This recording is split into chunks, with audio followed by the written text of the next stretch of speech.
girls sleep and you read? I don't want to hear it, she yelled back. Our kitchen went silent when we heard our daughter Shauna making her way downstairs. I can't remember which one of us made the lunch. 17 awkward and angry minutes later, my wife opened the garage door, threw her bag onto the passenger seat as fast as she could, and wrestled our oldest daughter into her car seat.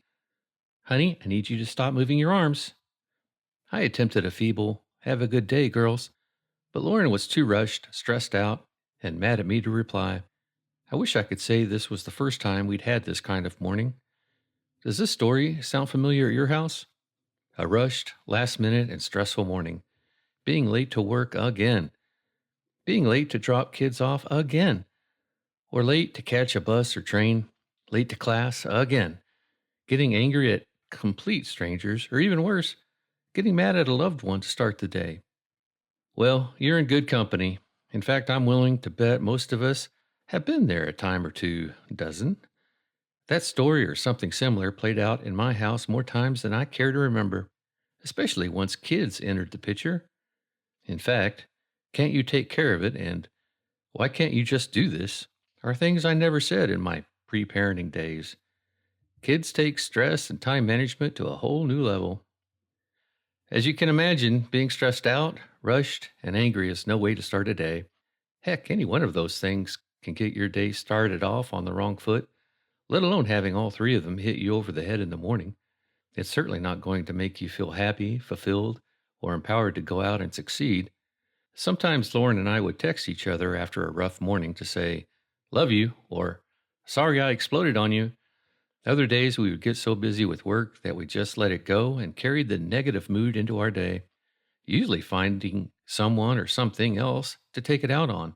Zig Ziglar called this passing of negative energy from one person to another kicking the cat.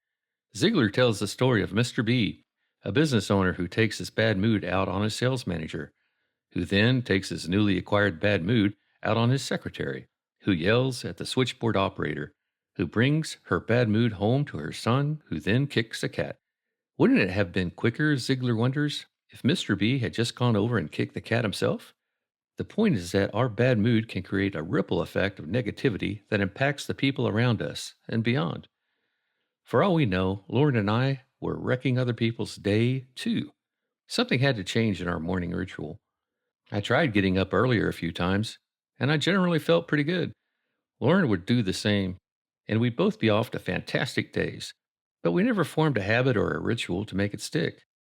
Soon we were back to sleeping in as long as we possibly could, before racing off to get the girls ready on time and then face the day, which meant only sleeping in until about 6:45 a.m., still a luxury for the parents of small kids.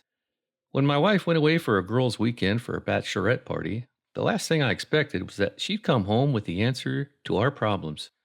As Lauren unpacked her bag, she began to tell me all about this life-changing book her friend Susie had recommended. It's called The Miracle Morning, and I think it's exactly what we need. Now, I love it when my wife is happy, as any husband should, so I'm not going to poo-poo on her joy parade by any means. But having already read a personal development book every week for several years, I had to fight the urge to roll my eyes at the words life-changing. It's a widely used claim that very few books can deliver. And if this book was so-called life-changing, why hadn't I heard of it yet? There's no way it's this good, I thought to myself. But if it makes her happy, well, I said, reaching for my Amazon Prime app, let's pick up a copy. No need, Lauren smiled back. I've already bought one. I'm halfway through it and it's great. Well, okay then. My next thought was that it would be a miracle if my wife actually finished the book. I promise it wasn't as cynical as it sounds. Sadly, reading had become a hated thing for Lauren, thanks to all of the 400-page eye surgery books she had to read multiple times to pass the medical boards. She had all but denounced reading a book for pleasure. So I simply sat back to see if my wife would finish all of The Miracle Morning before I was going to give it any real credit or bother to read it myself. When Lauren snapped the book shut and said, "Done," just a few days later, I was shocked. Not only that, but she had taken notes, earmarked pages, and was fired up and ready to take on the world. And just when I thought there would be no more surprises, she woke up the next morning an hour early, on purpose. To top it all off, she was exuberant. You think she already had 3 cups of coffee the way she shot out of bed? I still recall walking the girls down the stairs to eat breakfast to the tune of Lauren exclaiming at the top of her lungs, "It's a miracle morning, folks!" The girls and I looked at each other and thought Mom had lost her mind. I wasn't sure whether this book was some cult-like positive thinking voodoo or if it really was solid advice. Either way, I was incredibly glad to see Lauren in such an energetic mood in the morning. She got the girls off early to school. There was no yelling or stress. And I even got a kiss goodbye as she walked out the door. It was great and all, but I'm also smart enough to know that many of these personal productivity books or programs get people excited for a short amount of time. Then they fall right back into the same rut they were in before. I certainly wasn't rooting against my wife. I loved this new morning energy she had, but I also wanted to keep an eye on it to see how long-lasting it was. Morning after morning, my wife kept waking up early, kept killing us with kindness as we trudged downstairs, and was truly being a delight to be around. But other than that, I didn't see a huge change in my day. The girls and I kept sleeping in as late as we could.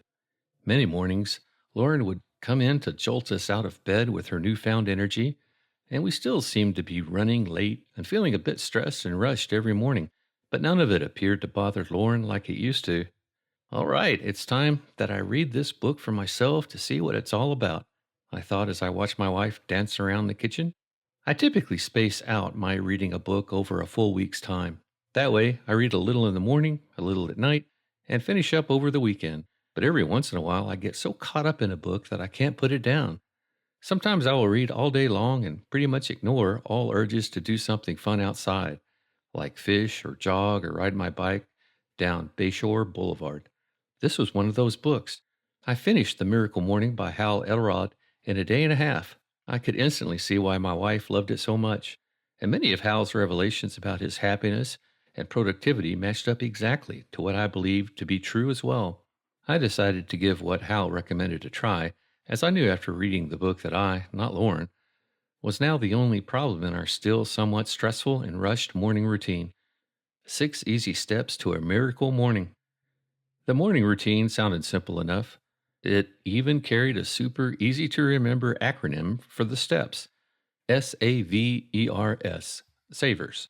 S is for silence. This can mean meditation, prayer, deep breathing, anything you want, really. It's a great way to prep your mind for what will inevitably be a busy, noisy day. 5 minutes. A is for affirmations. Typically, when I think about affirmations, I picture Saturday Night Live's Stuart Smalley saying, "I'm good enough, I'm smart enough, and doggone it, people like me," into the mirror. But in this case, the affirmations Elrod is talking about are more in line with what Tony Robbins refers to as targeting. The exercise is way more focused than some loose, feel-good self-compliments. Here your affirmation consists of 1. What you want. 2. Why you want it. 3. The person you're willing to be to make it happen. 4. What you're willing to do to make it a reality. It's one heck of a pep talk. 5 minutes. V is for visualization. You can build off of your affirmations here, or even just picture yourself having a great day and getting a bunch of stuff done. The point is to really see it as if it's already happened and feel how great it's going to be. It's the same trick pro athletes and Olympians use to sink free throws or steer a bobsled. 5 minutes.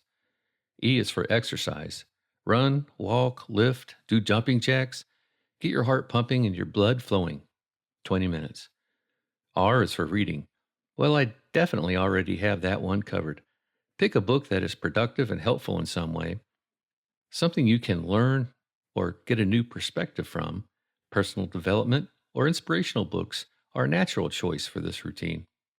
20 minutes. S is for scribing.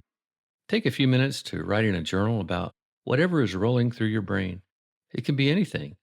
The point is just to get your thoughts on the page. It is surprisingly helpful, especially if you're stressing, to pull whatever is racing around your mind out into the real world. One of my favorite things to write about is everything I'm grateful for in my life. 5 minutes. 60 minutes and you have a miracle morning. The next morning I woke up to my alarm going off a full hour earlier than usual. This is brutal, I thought to myself as I slowly rolled out of bed. Of course, Lauren was already up and chirpy as usual. "Going to have a miracle morning?" she asked me while I washed my face and tried to wake up my body. "I suppose so," I said, still wondering why I got up an extra hour early. As I awkwardly went through all 6 savers steps, having to reference the book multiple times to make sure I was doing it all right, I realized quickly that some of these 6 tasks needed more time while others needed less. Once I had knocked out my first day, I reckon that I did feel a bit better about myself. I certainly had more energy when I was waking up my girls, but still wasn't sure why Lauren kept yelling, "I'm having a miracle morning," as I was 100% sure I never read that anywhere in the book. Nevertheless, I got up early the next day to do it all over again. How my mornings became miraculous. The silence step felt awkward. After doing it a few mornings in a row, I realized just how little silence I had in my life. And quite honestly, it was weird sitting there in complete silence in our dark house. I was getting up at 5 a.m., well before the sun came up, and kept the hallway lights off so the girls could sleep. But I also realized how peaceful it was.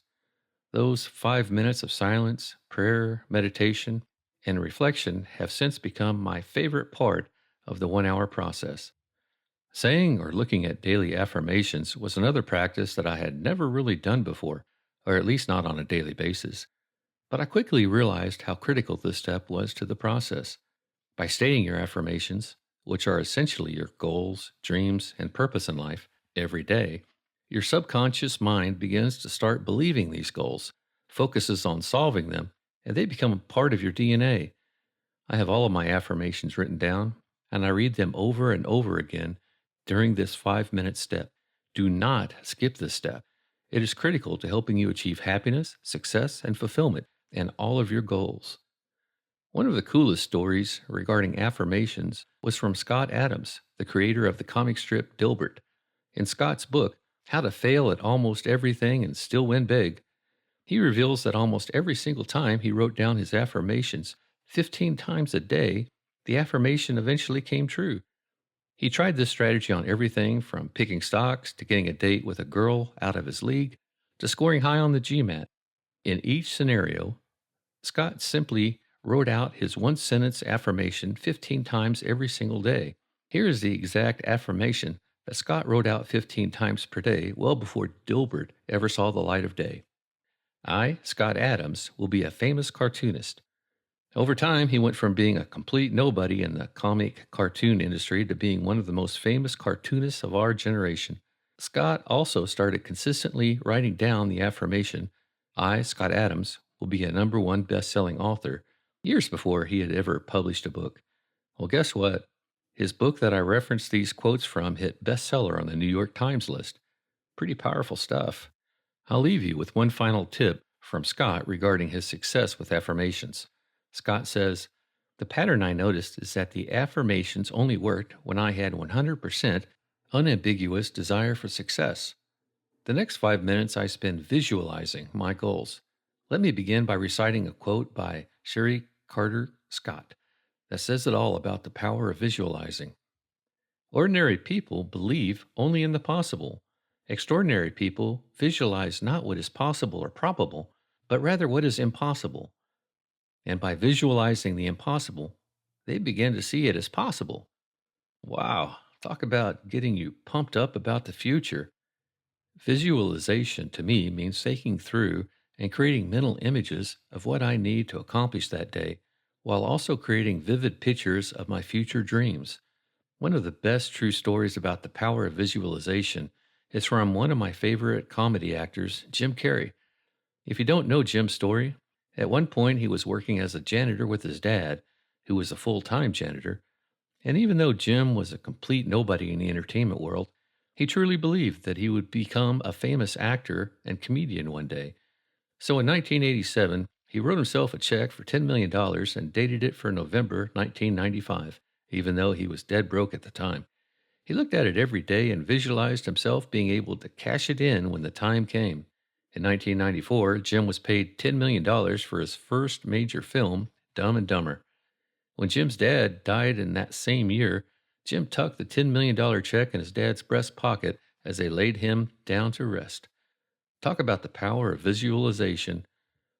If you don't know what you should be visualizing or thinking about during these 5 minutes, visualize your major goals in life. Like the 5 traits you wrote down that you want people to remember you by when you pass. A burning desire, like your dream job, dream home, or perhaps a charity that you had always dreamed of starting, or some other future outcome that you are striving for, like saving enough to start your own dream company, pay for your kids' college, or writing your first book. The most important part is to see it happening in your head and dream up every last detail of the event or item. The next step is to exercise. Over the last 14 years, I have found that I make more money, feel better about myself, and am genuinely happier when I wake up early and get some exercise in before the start of the day. Sometimes that means heading to the gym on days when I extend the miracle morning. Other times it's a quick 20-minute walk or jog around the neighborhood, or it'll be 20 minutes of push ups and sit ups, or squeezing in a P90 by 3 in the 30-minute version of P90X. No matter how you go about it, make sure you incorporate some sort of exercise. Your friends, coworkers, boss, family, and your entire body will thank you for it. The next step is reading. This one doesn't take much explanation. Read a great book, read a newspaper, read up on current events, or read a magazine. Do something that stimulates your brain. Just do not read your emails. That is not the purpose of this reading exercise. I always read a book. Many of you are probably wondering how I was able to read a new book every week for so many years.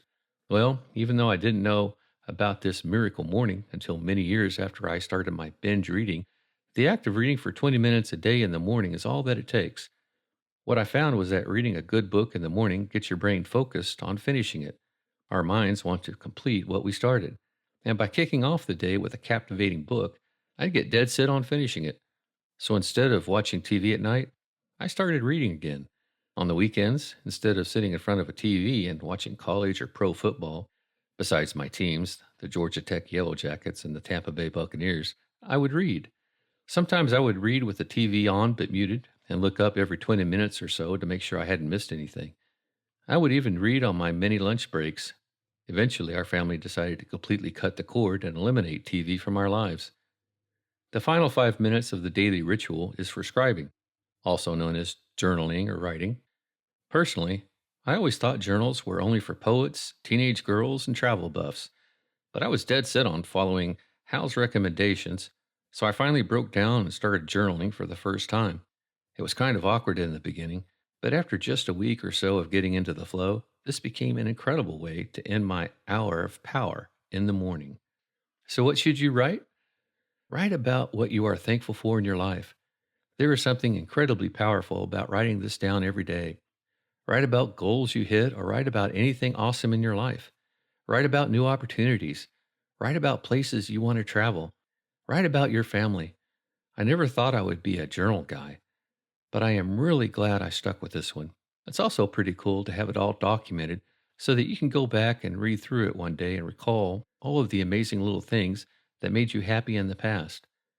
By day 3 of this new morning ritual, our girls must have thought we were both on drugs.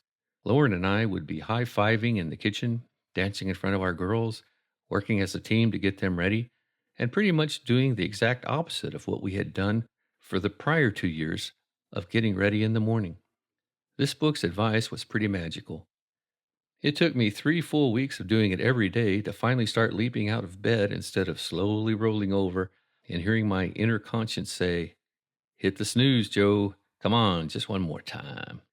At that point, I had finally turned this new morning ritual into a habit, which makes sense because most new habits take around 20 to 30 days to form, according to The Power of Habit by Charles Duhigg. I was feeling fantastic. I had more energy despite waking up an hour early, and I was getting more done in less time throughout the day. The only downside was that by about 9:45 p.m., I was DONE, as in done for the day, or I could hardly keep my eyes open. It felt worth it, though, since I was living on a new high during the daylight hours. The only thing that didn't work for me was trying to stick too close to the miracle morning script. Some mornings I felt compelled to read more than others. Some mornings I had so much energy that I didn't want to stop working out or running. And other mornings I got caught in some powerful thoughts and didn't want to break free from the silence. There were mornings that I didn't have much time and had to shorten the duration of each step. Sometimes I did it in the afternoon. None of these things is a deal breaker, of course. It's still better to do the miracle morning steps when and how you can than it is to skip. Here's what Hal said happened to him after implementing the miracle morning in his life. My stress levels dropped dramatically. I had more energy, clarity, and focus. I felt genuinely happy, motivated, and inspired. Thoughts of depression were a distant memory. You could say I was back to my old self again, although I was experiencing so much growth so rapidly that I was quickly surpassing any version of myself that I had ever been in the past. And with my newfound levels of energy, motivation, clarity, and focus, I was able to easily set goals, create strategies, and execute a plan to save my business and increase my income. Less than 2 months after my first miracle morning, my income was not only back to the level it had been at before the economy crashed, it was higher than ever before. And that makes me think of Zig Ziglar's kicking the cat story. If you can send out a ripple of negativity, then surely it must work the other way too. By waking up an hour early and doing these 6 rituals, you get your body going, you get your mind moving, and you set yourself up for success, happiness, and the ability to be laser focused while getting rid of stress. I firmly believe that positivity ripples out into the world. Call it petting the cat. Or if you're like me, allergic to cats, call it petting the dog. Almost all of the most successful, most influential, and most results-driven people have early mornings in common. From people like Oprah Winfrey, to Michael Jordan, to Tiger Woods, to almost all of the billionaires, icons, and world-class performers that Tim Ferriss interviewed for his book, Tools of Titans, they all get up very early in the morning and have a ritual they do before most people are starting up their day. Successful and happy people avoid the last-minute morning rush. They don't wake up scarfing down cereal, yogurt, or a breakfast bar down their throat while running out the door, and they certainly don't spend their mornings stressed out and yelling at their family members. Finally, as more proof this miracle morning system works, one of author James Altucher's most popular blog posts is called How to Be the Luckiest Guy on the Planet in 4 Easy Steps. Can you guess what the 4 steps are? Here are the 4 daily steps from his widely shared post. 1. Physical. Wake up at 5 a.m. and do 20 minutes of exercise. 2. Emotional. Get rid of all negativity in your life. 3. Mental. Write down ideas, goals, and what you are thankful for. 4. Spiritual. Pray, meditate, forgive, and be grateful. So you see, whether you're creating a miracle morning, crafting your mindset, targeting your success, or making yourself into the luckiest guy on the planet, you've got to get started early if you're going to make it happen. As Hal explains, until we dedicate time each day developing ourselves into the person we need to be to create the life we want, success is always going to be a struggle to attain. I'll add that we can't think our way to success, happiness, or fulfillment. There's a second step to making that happen. Let's look at Tony Robbins' insight on action in Unlimited Power, where he says, knowledge is only potential power until it comes into the hands of someone who knows how to get himself to take effective action. In fact, the literal definition of the word power is the ability to act. In other words, the 6 steps of the miracle morning are a practice that we can take each day to bring us one step closer to the things we want. Put those 2 together, and you've got a message that completely changed the way I think about my role in this world. Ideas can inspire us, but if they only live between our ears, they don't have any power. It's on each one of us to take action on the ideas that move us. And we've got to do it today, tomorrow, and every day after that until we get what we want. It's not enough to read it. You have to do it. Take action every morning. Make your happiness a practice that you do every single day. Mission summary, action steps. It took some time and a lot of soul searching, but I figured out my answers to those tough questions I asked you at the start of this section. My mission and purpose in life. Bringing happiness, laughter, and inspiration to as many people as I can reach. This is my why. This is the reason I get up in the morning. I have a secondary mission that I also have written down, which ties into my main mission statement. Be a loving father, an amazing husband, and making every decision with my family first mindset. I want to leave a legacy where the world remembers me as someone that brought families closer together, who made children and adults smile and laugh, and who positively impacted millions through my content and public speaking. Pretty cool, huh? What's even better is that when you combine your mission, your purpose, or ikigai, and your core beliefs, we'll outline how to come up with your core beliefs in just a bit, you will be shocked how quickly the rest of the pieces of the puzzle start falling into place. You will also find it's easier to see the end game and to discard pieces that don't align with your mission, core desires, and beliefs. Let me share a true story about a mission statement that happened while I was writing this book. While I was getting all excited about writing this book and sharing with the world what I had discovered, I realized there was only one really important person in my life that wasn't truly fulfilled at the time. No matter how much I made her laugh, encouraged her, or tried to get her excited about life, I could tell she wasn't feeling the way that she used to when we first met. It was my wife. You see, Lauren spent her entire adult life preparing to be an eye surgeon. She gave up her 20s to do something that she felt she was called to do. I remembered seeing the excitement on her face when she came home after performing her first cataract surgery by herself. In layman's terms, she gave an old woman her eyesight back. It was very close to being legally blind. It was pretty magical just hearing Lauren talk about it. Ever since that day, she knew that she wanted to spend her life giving new vision to people. It was her mission in life, and she was darn good at it. Just a year and a half of finally being board certified and doing surgeries all by herself in a real practice, she became disillusioned by much of what she saw in the medical field. She quickly realized that as a result of the issues in our healthcare system, having a relationship with a client and truly doing what is best for every patient was just about impossible. It had all become about rushing through as many people as you possibly can on any given day in your office. How much you billed was all that mattered to anyone, and it broke my wife's heart. Lauren was devastated.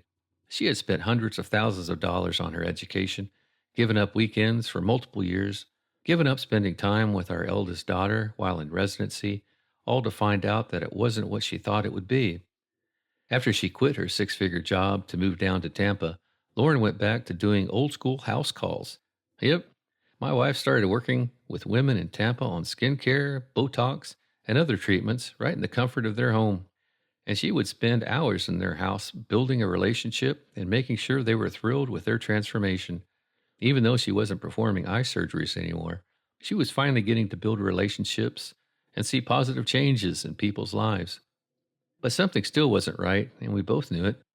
While I was in the process of writing this book, my wife came up to me, sat down across from me at the kitchen table, and asked, "So what did you discover was the key to happiness?" Up until this point, we hadn't discussed much of my findings from the past few years, and I shared with her the 4 cornerstone pieces, and then asked her if she knew what her mission in life was. She stared at the table for a moment and said, "I've never really thought about it." "Let me ask you a question," I said.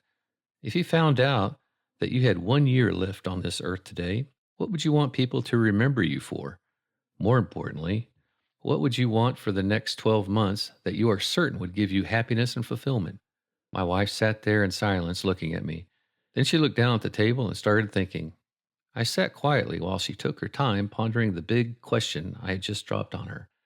A minute later, she looked at me in the eyes and said, "I would do ophthalmology. Having a man or woman coming into my office basically legally blind from severe cataracts and leaving my office being able to see with crystal clear vision is life-changing for them and me. There is nothing more satisfying to me than having the power to give someone sight." "Well, I think you know what you need to do then," I said. Minutes later, she was on the computer emailing every ophthalmology group in Tampa to see if they needed a new doctor. By the grace of God, one group needed someone exactly like Lauren. Not only that, but it was a fellow female doctor who had made the conscious decision to build a practice where patient relationships and care are the priority, rather than pushing people through the funnel like a factory. In other words, they are all about building relationships and putting the client first. Needless to say, my wife is the happiest I've seen her. She found her mission in life, and it is now the full focus. The coolest part is that she landed her dream job within 2 weeks of defining her mission. It's amazing how the world starts working for you once you let it know what you desire. So, what are your mission, purpose, and calling in life? Author Kamil Ravikant had this to say about finding your purpose, also known as truth in life, in his book, Live Your Truth. If you ask people what they want, often you get the answer, I want to be happy. But happy is just a biochemical reaction, neurons firing, chemicals moving from an axon to dendrite to another, lightning storms of the mind. Interestingly enough, we often feel that something has to happen for us to give ourselves permission to be happy. I think perhaps a better thing to want is fulfillment, a deeper state, one that comes from within, from being your best self, from living life the way you really wish to live it. Then happiness emanates from within as a byproduct, naturally. And how does one live a life fulfilled? By deciding for themselves what is true, whether it's love, faith, commitment to family, a mission, whatever it is, and then living it. It's that simple. Decide what your truth is, then live it. Phil Knight, the founder of Nike, really nailed it in his book Shoe Dog when he said, don't settle for a job or a profession or even a career. Seek a calling. Even if you don't know what that means, seek it. If you're following your calling, the fatigue will be easier to bear, the disappointments will be fuel, and the highs will be like nothing you've ever felt.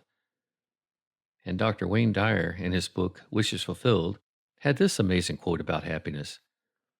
Happiness isn't something in the material world that can be acquired and stored and used when needed or wanted. If it were, I'd give you a lifetime supply that would guarantee a happy life. No, happiness is an attitude that comes from within you. Happiness is an inner belief that you bring to everyone and everything you undertake, rather than expecting your happiness to come from you to others or from your accomplishments and acquisitions. There is no way to happiness. Happiness is the way. If you knew that you were going to die in 1 year from now, but would still have the same health you do today, what would you pursue that would give you happiness and fulfillment? What would you smile about, be proud of, and reflect on during your final days? For some of you, the answer to this will be incredibly easy. But for most of us, it will take some serious thinking and self-reflection to write 1 or 2 sentences that describe our mission and purpose in life. As I mentioned earlier, there is one other thing that is critical that you have to have in place that ties into your mission, your core beliefs. Think of it as your 10 commandments or your declaration of being you. It can be anywhere from 3 to 10 different belief sentences that guide your life. For instance, my top 3 are family first, fail forward, integrity and honesty above all else. Anytime I am making a decision in my life, everything from teaming up with a new business partner all the way to just responding to a Facebook comment, I am guided by these core beliefs. Family first ensures that I always put my family above everything else. And it also ensures that I keep my language and demeanor family friendly. Fail forward means I should never be afraid to try new things, to take calculated risk, and to become stronger and smarter by learning from my mistakes.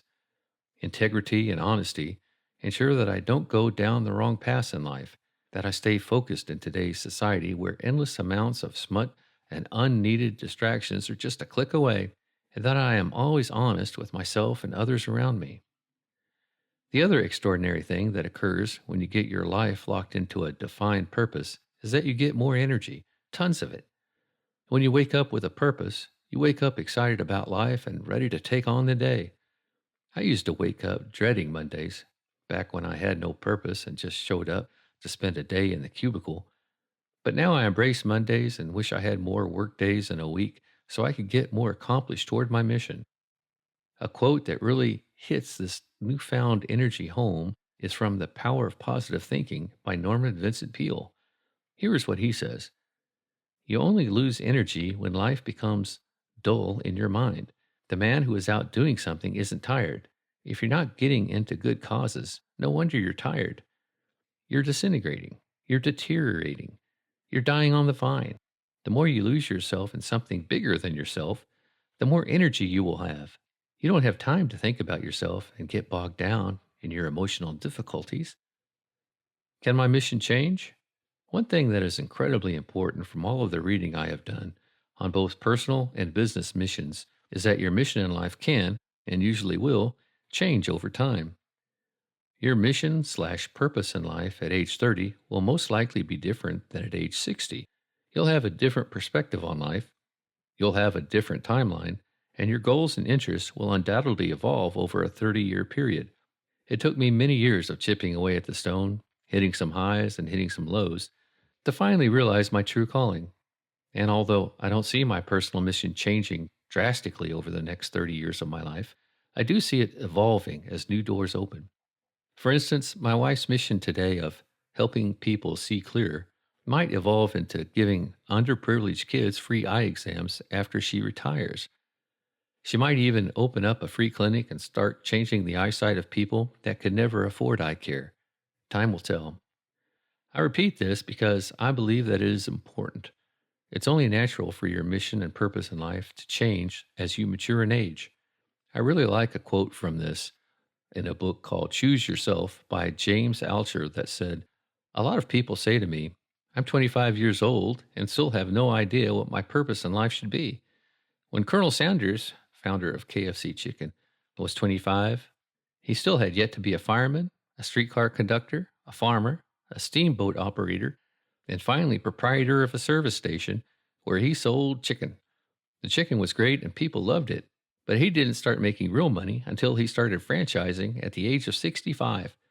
That's the age he was when he found his purpose in life." It's also important to note that your life's mission and purpose don't necessarily have to match up with what you're doing for a living. It's great when they do, but let's face it, the vast majority of us will go to work to make money, or stay at home to shape the next generation, and use that money and time to pursue our purpose.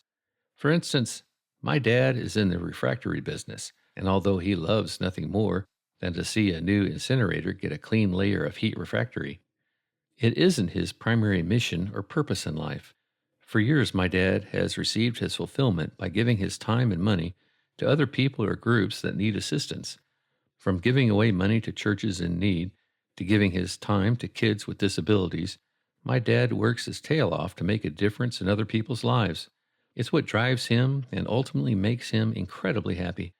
My uncle, on the other hand, took something that he did for a living and transformed it into his life's purpose. You see, my uncle retired from the Army after many years of serving our country. He's an incredibly smart and hardworking guy, so he tried quite a few different corporate jobs once back in the civilian world. However, none of them seemed to light his fire. After much contemplating and self-reflection, he realized that helping his fellow soldiers transition from the military to the civilian world was his life's calling. He had seen and heard about too many ex-military coming back and not having the confidence or the know-how to get a job, or even worse, committing suicide. Today, my Uncle Vince dedicates all of his time to helping men and women in the military get jobs, start their own business, or pursue their dreams with his company, Vet Starts. In it for the long haul. Goals are something you do. Your mission, purpose, and core desires are something you live. They're the things you enjoy striving for every day and fuel your happiness and fulfillment as you pursue them. Goals are future-oriented. Your mission and purpose are in place to guide you on your journey every single day. Eric Tolle nailed it with his quote in his top-selling book, The Power of Now, when he said this about your mission. When you are in a journey, it is certainly helpful to know where you are going, or at least a general direction in which you are moving.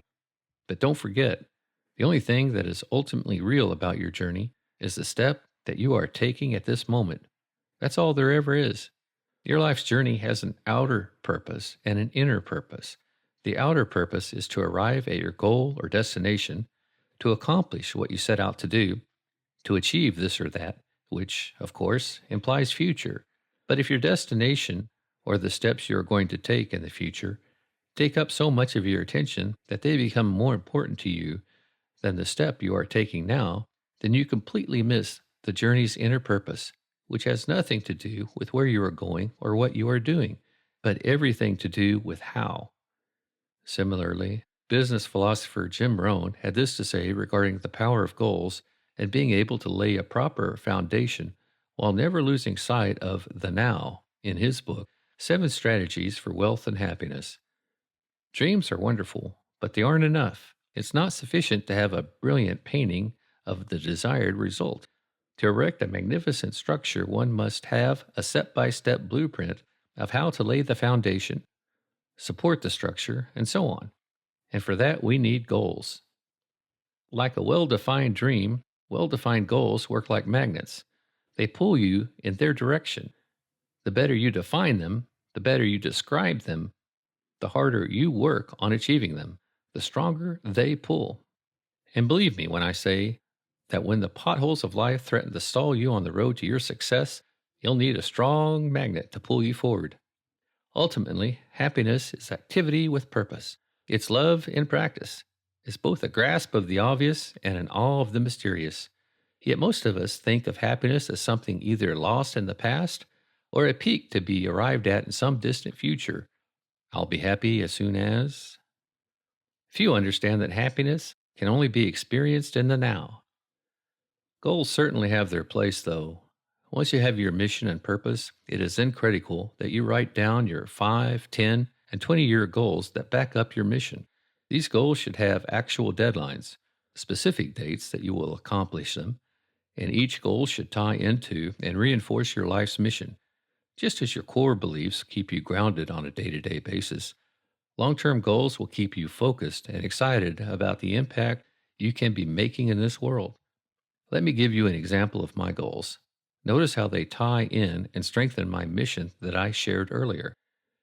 My 5-year goal is to impact 5 million people with my message of happiness and the importance of family through my videos and writing. My 10-year goal is to do public speaking on the topic of happiness, inspiring people to do big things in their life and to help bring families closer together. My 20-year goal is to build a family-first theme park centered on fishing, having fun outdoors, and bonding with friends and family. In this tech-based world, there are too many things keeping kids inside, not to mention too many things tearing families apart. I want my theme park to be all about teaching kids about nature, outdoor sports, and conservation of the environment. It might sound crazy, but that is what is driving me today. The mission cornerstone can become the blueprint for how you make daily decisions. Think of it as your very own constitution that guides you and gives you a plan. It will help you make better decisions about your job, your relationship, and everything else that is important in your life. Combined with the other cornerstones, it will help complete the picture of your life's puzzle, something you can always look at to make sure you get the finished product you desire. When you combine a written-out mission with an unwavering faith in making it happen, magic begins to appear in your life. Phil Knight ended his book Shoe Dog with this awesome quote on faith. Have faith in yourself, but also have faith in faith, not faith as others define it, faith as you define it. Faith as faith defines itself in your heart. Here are a few things you should start doing today. Your mission action steps. Start off by thinking through what makes you happiest. What gives you the biggest sense of fulfillment and energy in life? What are you really good at doing? What is your ikigai, the reason you wake up in the morning? Then complete the following 4 exercises in this order. 1. Write out the 5 traits, words, or short phrases that you want your loved ones to remember you by when you die. This is the easiest way to get your mind flowing on what's truly important to you in life. Keep it simple. 2. Write out your mission statement. This is the hardest part, but once you can define this, everything else falls into place. Keep it short and simple, something you can easily repeat, and remember that it doesn't have to be some new earth-shattering concept. Worry about the how you are going to accomplish it and the what results you will receive after you create your why. 3. Next, write out your core beliefs. These are the 3 to 10 commandments that reinforce your mission and give you rules to live by. 4. End by writing out your 5, 10, and 20-year goals. Keep them simple, yet very specific. I'll provide a link in a second with some great examples of mission statements. Here are all my personal answers to these 4 exercises so you can have a quick reference guide. My 5 legacy traits: family man, loving, giving, funny, brought smiles to people's faces, dependable and honest. My mission: bringing happiness, laughter, and inspiration to as many people as I can reach. My core beliefs: family first, fail forward, integrity and honesty above all else. Life is short, always have fun and smile. Be quick to apologize when wrong. Be humble no matter what happens in life. Give back more than I take in with everything. Fear God through it all. My goals: my 5-year goal is to impact 5 million people with my message of happiness and the importance of family through my writing and videos. My 10-year goal is to do public speaking on the topic of happiness, inspiring people to do big things in life and to help bring families closer together. My 20-year goal is to build a family-first theme park centered on fishing, being outdoors, and bonding with friends and family. In this tech-based world, there are too many things keeping kids inside, not to mention too many things tearing families apart. I want my theme park to be all about teaching kids about nature, outdoor sports, and conservation of the environment. It might sound crazy, but it is what is driving me today. Once you have completed these 4 exercises, that means they are all written down. Share it with a loved one and read through them once per day during your daily affirmation period. Next, take action on getting a morning ritual in place like I outlined in Chapter 5.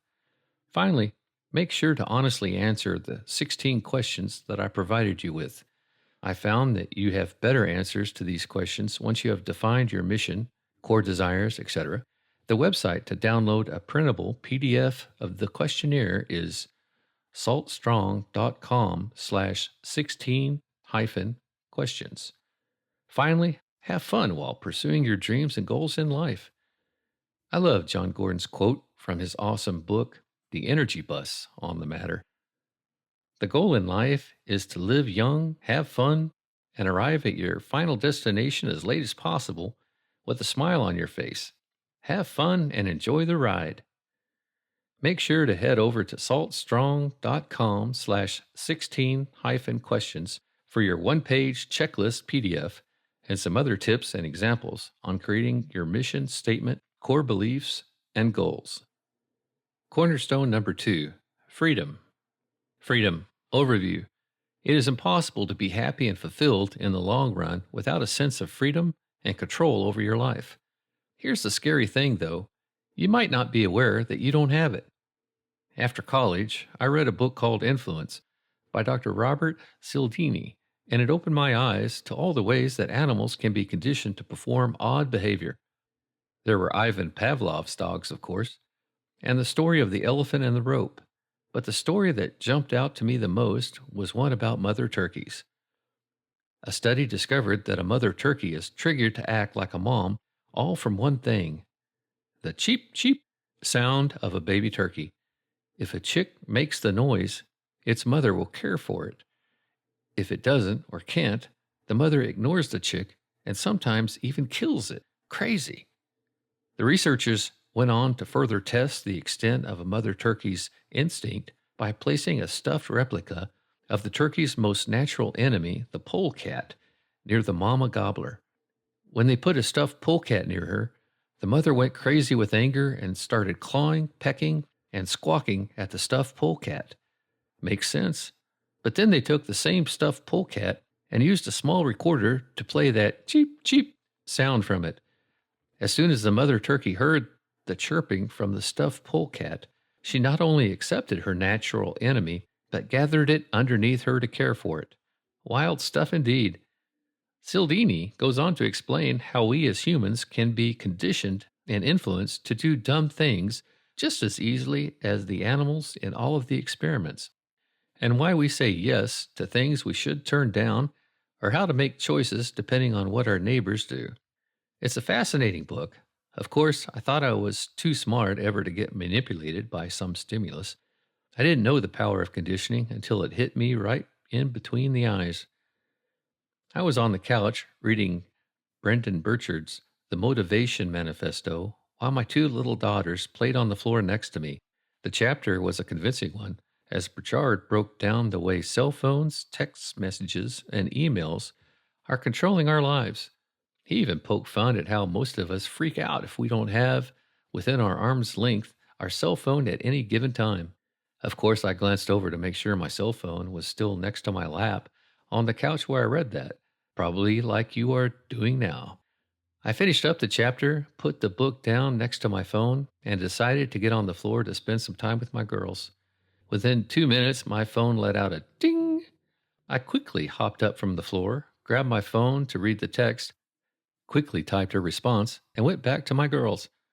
Just as I was sitting down next to little baby Savannah, my phone went off again. I hopped back up with lightning speed, skipped over to my phone, and I was off typing away again. I placed the phone back on the couch and settled in for some quality time with my girls. Again, ding! This time it was an email. One of my coworkers needed some help putting out a small fire. Now the girls were looking at me, probably wondering why Dad kept sitting down and then getting up. It couldn't have been more than 3 minutes after emailing my reply when the phone rang. I figured it was probably my coworker needing further guidance, so I jolted up to catch the call. While I was talking to him, my 3-year-old, Shauna, was tugging on my leg, asking me to help her build something with her jumbo-sized Legos. I kept holding my index finger up to my lips to let her know that I was on the phone and I needed her to be quiet.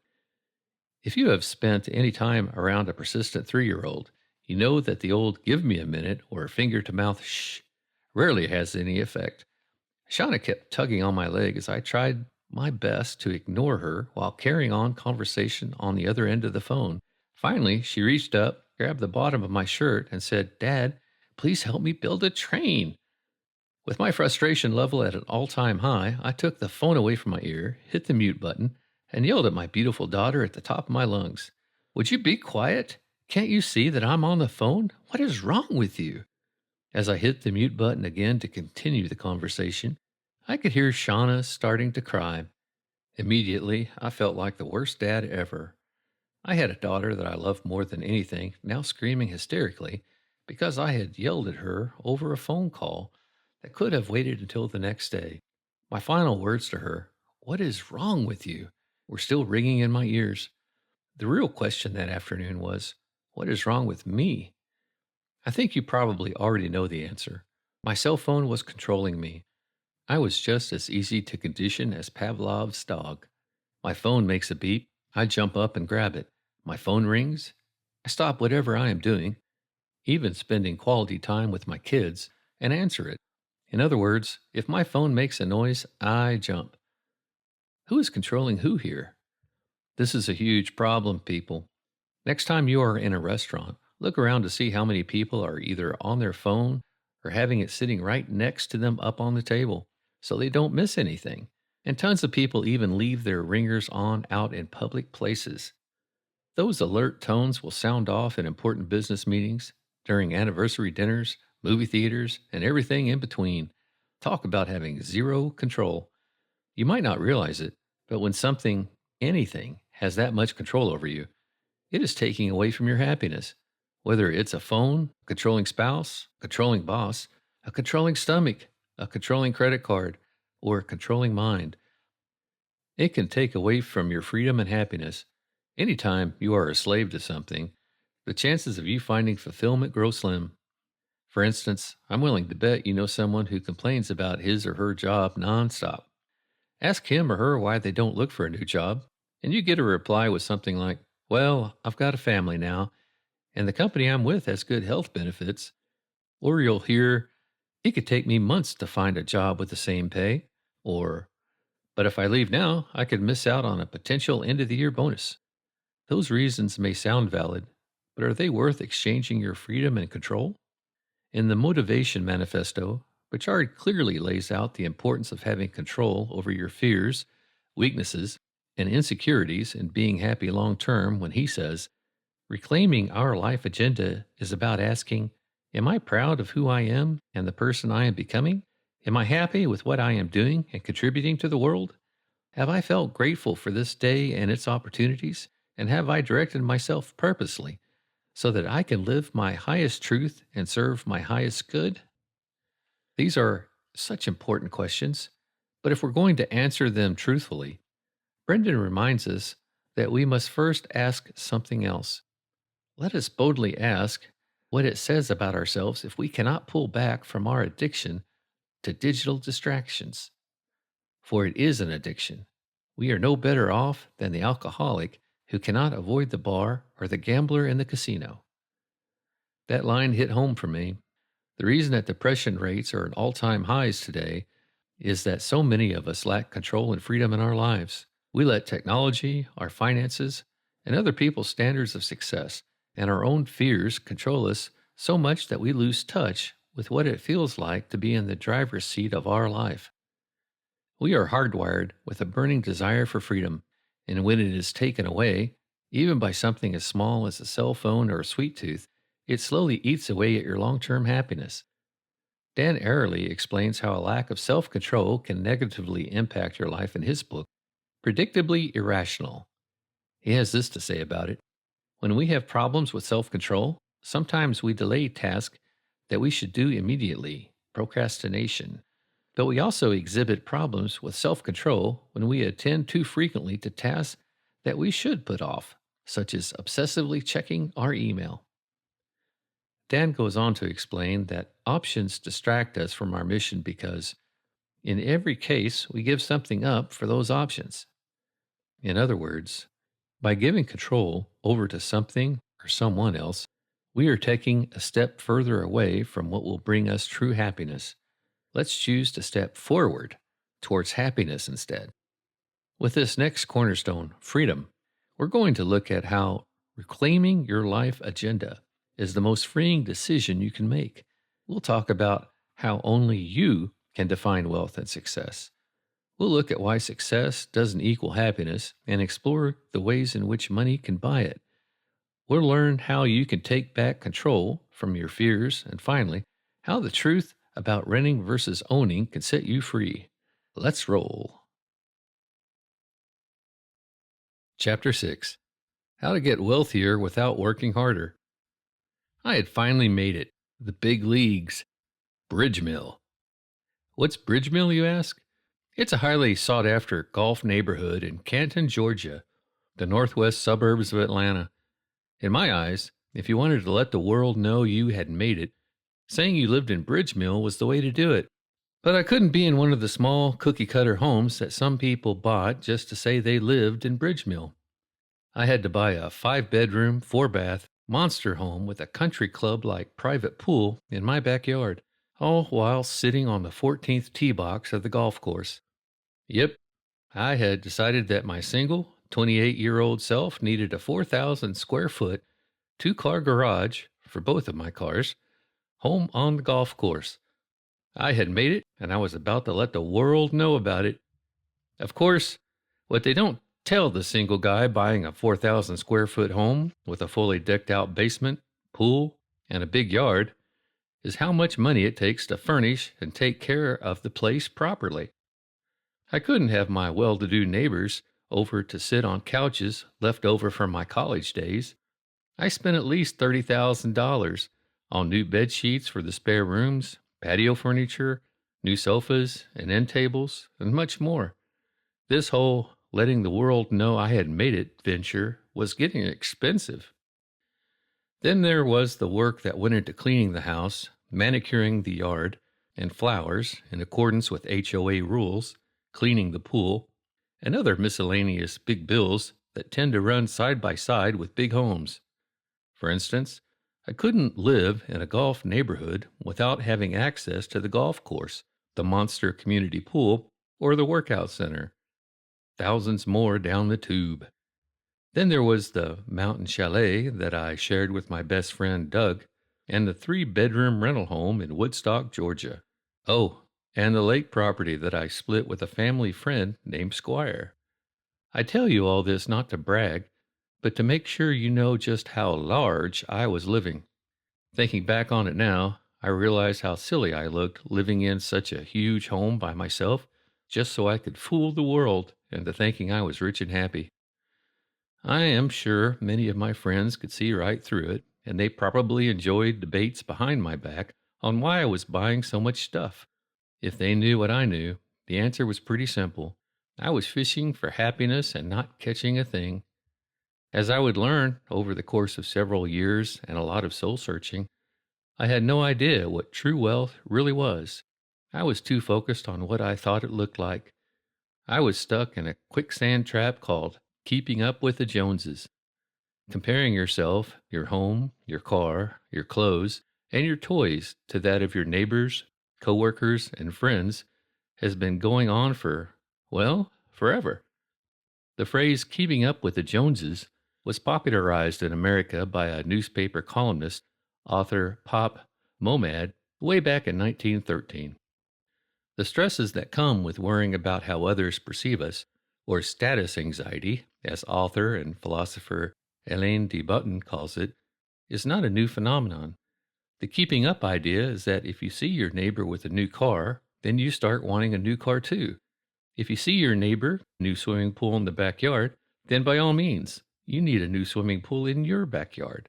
If your neighbor sells his house and moves to a house twice the size and leaves you behind, then you start dwelling over selling your house and upgrading too. I think you get the point. Well, here's what the Joneses don't tell you. A vast majority of the neighbors upgrading their stuff don't have the means to do so either, meaning they are already living well above their means, but they just had to supersize something in their life because they didn't want their friends to think they weren't as successful and wealthy. The Joneses are trying to keep up with the Joneses too. Before you know it, too many people are trying to outdo each other and living at or above their maximum means, and it becomes a vicious and detrimental cycle. That is how you can get whole neighborhoods all living at or above their means in a short period. In most cases, the majority of this community is stressed out, leveraged in debt up to their necks, and so busy working to pay for it all that they hardly get to enjoy it. Haven't you ever met a guy that buys a tricked-out boat only to see it sit in his slip or his driveway because he is working more hours than ever to pay for the darn thing? Now he not only has the new payment and fees stressing him out and making him work harder, but he is also giving up family time just to break even with where he used to be. That doesn't exactly sound like the good life, does it? The real trouble in these communities happens when a slowdown or a recession hits. It's what we saw in 2008 when entire neighborhoods were walking away from homes with foreclosure and short sale signs in the yard. Then there are the consequences that can't be measured in dollar signs. I'm talking about the impact that keeping up with the Joneses can have on relationships and families, as one spouse or both sacrifices freedom and control for status markers. It's something I've seen happen up close and personal. After working his tail off 60 hours per week for his company, my friend, let's call him John, landed a big promotion that took him from making $74,000 all the way to $130,000. The only downside was that the new job was going to require a lot of travel. He knew that promotions like this didn't happen every day, so John and his wife, I'll call her Jane, agreed that because the money was worth it, the two of them, along with their two young children, would sacrifice to make it work.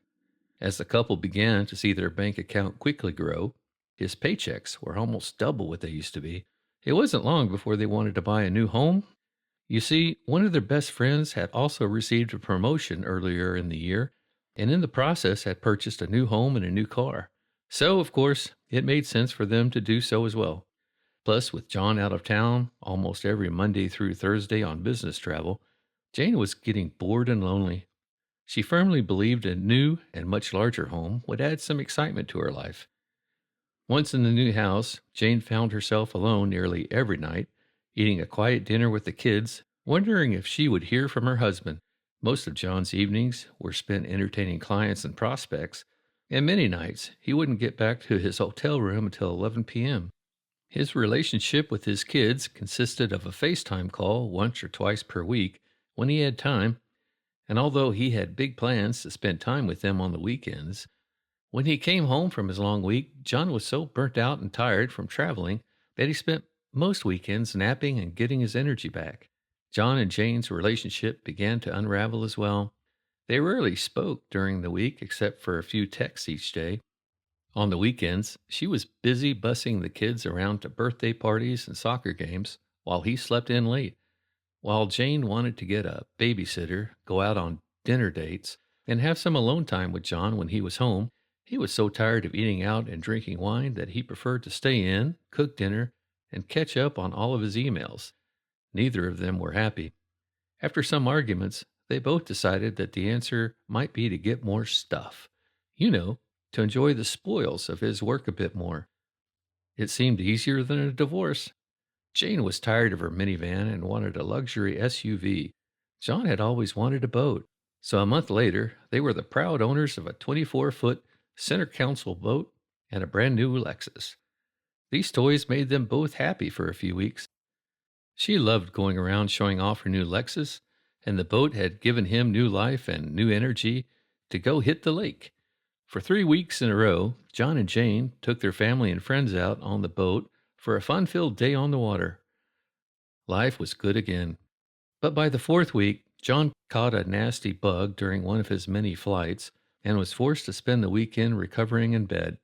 By the time he came home the 5th week, they were back to arguing as usual. It was as if the last 3 weeks of bliss had never happened. John and Jane had their large new home, a new Lexus SUV for her, and a new boat for him. Their kids were healthy and in good schools, yet they were miserable. They had no time for each other and no time to enjoy life. They began to wish things could just go back to the way they were when he was making $75,000 per year and had more time around the house. But how could they do that now? There was the new hefty mortgage to pay for, the new car, and the boat. They couldn't cover those costs with his old salary. Besides, what would people say if they did that? Wouldn't John look like a failure if he went back to his old job? Wouldn't the neighbors think they were financially struggling if they sold the boat? And surely his boss would be unimpressed if John told him he wanted to cut back on travel. No, the reasons to stay seemed to outweigh the reasons to go. What happens in this story? You probably already know. John worked his tail off to hit another promotion that he believed would give him more money to buy freedom and happiness for his family. They continued to spend more, hoping the new toys will bring about the fix they needed. But the happiness mirage kept moving farther out with each purchase.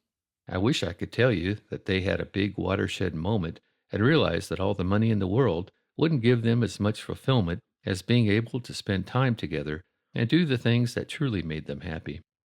This isn't what happened for Jane and John, though. Their marriage ended in divorce.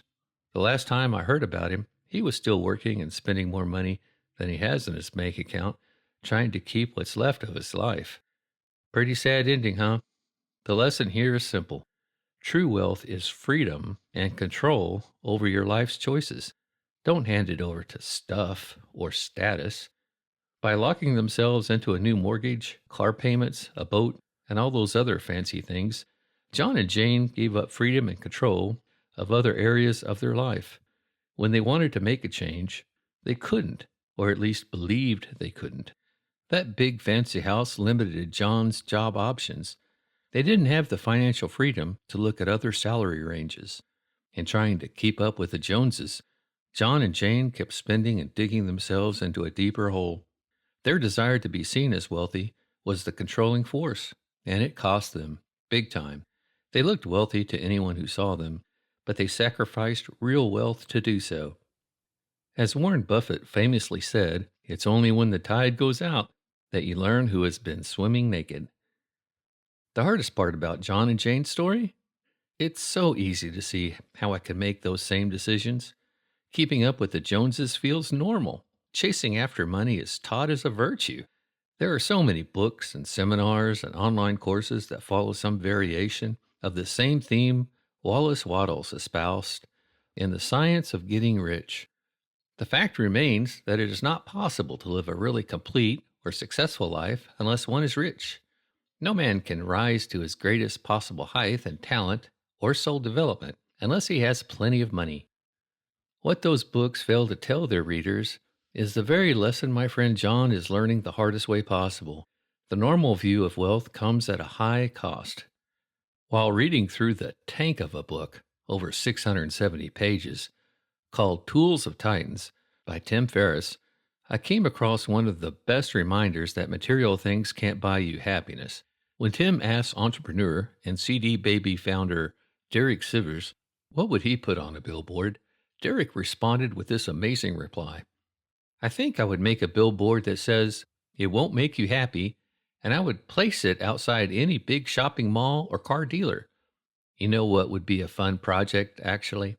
To buy and train thousands of parrots to say, "It won't make you happy," and then let them loose in shopping malls and superstores around the world. That's my life's mission. Anybody in? Anybody with me? Let's do it. The Millionaire Fastlane by M.J. DeMarco offers up some over-the-top, and in many cases cruel, perspectives. But he speaks the truth about money. Here's what he has to say about those normal views. Normal is to slave at a job Monday through Friday, save 10%, and repeat for 50 years. Normal is to buy everything on credit. Normal is to believe the illusion that the stock market will make you rich. Normal is to believe that a faster car and a bigger house will make you happy. You're conditioned to accept normal based on society's already corrupted definition of wealth, and because of it, normal itself is corrupted. Normal is modern-day slavery. Wow. Talk about a sobering message. Call it an aha moment if you want, but the big realization for me here was that I was approaching wealth all wrong. In fact, I wasn't even working with the right definition. Wealth is self-determined. Chances are you're already pretty wealthy. The only question is whether you recognize it or not. And the answer comes down to what you're counting. Do you measure your wealth in dollar signs, or do you measure it in terms of your happiness, fulfillment, and freedom?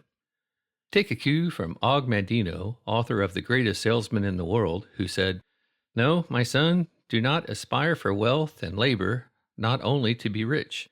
Strive instead for happiness, to be loved and to love, and most important, to acquire peace of mind and serenity." Or listen to M.J. DeMarco when he tells you that wealth is not authored by material possessions, money, or stuff, but by what I call the three fundamental F's: family, relationships, fitness, health, and freedom, choice. Within this wealth trinity is where you will find true wealth and, yes, happiness. I argue that when you decide to measure wealth according to your four cornerstone pieces, through your mission, values, core desires, relationships, freedom, and control over your life's direction, then you will be better equipped not only to enjoy your wealth, but also to grow it. So how do you get wealthier without working harder? Thomas J. Stanley had two amazing quotes in his book, The Millionaire Next Door, that I hope you will write down and never forget. Whatever your income, always live below your means. And money should never change one's values. Making money is only a report card. It's a way to tell how you are doing. These two important pieces of advice offer a clear roadmap for how to approach money and wealth. The first is simple. Don't overspend or lock yourself into purchases that you can't afford or that will keep you treading water. The minute you put pen to paper on that big ticket item, you are signing away a percentage of your freedom and control. Always be cognizant of that trade-off. Conversely, when you live below your means, say by sticking with that house you've nearly already paid off, you keep that money and the time and effort it takes to earn it, available for other things. Better still, the longer you keep that house and its lower payments, the more money you save, the more financial freedom you'll have. Fun fact, despite being one of the richest people in the world, Warren Buffett has lived in the same house in Omaha, Nebraska, since he bought it in 1957. Stanley's second piece of advice is, I think, the best way to view the number in your bank account. If you think of your money as a report card instead of a goal, it can reset your whole approach to wealth. You'll see money as a tool for supporting the things that truly make you feel happy and fulfilled. The amount of money coming in and going out each month or year is an excellent way to measure your progress toward goals that matter. If you're struggling with this idea of redefining your wealth, there's another big question you ought to ask yourself. Why don't I feel like I have enough? As T. Harv Eker points out in Secrets of the Millionaire Mind, not having enough money is usually a symptom of not having clearly defined goals and purposes for that money. A lack of money is merely a symptom of what is going on underneath. Lack of money is the effect. But what is the root cause? It boils down to this. The only way to change your outer world is to first change your inner world. Whatever results you're getting, be they rich or poor, good or bad, positive or negative, always remember that your outer world is simply a reflection of your inner world. If things aren't going well in your outer life, it's because things aren't going well in your inner life. It's that simple. In other words, if you have no internal mission, your outer world will most likely be out of whack. In How to Get What You Want and Want What You Have, John Gray shares an observation that I think really drives this point home. Most of us mistakenly believe that having more will make us happy and take away our pain.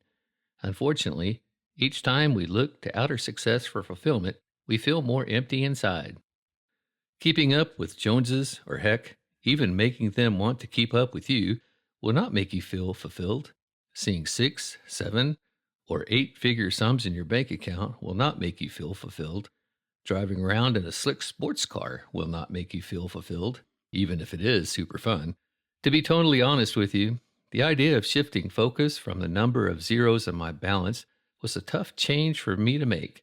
I was pretty attached to my expensive toys and what I was signaling by owning them.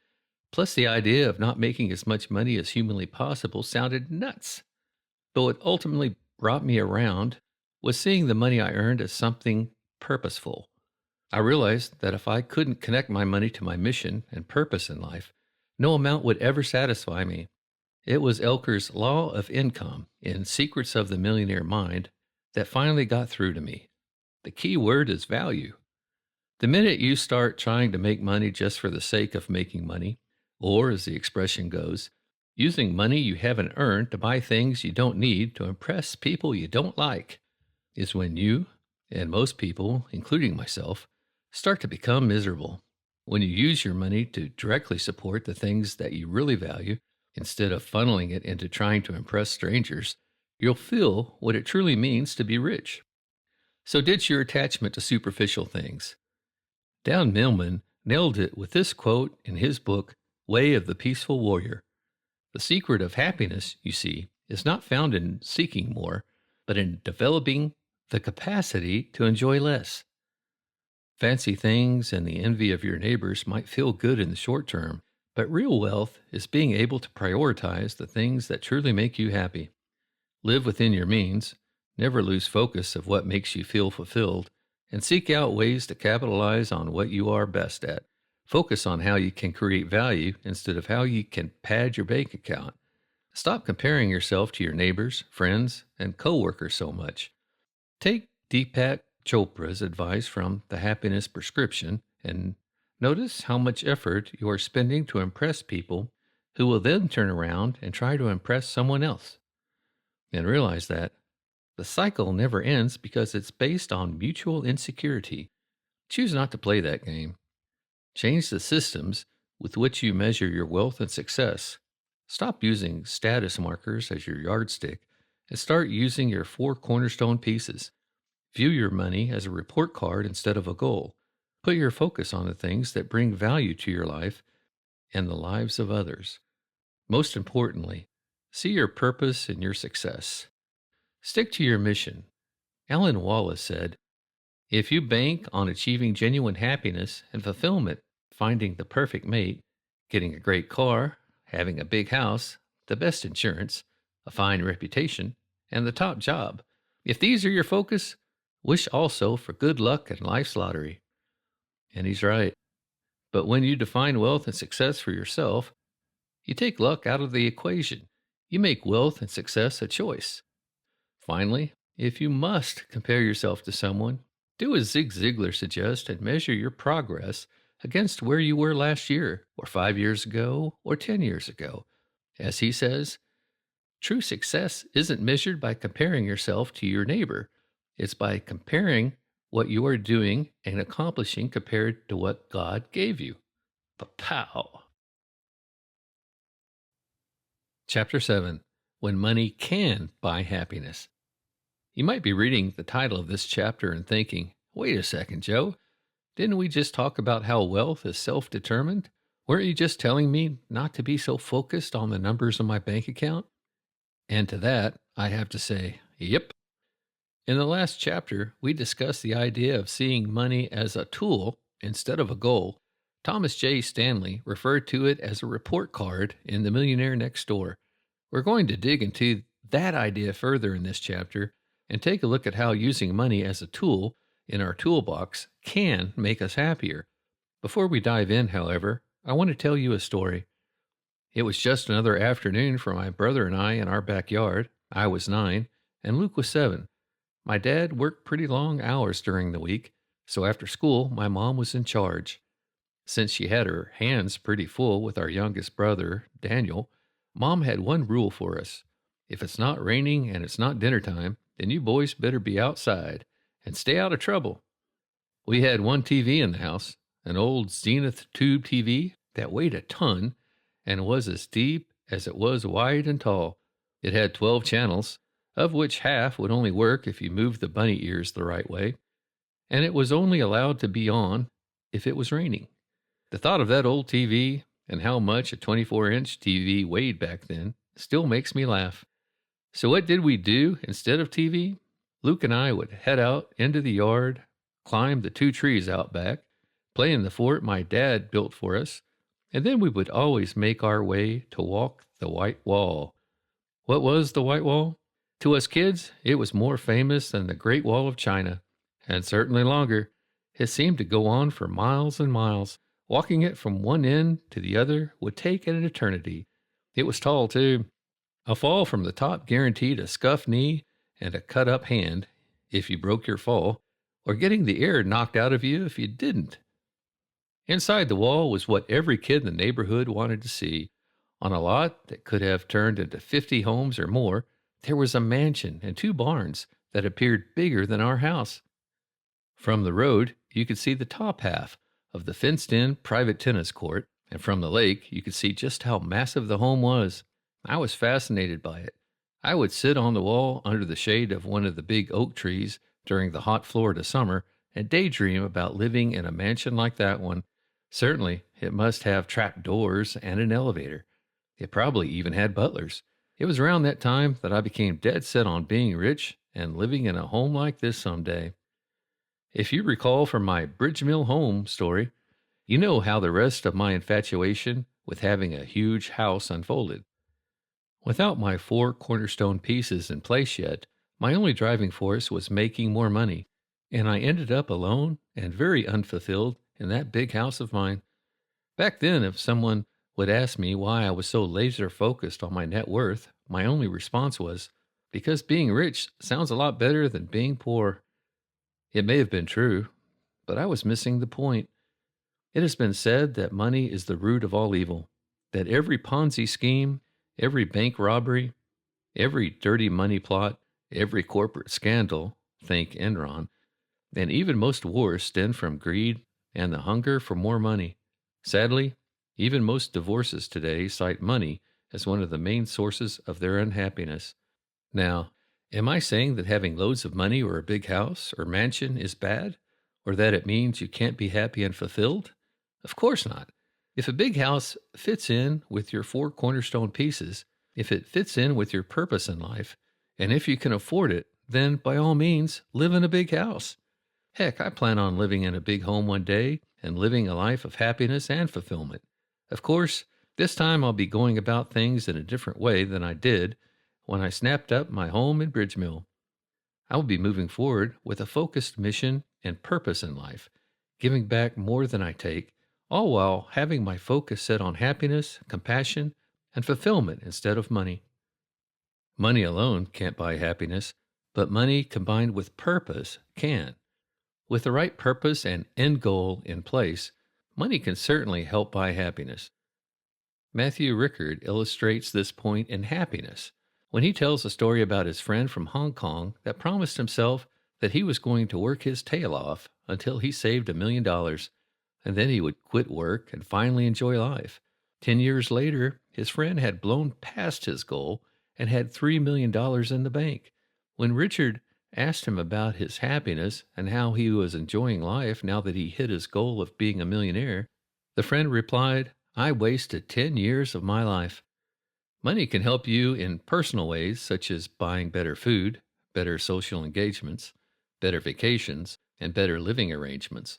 But if you don't use it as a tool for your mission, purpose, or any other piece of your four cornerstones, it can eventually leave you feeling empty inside.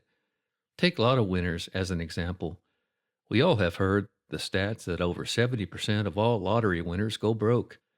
Not only do they lose what they won, but most of them end up with less than they had before hitting the jackpot. To make matters worse, many lottery winners become depressed and less happy than when they weren't rich. How is that possible? It's because at least 7 out of 10 lottery winners did not have any foundation in place. They had no purpose in mind for the money and little to no end game in sight. Without question, every single new lottery winner tells themselves and their family that they won't be one of the bad statistics. Yet the 7 out of 10 number has been consistent for decades. If your only goal is to have more money just to have more money, then, as we have discussed, getting a big lump sum of it won't bring you fulfillment. You've got to have a purpose and a mission for it. Not a single book that I read says that money alone can buy you happiness, at least not long-term happiness. I'd argue that the stats on those unhappy lotto winners drive that point home. But many of the books made mention of the fact that money can help achieve long-term fulfillment when it is applied towards a mission or in the service of others. In Mel Abraham's book, The Entrepreneur's Solution, Gary Erickson, founder of Cliff Bar, who came close to dying in a bad bike accident, had this to say: "The material things we have are not a symbol of success. Lying in the ambulance, after a horrific bike accident, I certainly wasn't thinking, 'I wish I had stuffed more dollars in my pocket.' What kept going through my head was, 'How could I have done more? Did I really have a positive impact? In the end, that will be what matters.'" Robert Ringer would likely agree. He had this to say in Winning Through Intimidation: "Given that your time on earth is limited, it makes good sense to aim high and move fast. When my participation in the game of life ends, I don't want to be caught begging for one more chance to grab the brass ring. The fact is that I've never known a person who was given an extra inning." Spending tons of money on empty things is probably not what Ringer's referring to when he says, "Aim high and move fast." What counts in the end is the work you did and the progress you made towards your mission. Your money and anything else you use to achieve your aims is just a tool in your toolkit. Another important thing to keep in mind is to not let the pursuit of money blind you to your real purpose. It breaks my heart hearing about recent college grads that feel called to be a teacher or to work in the public sector, but choose not to because the salary would be too low. Money can be a tool for happiness, but not if it holds you back from fulfilling your mission. Choose instead to live like Marva Collins, a teacher in Chicago who Tal Ben-Shahar describes in his book Happier. Teaching gave her life meaning that she believed no other profession could give her. Teaching gave her the emotional gratification that no amount of money could buy. She felt that she was the wealthiest woman in the world and that her experiences as a teacher were worth more to her than all the gold in Fort Knox, because happiness, not gold or prestige, is the ultimate currency. Marva Collins has determined what wealth really means to her, and she sees herself as the wealthiest woman in the world. She is happy and fulfilled because she is living in agreement with her mission. She's not a millionaire, but her money and the method in which she earns it have a purpose. How much is enough? Let's face it, we must have money to live, and I would even argue that money is second only to air in the list of things we must have to stay alive long term. Yes, people have made it through life happy with hardly any money, like living on $5 per day as a Buddhist monk up in the mountains. But some money is still required to stay alive in the modern age. You can only do so much bartering, borrowing, living off the land, or stealing before it runs dry. And that's not to mention all of the stress and difficulty that can come from living in real scarcity. Poverty is a huge and very real problem, one whose solution goes way beyond the scope of this book. But that's not what I'm here to talk about. The money problem I want to address here is knowing what to do with it when you have a lot of it, recognizing when you have enough, and how to avoid becoming money blind. Did you know that in a recent CNBC poll, 44% of polled millionaires describe themselves as middle class, and only 4% of all the millionaire and multimillionaires, these were millionaires not including their residents, felt they were wealthy? 4%. Similarly, when they polled people with at least 5 million or more in assets, the wealthiest 1 to 5% of all Americans, an astonishing 23% defined themselves as middle class, and 49% described themselves as upper middle class. In other words, they felt they weren't that wealthy because there was always someone wealthier than them. A similar report from UBS found that 52% of millionaires said they were stuck on a treadmill, but they can't get off without giving up their family's lifestyle. They went on to say, the more they have, the more they want. But the craziest part of the survey was how they saw themselves when asked how much each of them were aspiring to have before they would officially be happy. Those in the 1 million to 5 million range said they needed 5 million to 10 million to be comfortable and content. Likewise, the current millionaires with 5 million to 10 million in the bank said they needed at least 10 million or 15 million to be comfortable. Those with assets slightly over 10 million said they needed 25 million in the bank to be comfortable and less stressed, to be able to get off the never-ending treadmill. In other words, almost all of the millionaires they surveyed said they needed to double what they have now to be comfortable and happy. The final piece that the survey uncovered was incredibly valuable for anyone striving to be wealthy. These millionaires and multimillionaires said they valued family above everything else, and that they wanted so much wealth and money to help improve their families' lives. However, they also admitted that most of them sacrificed way too much time away from family to make their wealth. And can you guess what they said their biggest regret was? All of their regrets were related to mistakes they made with spouses and family members.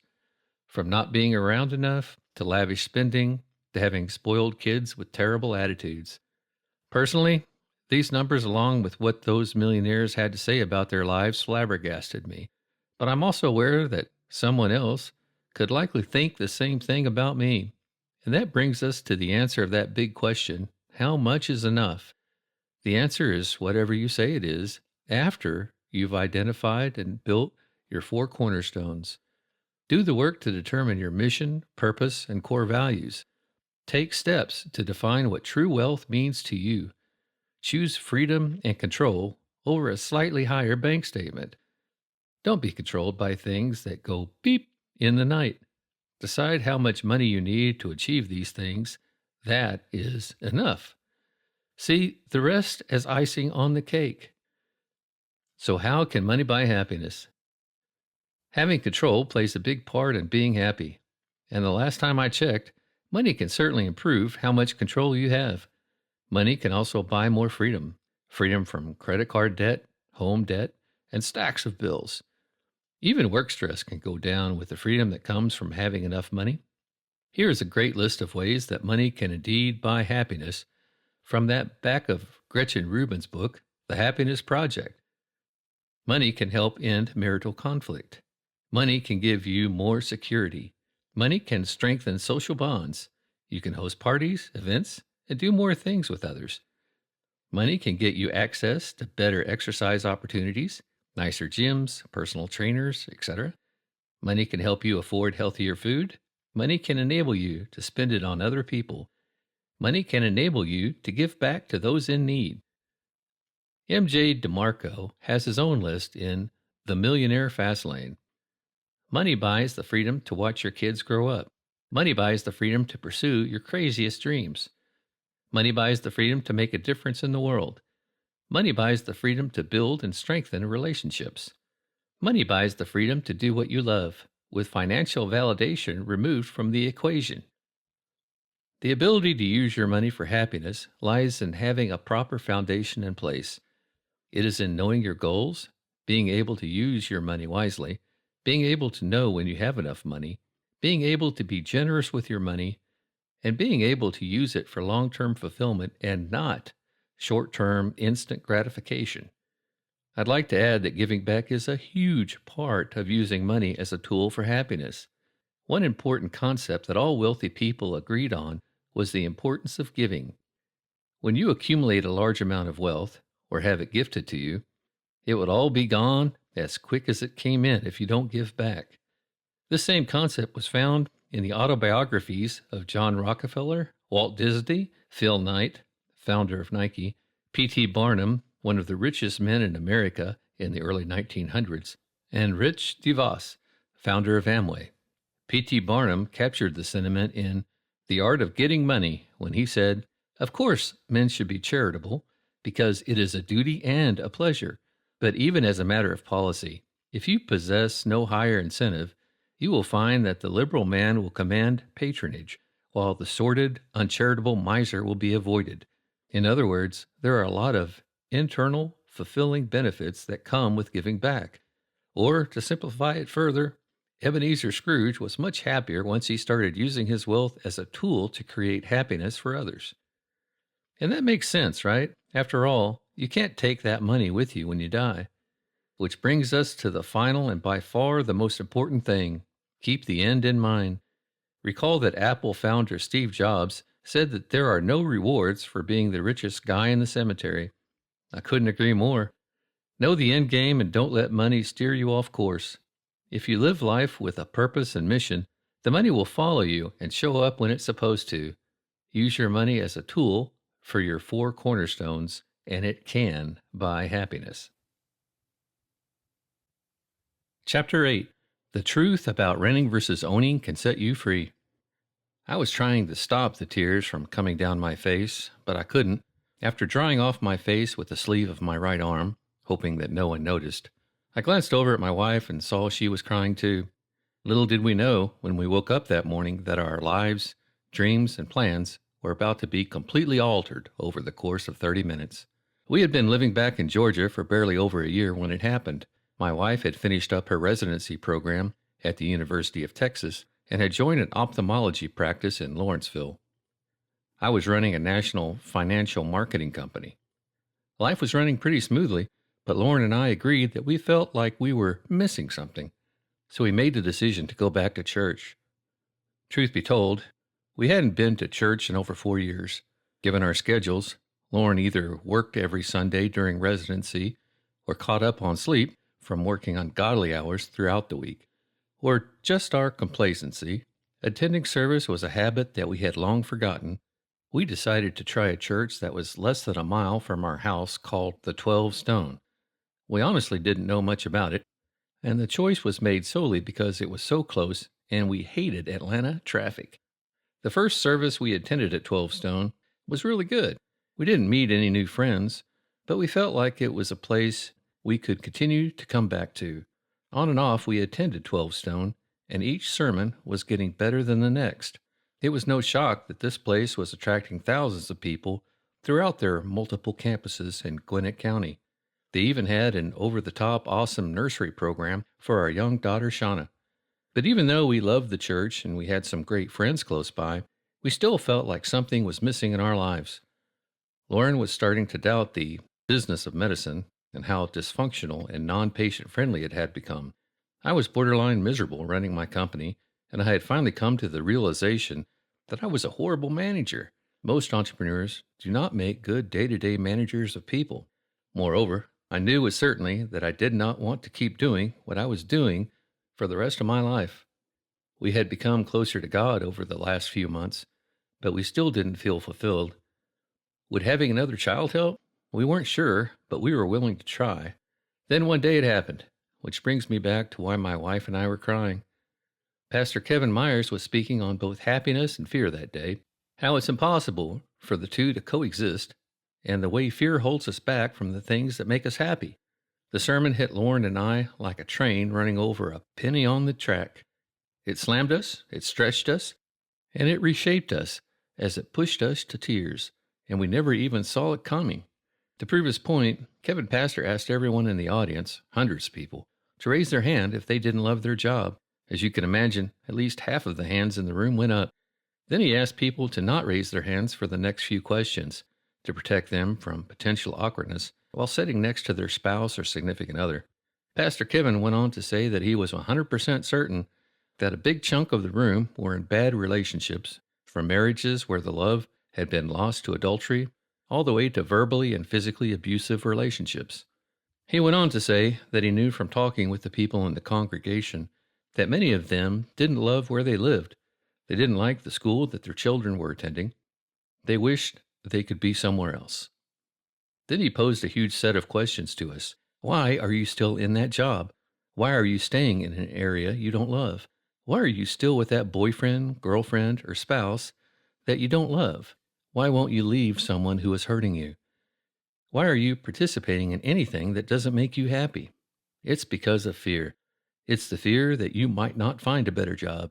It's the fear that you might not find the right house, or that your kids might have to make new friends. It's the fear that things might not go exactly as planned, that you might lose some money in the process, or that you might be alone. Pastor Kevin then paused for a few seconds before saying, "You're afraid of what you might lose. You're afraid of what making these changes might cost you. And while I understand where this fear comes from, believe me when I tell you that you have nothing to lose. How can you? You do not own anything.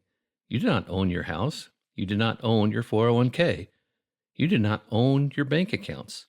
You do not own your own car. You do not own all of your toys. And you do not own your time here on earth. It can all be taken away from you at any minute." He paused and then said, "Everything you think you own is rented from God. Your money, your home, your clothes, your cars, your bank accounts, your sky miles, your kids, and especially your time. They are all rented. You own nothing. God owns it all and is gracious enough to let us all rent what He has created." Wow. Pastor Kevin's message changed my whole perspective in an instant. Regardless of whether you believe in a higher power, do you think you exist to work in a job you hate? Do you believe your life was given to you with the intention that you would spend it with someone you don't like? Do you think any God enjoys seeing His creation wasting away in misery, trying to protect and desperately hold on to what they are renting from Him, all to avoid the fear of change? The Bible says, "What do you have that God hasn't given you? And if all you have is from God, why boast as though you have accomplished something on your own?" It's a powerful way to look at it, don't you think? So knowing that, why do we get so caught up in the fear of losing something we don't own? Why do we fear change when it can be brought down upon us at any time? And why do we avoid difficult choices when we know deep down that they bring growth? How much longer will you allow fear to hold you back? Isn't it time to make the most of the time you have? As all of this was hitting me while sitting in the 12-stone church that day, I knew Lauren and I needed a change of scenery, not so much in our relationship, but in our jobs and where we lived. Our relationship needed a little more spunk as well, but I knew for certain that where we were living and what we were doing for our jobs were the areas where we needed the most change. I didn't know where or what we were supposed to do next, but I knew we had nothing to gain by assuming our time was guaranteed. You don't own anything. You should never let fear or the sense of ownership get in the way of your purpose in life. As the purpose-driven life states, we never really own anything during our brief stay on earth. God just loans the earth to us while we're here. It was God's property before you arrived, and God will loan it to someone else after you die. You just get to enjoy it for a while. I had numerous fears going through my mind after this memorable church service. Everything in my body was telling me to leave what I had built during my career of almost 13 years, pack up the family and move to Florida to start something new. But Pastor Kevin's words had instilled a new sense of urgency into my thinking.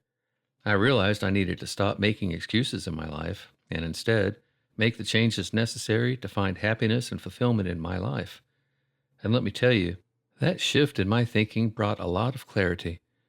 Discerning what truly mattered, the happiness of my wife and kids, not being miserable at work every day, from what didn't, the predictability of my safe career, suddenly became very easy.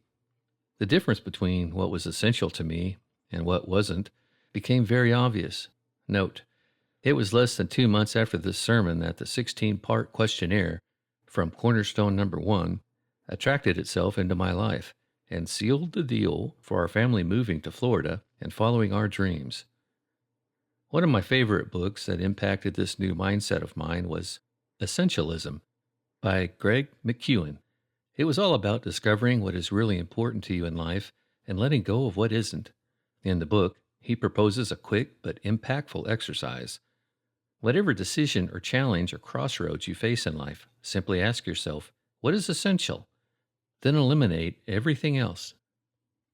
I agree with this thinking, but truth be told, I found myself taking essentialism and minimalism a bit too far and too fast sometimes.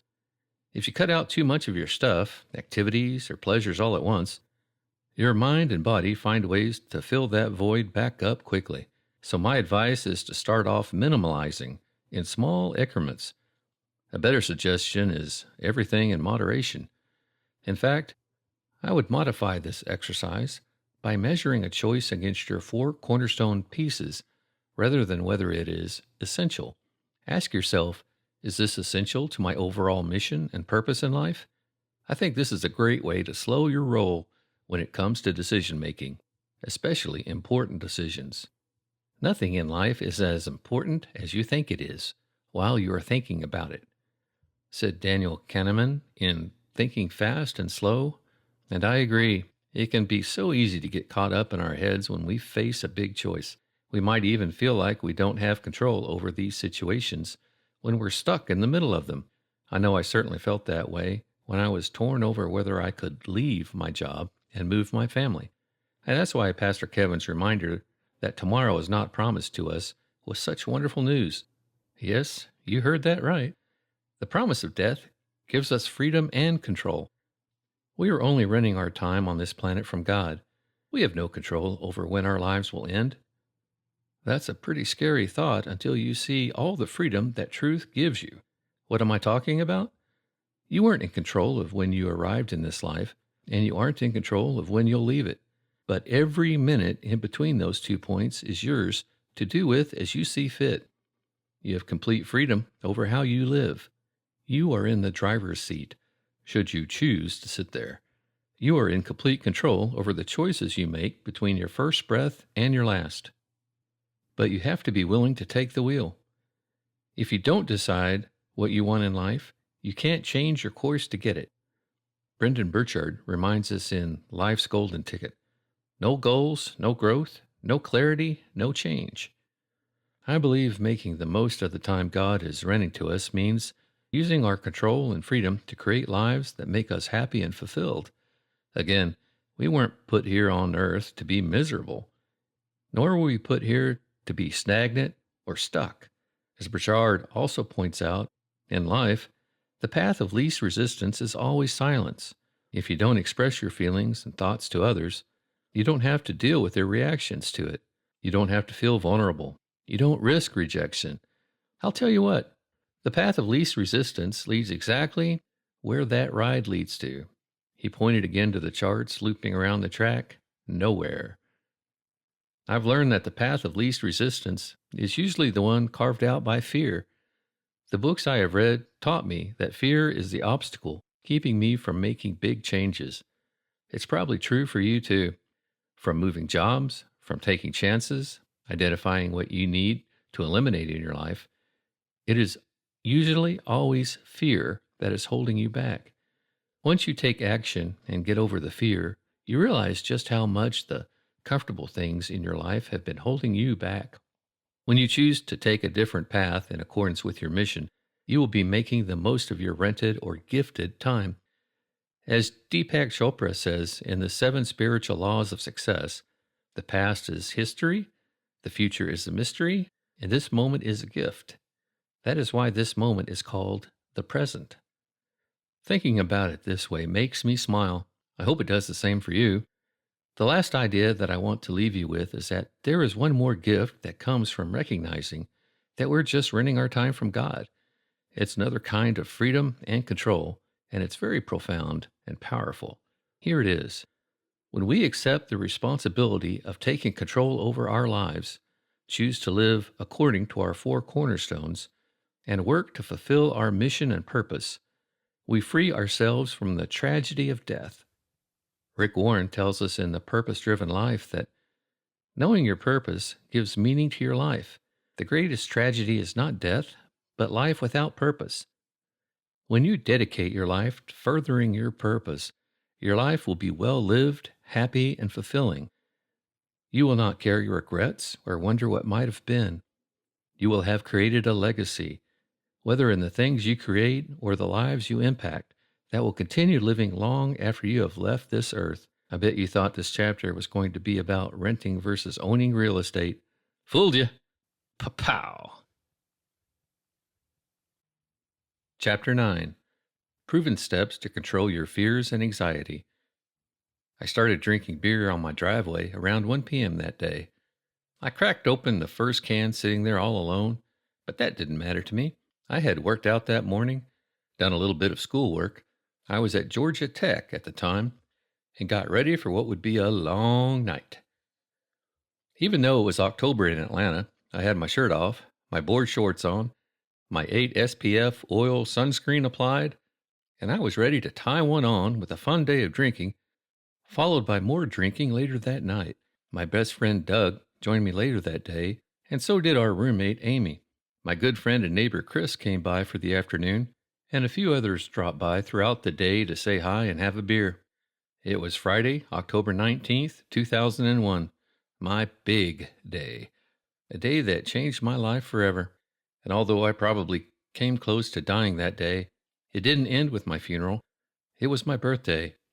The impact this day had on my life is not something I've shared with anyone before. Not my wife, not my parents, not my kids, not even my best friends who were there to witness what happened that night know the damage it has caused me long term. I feel that sharing this is something that I am being called to do, and frankly, it already feels like a 15-year-old burden I have been living with is coming off my chest. Because of that, I feel the need to tell the whole story. Settle in, because this chapter is a long and I hope very helpful one. But back to the story at hand. After drinking beer most of the day in and around the driveway at 1234 Francis Street in Midtown Atlanta, Doug and I hit the phones to see where people were going out that night. Even though we had already polished off a case of Busch Light between the two of us that day, minus a few beers to friends that stopped by. We were young, had pretty well-trained livers from a few hard years of binge drinking, and thought we were invincible. Not to mention, it was my birthday. We found out that my ATO friends, Doug and I were Sigma Chi's, were heading to a dingy watering hole nearby that catered to college kids. So we rounded up the troops and hit the bar. From what I recall, there were a lot of friends that came out that night to celebrate my birthday. A few of my Sigma Chi pledge brothers, some of my Pike friends, a handful of girls that I managed to convince to meet us out, and my roommates Doug and Amy. And then things got crazy. One of the ATO guys had one of those big, black, permanent markers that he frequently carried around on the weekends that served many purposes. Some nights it could be used to draw finger mustaches, when you draw a funny mustache on your pointer finger and then place the finger above your lip. Some nights it was used to write down girls' phone numbers, and some nights it was used to count shots. Tonight, it was going to get a lot of use for that third reason. By the time I had blacked out, I believe I had 14 black marks on my right arm. It's the last thing I remember from the night, and I can still remember where I was sitting at the bar. I certainly couldn't stand at this point, and I recall time feeling like it was standing still. Everything was moving slower. My thoughts, my voice, my reflexes, and my brain. The goal that night was for me to drink as many shots as my age, 23. The black permanent marker was going to get a lot of work, but nothing compared to my body. Granted, many of the shots were not that strong, like red snappers and lemon drops, but after a full day of drinking, my blood alcohol level must have been through the roof. According to witnesses, I had to be carried out to Amy's car while trying to convince Doug and Amy I could sleep outside. The next thing I remember is waking up on what used to be a light blue Ralph Lauren comforter, completely covered in my vomit. I, too, was pretty much covered from head to toe. I could smell the Jägermeister caked in my comforter, and I began to dry heave. Fortunately, I had puked up pretty much everything my body had to offer for the past 9 hours. Looking down at my right arm, I saw a bunch of black marks running up my forearm, and my mind slowly started to recall that they were marking my arm every time I took a shot the night before. I tried to count them, but my head was pounding so hard that I couldn't even concentrate enough to count. I felt like death. As I slowly tried to get out of my bed without getting any more vomit on me, I peeked over the side to see that I had puked all over the floor as well. Great. We lived in a 3-bedroom house, and the one bathroom we all shared was on the complete opposite side of the house from my room. Not only did I have to relieve myself, but I desperately needed a shower to get all of the vomit off my body and out of my hair. That smell, in combination with the strong stench of rotten liquor, was making me constantly dry heave. I slowly opened the door to make my way to the bathroom, hoping to not see anyone, and Doug was right there on the couch. I later found out that he and Amy stayed up most of the night checking on me, moving me around, and trying to jolt me while I was throwing up, all to make sure I didn't choke and die. They were incredibly worried about me, and they weren't sure if they should have taken me to the hospital or not. While showering, I remember looking down at my forearm after scrubbing some dried vomit from my arm and counting the number of shot marks. 14. I had consumed 14 shots after hours of binge drinking outside during the day. Before this miserable day, I would have banged my chest and bragged to all my friends about how many drinks I took down the night before. But now it was different. I had never experienced a hangover of this magnitude, and I wasn't sure whether to cry, vomit, or hang myself. All 3 options were going through my head at the time. I had seriously considered going to the hospital to see if I had alcohol poisoning. I spent the entire day on that couch, soaking it with sweat, trying to get as much water in my body as it would take, and avoiding talking to anybody that called to tell me happy birthday. This was before text messaging, back when people actually called, but I didn't want to speak or see anyone. I looked and felt like death was knocking at my door, and that probably wasn't too far from the truth in the past 24 hours. Nightfall finally came, and I went to bed early, still feeling ill, but hoping that I would be back to normal by tomorrow, like all of my previous hangovers. My stomach wasn't right for well over a week. I couldn't shake it. But the worst part was my lack of self-confidence while out in public, especially crowds. I couldn't wrap my head around it, but for the first time in my life, I couldn't stand being around people. My heart started beating faster when I was around crowds or in class. My stomach started churning, my palms would get sweaty, and my body temperature would rise. Sometimes I would start sweating, and my mind could not focus on anything else. You can probably already guess what was happening to me. I was experiencing my first anxiety attack. Little did I know, these sudden panic attacks would stay with me and haunt me for the next 14 years of my life, and it was all triggered from the crazy booze fest I had on my 23rd birthday. Fight, flight. It is said that when you have a panic or anxiety attack, that your body goes into fight or flight mode, just as it would if you were out in the wild and a grizzly bear was coming after you. And if you have ever experienced a panic attack firsthand, you know that your mind and body really do engage as though you're in danger. Your heart rate goes up, it becomes tougher to breathe, you start sweating, and you become weak and sometimes dizzy. You feel like you've got to go to the bathroom. You begin to get chest and stomach pains, and your body starts screaming to your brain that you need to run away. It is something I don't wish on anyone, yet I know it affects millions of people every year. In fact, it is estimated that 1 in 4 people will suffer from anxiety severe enough to be diagnosed as a disorder at some point in their life. The good news is that after 14 years of letting panic attacks run my life, I finally found a way to conquer them once and for all that I will be sharing with you. But first, let me tell you about all the mistakes I was making so that you can learn from those and never repeat them. You will probably cringe when you see how I was trying to combat anxiety for the first 10 plus years after that fateful night. Mistake number 1, self-medicating with uppers. When panic attacks hit, they would drain me of energy when I tried to keep them at bay with every ounce of energy I had. Not only do panic attacks make you feel weak and fatigued when they hit, but because your mind and body are working in overdrive in a fight or flight mode, they leave you mentally and physically exhausted as well. After experiencing these panic attacks more frequently, still not knowing what was happening to my body, and with too much pride to tell anyone, I started to look for ways to address the problem on my own. Still, I didn't have much energy. The first thing I tried was coffee. I had never been a coffee drinker before, but I was willing to do anything. But after a few mornings of trying to get down a full cup of disgusting black coffee, this was before Starbucks were on every corner, I knew there had to be a better way. The next thing I tried were caffeine pills. Oh yeah, baby. These started to work right away. The quick bursts of energy helped big time, and I started to carry a small tube of caffeine pills around with me everywhere. To class, to work, to the bar, you name it. I was popping caffeine like it was candy. Of course, the irony was that they were speeding up my heart rate, which was triggering more panic attacks. Since I still didn't know exactly what my body was doing, I had no idea that my daily doses of caffeine pills were causing the issue to get worse. Mistake number 2, self-medicating with downers. The next thing that I did was try to suppress my body from these weird changes was to drink more alcohol.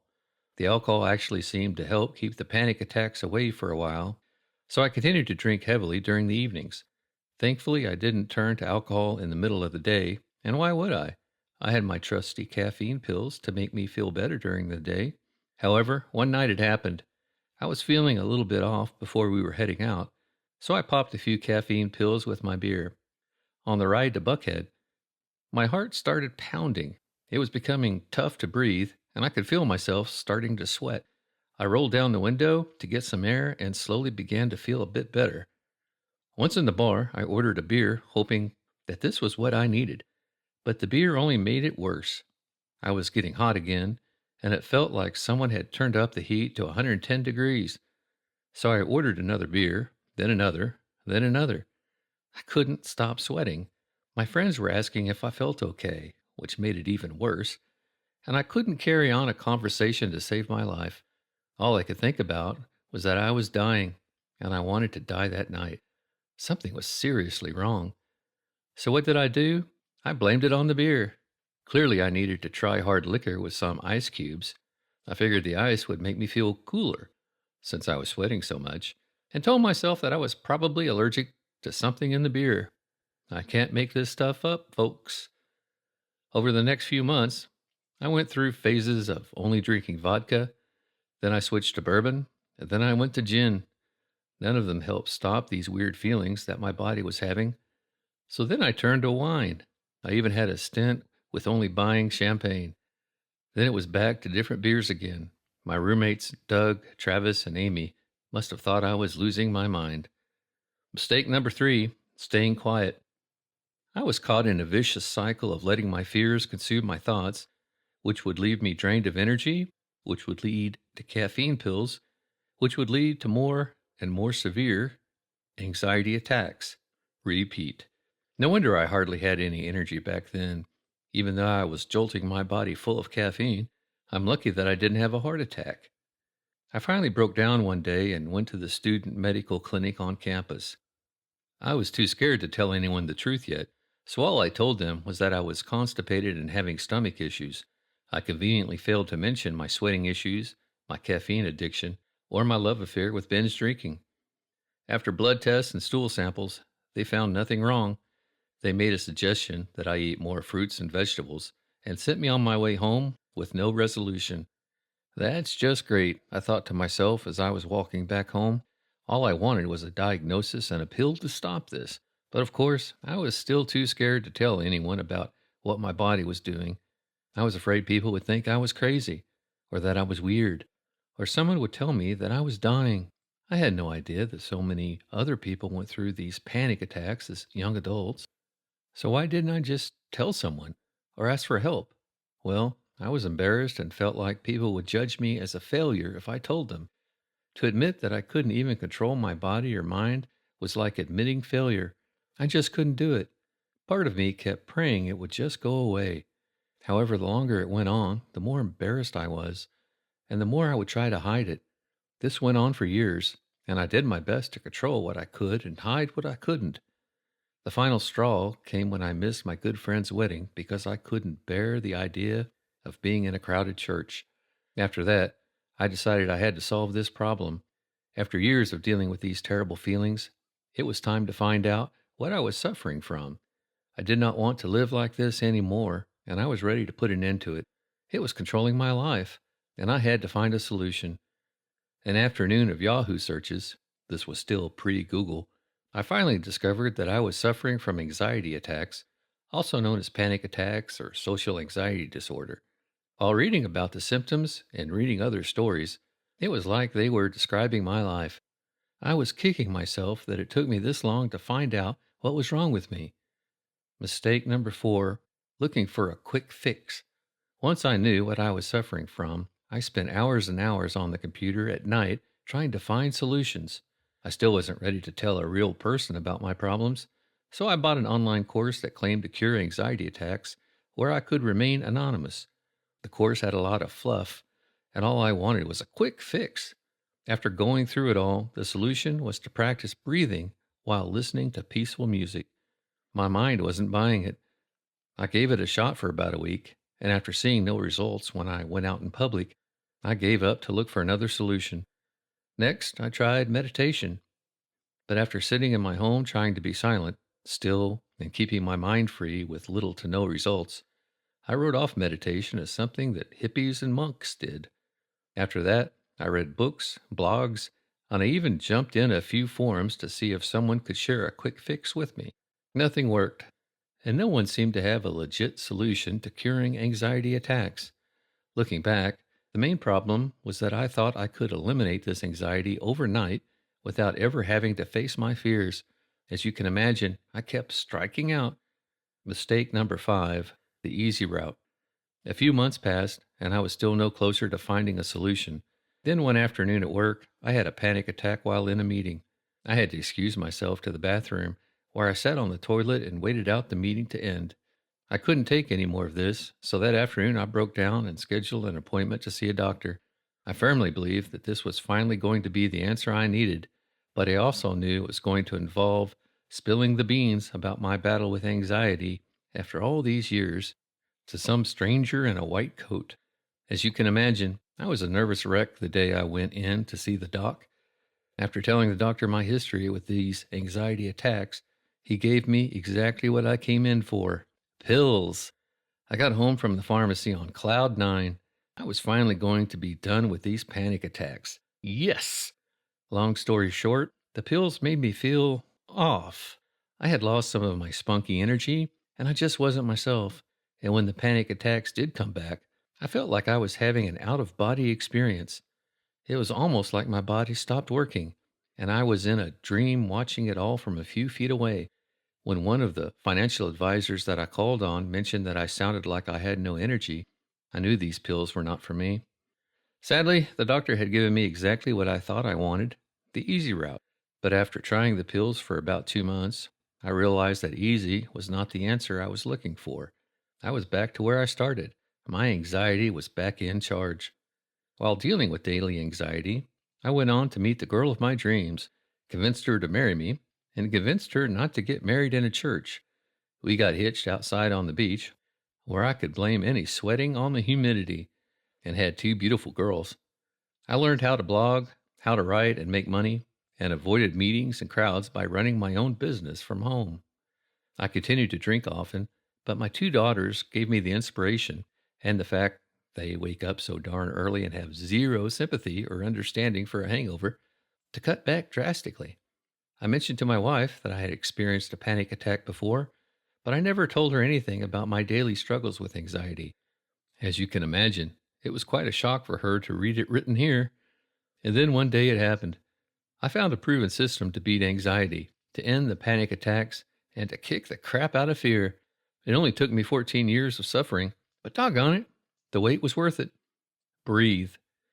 We were about to go down to the Florida Keys for a week of free diving for lobster. If you have ever gone free diving, you know that the longer you can hold your breath, the longer you can stay underwater, which usually results in more lobster. Talk about incentive. So I signed up for a course that guaranteed to safely get you down to 67 feet in one breath all in one weekend. My brother said that most people who take the course could double, if not triple, their breath hold in a single weekend. Luke had already taken the course a year earlier, but he and our good friend John Bentley were going to come along with me to get a refresher. I was psyched. However, the day before, I was about to head down to South Florida from Tampa for my weekend freediving course. My wife Lauren started feeling ill. By that night, she was almost unable to move and collapsed on the floor. She spent the next 24 hours in bed and didn't even have the energy to make it to the doctor. I knew I couldn't leave her here with our two young girls, so I bailed out at the last minute and stayed at home to help my wife, missing my class and forfeiting the $380 I had already paid for it. As painful as that was, it was the right thing to do. When Luke came back from his refresher course, I asked him to explain to me how he learned to double his breath in a weekend. I wanted to start practicing what I could before our trip to the Keys in a couple of weeks. Luke told me that the secret to a longer breath was to get your heart rate as low as possible. The slower your heart rate, the more relaxed and calm you were. Thus, the longer you could hold your breath since your body is consuming less oxygen. He said the entire course was basically a day of safety and then a day of breathing exercises. But it was the breathing exercises that slowed your body into the most relaxed state possible. He also went on to tell me that during the last few moments underwater, before you finally come up for air, your body is going through some serious fight or flight feelings. In other words, your lack of oxygen is sending signals to your brain that you need to get to the surface via chest pain, lightheadedness, a rapid heart rate, trouble concentrating, and even blackouts. Sound familiar? Luke went on to say that the trick to holding your breath longer was to get your body, breath, heart rate, and mind as far away from the panicked fight or flight state as possible. To do so, you must slow down your heart rate with strategic breathing right before you take the final big breath hold. And not just any breathing, it had to be breathing with your stomach and not your chest. This part was critical, he said. And the more relaxed and the slower your heart rate from your slow and rhythmic stomach breathing, the longer you can hold your breath. Your mind also plays a role, he added, in that you must believe you can hold your breath for a certain period of time. As he was telling me all of this, I felt like I had just hit the jackpot. Here it was. The answer that I had been looking for was hand-delivered to me from a freediving course that I couldn't attend. Luke was explaining the cure to anxiety attacks, and he didn't even know it. Holy smokes, I had to give it a try right away. I hopped in my Tahoe after meeting with Luke, and I began to try the breathing techniques he taught me. Take a slow, deep breath. Inhale using your nose or mouth while counting to 8. Concentrate on breathing with your stomach. 0 rise of the chest. Slowly breathe out. Exhale through your mouth on the same 8-second count. Concentrate on breathing in through your belly and not your chest. When done correctly, you should only see your stomach push out. Your chest should not move at all. It was working. Just doing this for 40 seconds made me feel incredibly calm and collected. I drove off excited to try it out in places where I would normally have panic attacks. I purposely got in a long line in Publix supermarket just to see how I would do with my breathing strategy. Once an initial bout of panic swept through me, I quietly began my breathing exercises. I watched my stomach go in and out slowly under my t-shirt and felt my body loosen up. My heart rate slowed down and my body temperature slowly dropped. All of a sudden, it felt cool in there. My panic was defeated. Over the next few months, I would put my newfound love of slow stomach breathing to the test in many places. My daughter's school, sandwiched in between other parents at a play, airport security lines, and a Tampa Bay Lightning game. All of these scenarios that normally would have been incredibly tough for me are now feasible. Now, does this mean I never experience anxiety or fear? Of course not. Our bodies are wired for fight or flight for a reason. But what I have learned is to avoid panicking. I control my fear, and I own my panic attacks so they never bother me again. I still get a little bit uncomfortable and by no means enjoy being stuck in big crowds where I can't move, but I could do my breathing techniques and never feel the need to flee. Through all of this, I realized one important piece of the puzzle that must go hand in hand with the slow stomach breathing. It is simply to believe you can beat it. If you don't think you can, no amount of breathing will save you every time. And that is the cure to defeating any type of fear, not just anxiety attacks, knowing that you can beat it. Dan Harris's book, 10% Happier, further confirmed everything I had learned about breathing. If you don't know the name Dan Harris, you've probably seen him. He has been a well-known anchor and reporter on ABC for many years and was a host on Good Morning America. Ironically, he first became famous by having a panic attack while on live TV as an anchor and suffered from anxiety and panic attacks as I did for quite some time. On his search for both happiness and a cure for his anxiety, he discovered that controlling his breathing through meditation was the cure. Here's how Dan explained what breathing and meditation did for him. In moments where I was temporarily able to suspend my monkey mind and simply experience whatever was going on, I got just the smallest taste of the happiness I'd achieve while on retreat. Not only did it eliminate panic attacks 100%, but it made him 10% happier, as the book title suggests.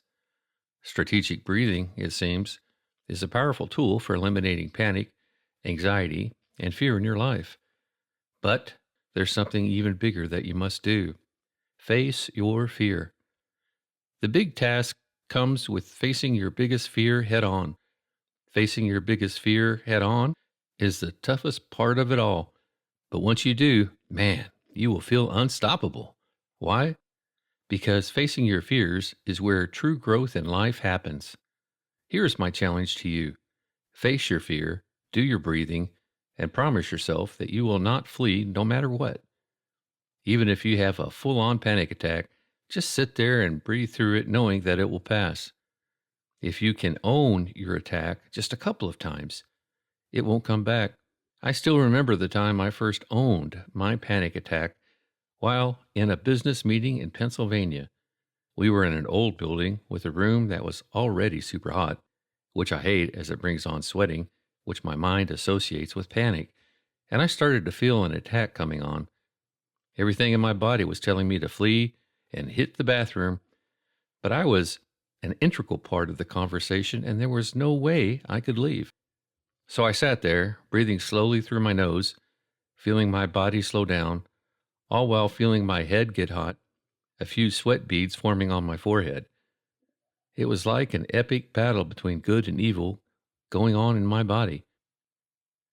After no more than 30 seconds, good won. The attack completely went away, and it was one of the most rewarding things to know I could sit there and own it. It's a mindset thing. The mind is the most powerful thing God ever created. There is a reason one of the top-selling self-help books of all time, Think and Grow Rich by Napoleon Hill, was 100% about the mind.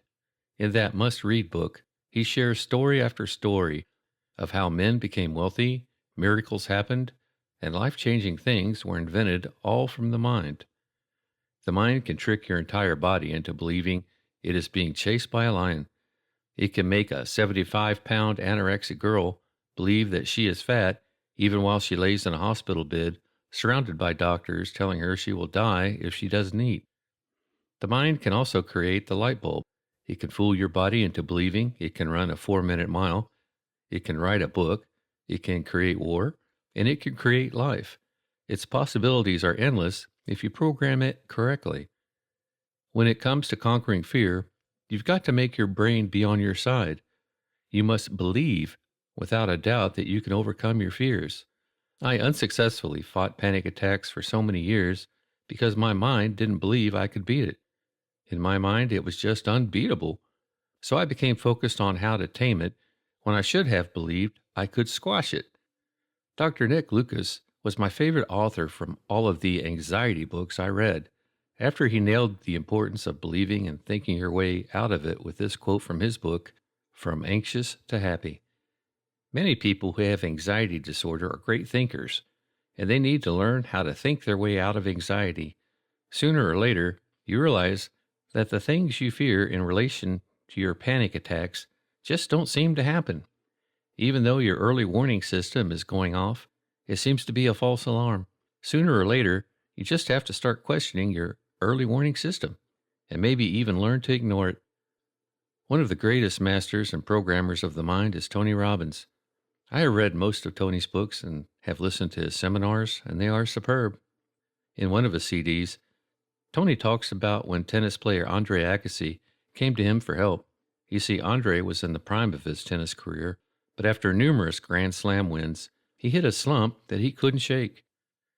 Tony and Andre started going through some footage of Andre on the court before a game.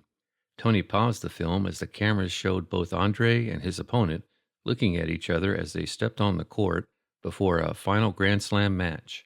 Tony asked Andre, "What was going through your head right there before the match?" Andre replied, "I remember thinking to myself as I looked at the other guy, why did you ever bother to show up? I'm going to wipe you all over the court." In other words, Andre knew without a doubt that he was going to own his opponent. A couple of hours later, Andre had wiped his opponent all over the court and walked away with a trophy and loads of money. The next scene that Tony pulled up was a shot of Andre looking at one of his recent opponents right before the match started. It was a match Andre had recently lost. Andre was a much better player than this guy. He outranked him and should have easily been able to win and move on to the next round. But just the opposite happened. Tony asked Andre, "What was going through your head right there before the match?" Andre replied, "I was recalling how bad my backhand was the last time I played him and how many errors I made." Even though Andre was a better player than ever before, was in perfect health, and could beat any tennis player in the world, his mind was holding him back from excellence and winning Grand Slam tournaments. Tony worked with Andre to reprogram this mindset to get him back to the same level of confidence he had back when he was winning. And it all changed for Andre after that. He went on to win more Grand Slam tournaments and make more money than ever before, all from a mindset shift. Another amazing Tony Robbins story came out of one of the books that I listened to multiple times in the car called Unleash the Power Within, a must-buy if you don't already own it. And in that audiobook, Tony talks about how rock icon Bruce Springsteen gets so nervous before a show that he gets to the point of puking. He goes on to compare how Bruce was dealing with fear versus another celebrity singer he was consulting with. You see, Tony was working with a well-known female singer who was having a lot of trouble with anxiety and fear in front of her audience. When asked what goes through her mind when she gets anxious, this was her story. "When I'm about to go on stage, my heart starts racing, my palms start sweating, and I get butterflies in my stomach. I start to get this startling sensation throughout my body, all the way to my fingertips. And that's when I know I'm having a panic attack." She is completely debilitated and has even canceled shows in the past, all due to her panic attacks. Now compare that with an eerily similar comment that music legend Bruce Springsteen made about what is going on in his head and body right before getting on stage. "When about to go live, my heart starts racing, my palms start sweating, and I get butterflies in my stomach. I start to get this startling sensation throughout my body, all the way to my fingertips. And that's when I know I'm ready to rock the audience." You can either let fear control you, or you can harness it and ride it to the moon. I was watching author Kamal Ravikant speak at the Awesomeness Fest. You can watch it on YouTube. Just search Kamal Ravikant Awesomeness Fest. And I loved what he said about conquering his fear of public speaking. Kamal said, "If something scares me, I know there is magic on the other side when I conquer it. Every single time I have been fearful or scared of something and I had the courage to jump off the cliff and face the fear, magic has happened in my life. Facing your fears is how you sprout new wings." Good stuff, and so true. This chapter promised to help you eliminate anxiety and panic attacks. So here are some of my pro pointers on how to defeat it in your life like I did. Stay away from lots of caffeine. Caffeine, energy drinks, and anything with tons of sugar will increase your heart rate, which can many times trigger panic if you suffer from this, like so many of us. The great news is that it doesn't mean you have to quit drinking coffee. I drink coffee every morning, still, but it does mean that you should lay off extreme amounts of caffeine and know that they can trigger panic attacks.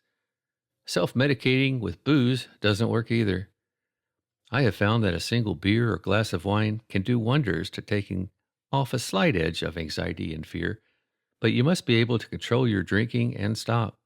If you are drinking in the mornings, before work, or before important events, then you have a problem and need to face the reality that you need help. It is critical that you go to the place where your panic attacks are worst and own it. Don't avoid it. Walk up to it, laugh at it, and punch it in the face. As psychologist and author M. Scott Peck said in The Road Less Traveled, life gets a whole lot better once you face your fears and conquer them. Here's the quote from Scott's awesome book. Those who have faced their mental illness, accepted total responsibility for it, and made the necessary changes in themselves to overcome it, find themselves not only cured and free from the curses of their childhood and ancestry, but also find themselves living in a new and different world. What they once perceived as problems, they now perceive as opportunities. Try your best to avoid drugs to cure panic attacks or anxiety. In many cases, but not all, drugs are like putting a Band-Aid on a bullet wound. Always try to alter your mind naturally first, not with drugs. In almost all cases, your mind can be programmed to overcome your fears. Breathe. Don't ever forget that it is virtually impossible to have a panic attack when you are 100% relaxed, and your breathing is slow and controlled. Keep breathing through a panic attack and know that it will pass. A panic attack cannot hurt you. A real lion or bear can, however. Dr. Nick Lucas offered some really helpful words in Anxious But Happy. Even if you're concerned about the actual panic attack itself, the simple question is, what's the worst thing that has ever happened when you've had a panic attack? They come, they're awful, they go, and you're still there. I think this is a powerful thing to think about should you find yourself in the midst of an attack. Realize that you're not alone. Know that over 6 million people, just in America, suffer from anxiety attacks every year just like you. You are not weird, and you are not alone. If you feel one coming on and for some reason the breathing isn't working, tell the people around you that you are having a panic attack. You will be shocked that usually at least one of them has experienced the same thing and will tell you it's okay. Get the most out of your breathing. Slowly count to 8 or silently say, relax, when you breathe in and out. Feel your body slowing down. Feel your heartbeat slow down. Feel your breathing slow down. Concentrate on each breath and watch your stomach go all the way out. If you are speaking, like public speaking, and you start to feel a panic attack coming, then slow down your talking, focus on your breath, and don't be afraid to take a couple of deep breaths through your nose while you give the talk. Always remember that when your heart rate is slow and your breathing is controlled, it is virtually impossible to have a panic attack. I would also recommend taking one of those weekend freediving courses to learn about your breathing and or take a meditation class as well. It took me way too long to understand the power and importance of breathing. Finally, face your fears, and only then can you be truly free. As Kamal says in his first book, love yourself like your life depends on it. Fighting fear doesn't work. It just drags us in closer. One has to focus on what is real, on the truth. When in darkness, don't fight it. You can't win. Just find the nearest switch, turn on the light. Freedom. Summary, action steps. One of the most important and overlooked aspects of control is being in charge of your time. Time is one of the few things that every human on earth gets the same amount of every single day. So, why is it that some people can maximize every waking hour while others seem to get nothing done? It's because most people have little control over their time, and it probably stems from something they've said yes to doing. I love what James Altucher said about the importance of controlling your time in his book, The Power of No. Do you have a tendency to say yes to too many things? If so, try this. You are entitled to 3 no's for every 1 yes in your life. If you don't say yes on your own terms, you are saying it on someone else's terms, and the results will hurt you. Similarly, Dan Kennedy famously says in his No BS books, if you don't respect and have full control of your own time, don't expect other people to respect it. Then there is your emotional life to consider. Another really critical aspect of control is being able to keep anger, hatred, and resentment from taking control of your life. Some books I read, such as Kamal Ravikant's Live Your Truth, went as far as to say, forgiveness is the key to freedom. And I have to agree. I mean, have you ever seen a happy person that is constantly holding grudges and angry at the world? Of course not. Similarly, if you can't control your thoughts, you'll have a tough time being fulfilled in life. That means controlling your emotions, controlling your ability to keep negative thoughts from entering your head, and the ability to keep your mind focused on your mission in life. Almost every book about achieving wealth, from The Science of Getting Rich by Wallace Wattles, to Think and Grow Rich by Napoleon Hill, to The Power of the Subconscious Mind by Joseph Murray, confirms that controlling your thoughts plus faith is key to success and long-term happiness. Finally, you must learn to stand up to your fears and harness that energy into something positive. I love what Stephen Pressfield says about fear in his must-read book, The War of Art. Here it is. Are you paralyzed with fear? That's a good sign. Fear is good. Like self-doubt, fear is an indicator. Fear tells us what we have to do. Remember one rule of thumb: the more scared we are of a work or calling, the more sure we can be that we have to do it. The biggest lesson you can learn here is to break away from anything that is holding you back or controlling your life. Take risk, learn from your mistakes, and don't let anything control you. Here are just a few things that I have seen control people, including myself, which ultimately take away from your long-term happiness. Alcohol, anger or being unable to forgive, drugs, money, a job, a long commute to a job, a city, food, out-of-control spending, cell phone, email, porn, fear of failure, anxiety, your boss, your house, your belongings, girlfriend, boyfriend, spouse, parents, your thoughts, your time. It's important that you realize I am not saying you must control every facet of your life. The control I am referencing in this chapter is centered on not letting something control you more so than you having control over something. Trying to control things out of your control will not do you any good. It's incredibly important that you live life knowing that everything happens for a reason. Michael Singer really nailed home the power of going with the flow and not trying to control every small detail in life with this quote from his top-selling book, The Surrender Experiment, in which he writes, "The universe has been around for 13.8 billion years, and the processes that determine the flow of life around us did not begin when we were born, nor will they end when we die. What manifests in front of us at any given moment is actually something truly extraordinary.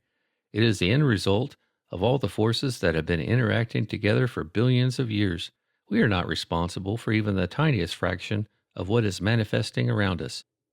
Nevertheless, we walk around constantly trying to control and determine what will happen in our lives. No wonder there's so much tension, anxiety, and fear. Each of us actually believes that things should be the way we want them, instead of being the natural result of all the forces of creation. The key is to surrender to the flow of life without giving up control of your life. As Claudia Azula Alcher says in The Power of No, she realized controlling her attitude was sabotaging all of her relationships, and the death I needed was to say no to my relentless obsession to orchestrate every relationship. As you can see, control can be a bad thing if you are on the wrong side of the coin. So how do we strike that balance? Here's a handy formula. More control equals more freedom equals more happiness equals more fulfillment. For instance, if you can save 10% of your paycheck instead of spending 110% of it every month, you have more control of your finances.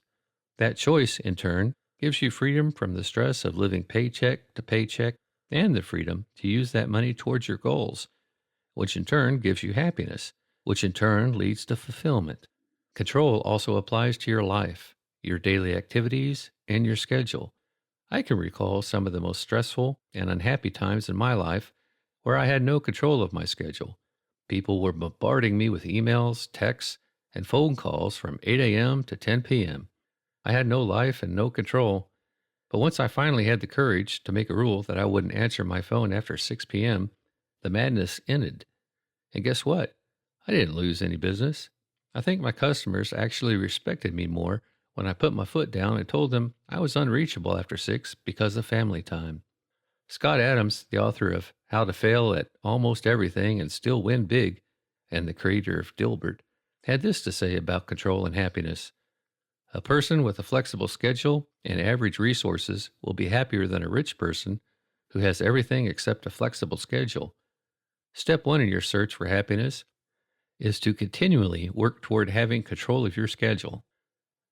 Another one I see impacting so many people is the lack of control over your fears and or anger. When it comes to fear, either you control it or it controls you. There is no in between. Same with anger. When you are angry, your brain cannot focus on anything else. You have no control, and you certainly can't be happy and fulfilled when you're mad. Don't let these things control your life. What about meditation? Many of the people that I told about this book before I released it asked about the importance of meditation in the pursuit of happiness. And what I found throughout pretty much every single book I read on happiness was that controlling your breathing, meditation, quiet time, silence, and or prayer time were all listed at the top in terms of importance.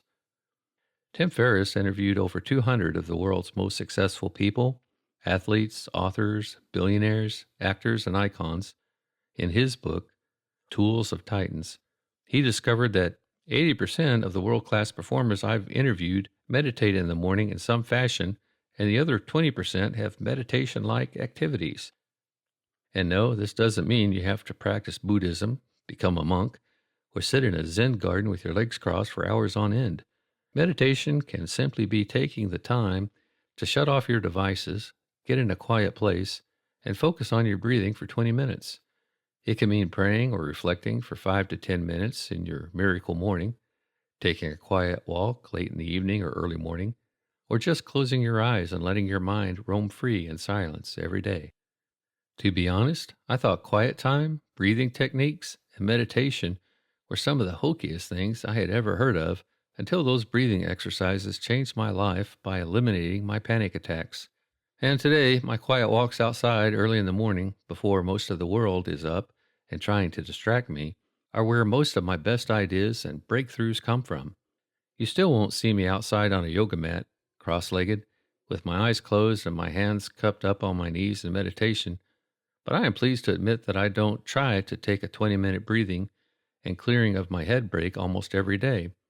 My best self seems to come out shortly after my breathing exercises, and I always come out calmer and ready to take on anything. I'd even venture to say that breathing and silence in general provide some of the best healing out there. As you can see, it's the equation at work again.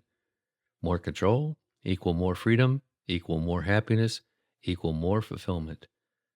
Here are some things that you could start doing today. Your freedom action steps. 1. Turn off your cell phone ringer and all potential noises, dings, and beeps today. I have had my phone on vibrate for 2 straight years now, and it was a game changer for my stress and control. And I don't just mean some of the time. I mean 100% of the time. I haven't had a beep, ding, or ringtone come out of my phone in 2 years, except for the morning alarm when I travel. I also recommend deleting your personal email from the phone. Seriously, I did this about a year ago, and my stress levels have never been so low. And guess what? I haven't missed a single emergency or anything important yet. I check my personal email once per day, in the evening, and it was one of my best decisions ever. And if you think that sounds too hard, wait until you hear what Bert and John Jacobs, the founders of Life is Good, revealed in their book by the same name. They completely deleted their email accounts. as in gone forever. No way to email them. And they said it was one of the most liberating things they ever did. If you aren't familiar with the Life is Good brand, it is a $100 million company that started from a Life is Good t-shirt. So if the founder and CEO of a $100 million company can delete his entire email account and still get by, then I am certain you can at least take your personal email account off of your phone. 2. Go through each of the following controlling factors below and pick the one that has the most control over you or the one that is eating up too much of your resources. If there is one not listed that you think is controlling you and keeping you from long-term happiness, then pick that one instead. Fear, anger, job, spouse or loved one, health, eating, spending, house, cars, toys, or other payments, debts that control you, alcohol, drugs, etc. After you have picked the one that is negatively affecting you the most, start writing down a 30-day, 60-day, 90-day, and 1-year goal for controlling this issue. Write out exactly how much your life will improve when you control this issue. Envision how good it will feel when you start controlling it. Include the steps on how you plan on eliminating and controlling it instead of it controlling you. Then, take action. Repeat one at a time with any other significant issues on the list. 3. Face your biggest fear today. 4. Remember that everything you have in life is rented. Make the best use of it. 5. Live within your means. Only buy stuff you can afford to pay cash for, minus your home. 6. Give 10% or more of your income away every month. 7. Breathe. Cornerstone number 3, love. Love overview. Houston, we have a problem. My wife and I were living in a beautiful townhome in downtown Houston. I was making more money than ever before, and she was finishing up her residency to become a full-fledged eye surgeon, and we had a beautiful, healthy baby girl that we adored. From the outside looking in, life was glorious, but in reality, we were quite the opposite of glorious. We were borderline miserable. Lauren was working crazy hours, I was traveling quite a bit, and all of our spare time was spent catching up with each other and taking walks with the baby. We didn't have time for friends anymore. We didn't have time for church. And we didn't have time for our kickball team. I'm almost embarrassed to say that we pretty much had zero connections within our community, unless you count waving to your neighbors as community-centric. We found time for ourselves and nothing else, and we were miserable because of it. What went wrong? Before I reveal the big problem, let's go back in time a handful of years to when I was facing a different but similar issue. I woke up one morning with a pounding headache, wondering, where the heck am I? As I looked around through bloodshot eyes, I recognized that I was in my brand new monstrous master bedroom. When I slowly stumbled downstairs, I saw people strewn all over the place. My friends were passed out on the couch, in my guest room, in my kitchen, and all over the basement. One guy slept in my walk-in pantry, and a coworker of mine was zonked out in my laundry room on top of the washer and dryer. I took a look out the window and saw more carnage. There were people still sleeping outside in their cars, and I watched as one of my neighbors gently poked at my friend who was snoring on the pavement right behind a parked car. Now that's how you throw a party, I laughed, feeling pretty proud of myself. Do you remember the big house in Bridge Mill I told you about earlier? Well, this was the breaking in the new home party. I had friends galore show up, work friends, friends from college, and even many of my close fraternity brothers came up for the bash. Most of the neighbors came by to meet me as well, and all counted there were well over 200 people that made their way into my home that night. I was the hit of the community for sure. It was such a rush to show off my new house to so many friends, and I was so high on life that I didn't even care about the new hole in my wall from the late night festivities. It felt amazing to share my new home with so many people. Life was good. But my excitement dwindled as one by one my friends picked themselves up and left. Now that it was empty, my house felt huge, cavernous, and most of all, quiet. This is how it would feel most nights since there was just one person living in it. Me. Before buying this home, I had recently come out of a very serious relationship with a girl whom I thought I was going to marry. I guess I thought the answer to getting over the tough breakout was to buy a huge house and try to hook up with as many girls as I could. But it turns out that both decisions left me feeling pretty empty and lonely. Can you guess what this scenario has in common with the unhappiness I was feeling in Houston? It was a lack of love in my life. And I'm not just talking about romance. As we discuss love in the next few chapters, it's important that you don't confuse love with romance, as the two don't always go hand in hand. I'm talking about a slightly different definition of love. We'll be looking at the 3 kinds of love that are critical to your happiness in life. Over the course of my reading and research, I found that the most fulfilled people in the world had a healthy balance of 3 different types of love in their life. Love within a family, spouse, kids, significant other, immediate family. Love within a community, friendships, relationships, a common tribe. Loving yourself. Jason Fisher sums up all 3 forms of love in one paragraph of his book, The 2 Truths About Love. Everything boils down to relationships. Relationships are at the very heart of human experience. We are all constantly relating with partners or lovers, family members, pets, strangers, and friends, at work or school, with every aspect of our environment, the weather, traffic, current events, our finances, and so on.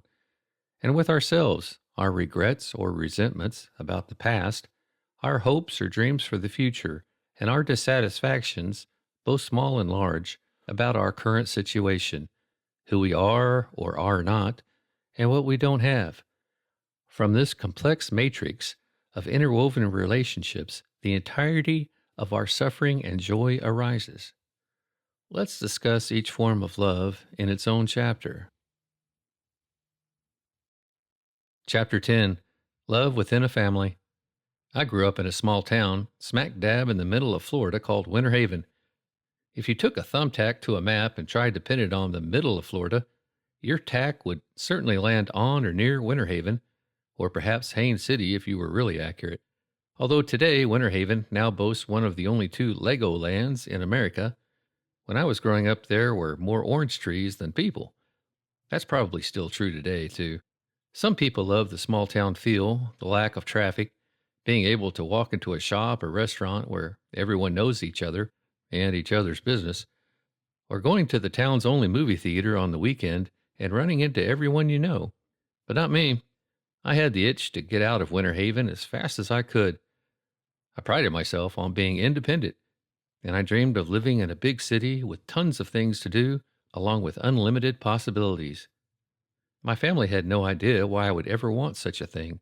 Given that almost every single one of our relatives lived in Winter Haven, the thought of moving away had never occurred to them. Both sets of my grandparents were within a handful of miles from us. Most of my aunts, uncles, and cousins lived nearby, and even both sets of my great-grandparents lived in Winter Haven before they passed away. I guess you could say I was the black sheep, because the thought of being so close to my family bugged me. I found it odd that none of them dreamed of conquering the world like I did. They weren't even that interested in seeing much of it. I found it disappointing that none of them had the adventuresome spirit that I had to travel and to live in a new city. Quite honestly, I found myself wondering what kind of redneck family I had been born into that always wants to stop over and share stories and hang out. And then I spent my first Thanksgiving alone in my big old house on the golf course. I may have been patting myself on the back for my tough-as-nails work ethic and independence as I proudly told my parents that I was too busy to make it home for Thanksgiving that year, but it didn't take long for me to realize how lonely I was without my family. I was surprised, to be honest. I had been going at 100 miles per hour with my job, and that made it easy to forget about how much I loved surrounding myself with people I care about. I completely forgot how good it feels. Now that I had finally taken a break and slowed down, I realized how empty my life was without family and loved ones around. I finally understood why our family stuck together. I had proudly told friends and colleagues that no one in our immediate or extended family had ever gone through a divorce, which is still true to this day as far as I know. But I never put 2 and 2 together to figure out why our family was such an anomaly these days. From that day forward, I started to appreciate my tight-knit clan more and more. I'd get excited about coming home for the holidays. Not only that, I looked at my family and relatives through a different lens. It finally made sense why none of them ever got divorced. Family equals support, equal love, equals staying power. You might be thinking, sure, great, Joe, but I don't need you to tell me that family is important. That's a given. That's what I thought too. But trust me, there is plenty to learn here. Let's break it down into the most important parts of the books I have read. To begin, let's talk about marriage and how it interacts with happiness. Happy marriage, happy life. Book after book and study after study proved that in general, married people are more content and happy in life than non-married or divorced people. Now, although I certainly know married people that are miserable, even celibate monks like the Dalai Lama had quotes like this about marriage from The Art of Happiness. There have been literally thousands of studies and surveys that prove Americans and Europeans who are married are happier and more satisfied with life than single or widowed people, or especially compared to divorced or separated people. One survey found that 6 in 10 Americans who rate their marriage as very happy also rate their life as a whole as very happy. Does that mean you can't be happy or fulfilled if you aren't married? Of course not. And it certainly doesn't mean that just because you get married, you will be happier either. I've seen a lot of people marry the wrong guy or gal, and the relationship made them both miserable until they got a divorce. But the Dalai Lama's words, and the pile of studies backing them up, do reveal just how much of an impact an intimate relationship can have on your happiness. The reason married people, in general, are happier is that the most intimate relationship you can have is a partner that you share a home with, confide in, and with whom you build a life every day. Tal Ben-Shahar has this to say about happiness and relationships in his book, Happier. While relationships in general are important for the ultimate currency, romantic relationships reign supreme. Summarizing the research on well-being, David Myers acknowledges that there are few stronger predictions of happiness than a close, nurturing, intimate, lifelong companionship with one's best friend. In fact, the importance of intimate relationships goes all the way back to the story of Adam and Eve, and it can be seen throughout history when you look at happy and fulfilled people. One thing they all have in common is intimate and special relationships in their life, and when you combine the close relationship with mutual goals and desires in life, it is powerful stuff. But if that is true, then why do so many romantic and passionate relationships end up in divorce or separation? Social psychologist Aaron Burscheid from the University of Minnesota concluded that it was the failure to appreciate the half-life of passionate love that dooms a relationship. In other words, relationships built solely on passion, aka sex and passionate love, rarely last long and keep couples fulfilled. Ironically, we all know this to be true, yet countless people keep making bad marriage decisions thinking this one is different and that they will find a way to work things out. Wrong. Don't get into a serious relationship with someone that is based solely on sex. It never works out. Likewise, the Dalai Lama said this regarding the endless pursuit of romantic love that so many of us are fooled into by watching movies and reading fictional love stories. It's something, never-ending romantic love, that is based on fantasy, unattainable, and therefore may be a source of frustration. So, on that basis, it cannot be seen as a positive thing. I think that if one is seeking to build a truly satisfying relationship, the best way of bringing this about is to get to know the deeper nature of the person and relate to her or him on that level, instead of merely on the basis of superficial characteristics. In other words, don't believe everything you see in the movies and read in the tabloid magazines about beautiful and famous people. My wise mom told me growing up, before you marry someone, ask yourself if you would still be madly in love with them if they got in a bad accident tomorrow and ended up in a wheelchair for life. If the answer isn't a 100% confident yes, then move on. Tal Ben-Shahar had this to say about the movie myth in Happier. The problem is that movies end where love begins. It's the living happily ever after that poses the greatest challenge. It's after the sun sets that difficulties often arise. So, what is the key to a happy romantic relationship? Tal Ben-Shahar nails it with this quote: unconditional love is the foundation of a happy relationship. Ironically, unconditional love is exactly what we all swear to do, and even sign our names to our marriage license when we get married. Yet half of us throw the promises out the window when things get tough. It's also critical to point out that a relationship with a spouse will not solve all of your problems. As we will discuss shortly, you must love yourself before a soulmate can have much of a long-term impact. Eckhart Tolle had this to say about love in his book, The Power of Now. Never before have relationships been as problematic and conflict-ridden as they are now. As you may have noticed, they are not here to make you happy or fulfilled. If you continue to pursue the goal of salvation through a relationship, you will be disillusioned time and time again. But if you accept that the relationship is here to make you conscious instead of happy, then the relationship will offer you salvation, and you will be aligning yourself with the higher consciousness that wants to be born into this world. Scott Peck spells this out even further with this powerful quote from The Road Less Traveled. When you require another individual for your survival, you are a parasite on that individual. There is no choice, no freedom involved in your relationship. It's a matter of necessity rather than love.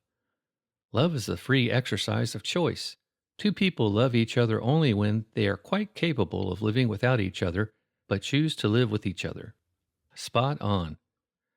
Another key to a happy and long-lasting marriage is listening. Listening is giving someone your full attention, and giving someone your full attention is love. Thus, listening is love. Here's what Scott Peck says about it. Since true listening is love in action, nowhere is it more appropriate than in marriage. Yet most couples never truly listen to each other. I know I've been guilty of looking at my phone while my wife talks to me.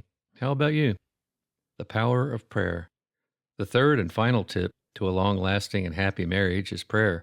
The power of prayer, both with couples and individuals, showed up in numerous books, including The Power of Positive Thinking by Norman Vincent Peale, Think and Grow Rich by Napoleon Hill, The Purpose-Driven Life by Rick Warren, and the obvious Couples Who Pray, the most intimate act between a man and a woman by Squire Rushnell and Luis Duarte.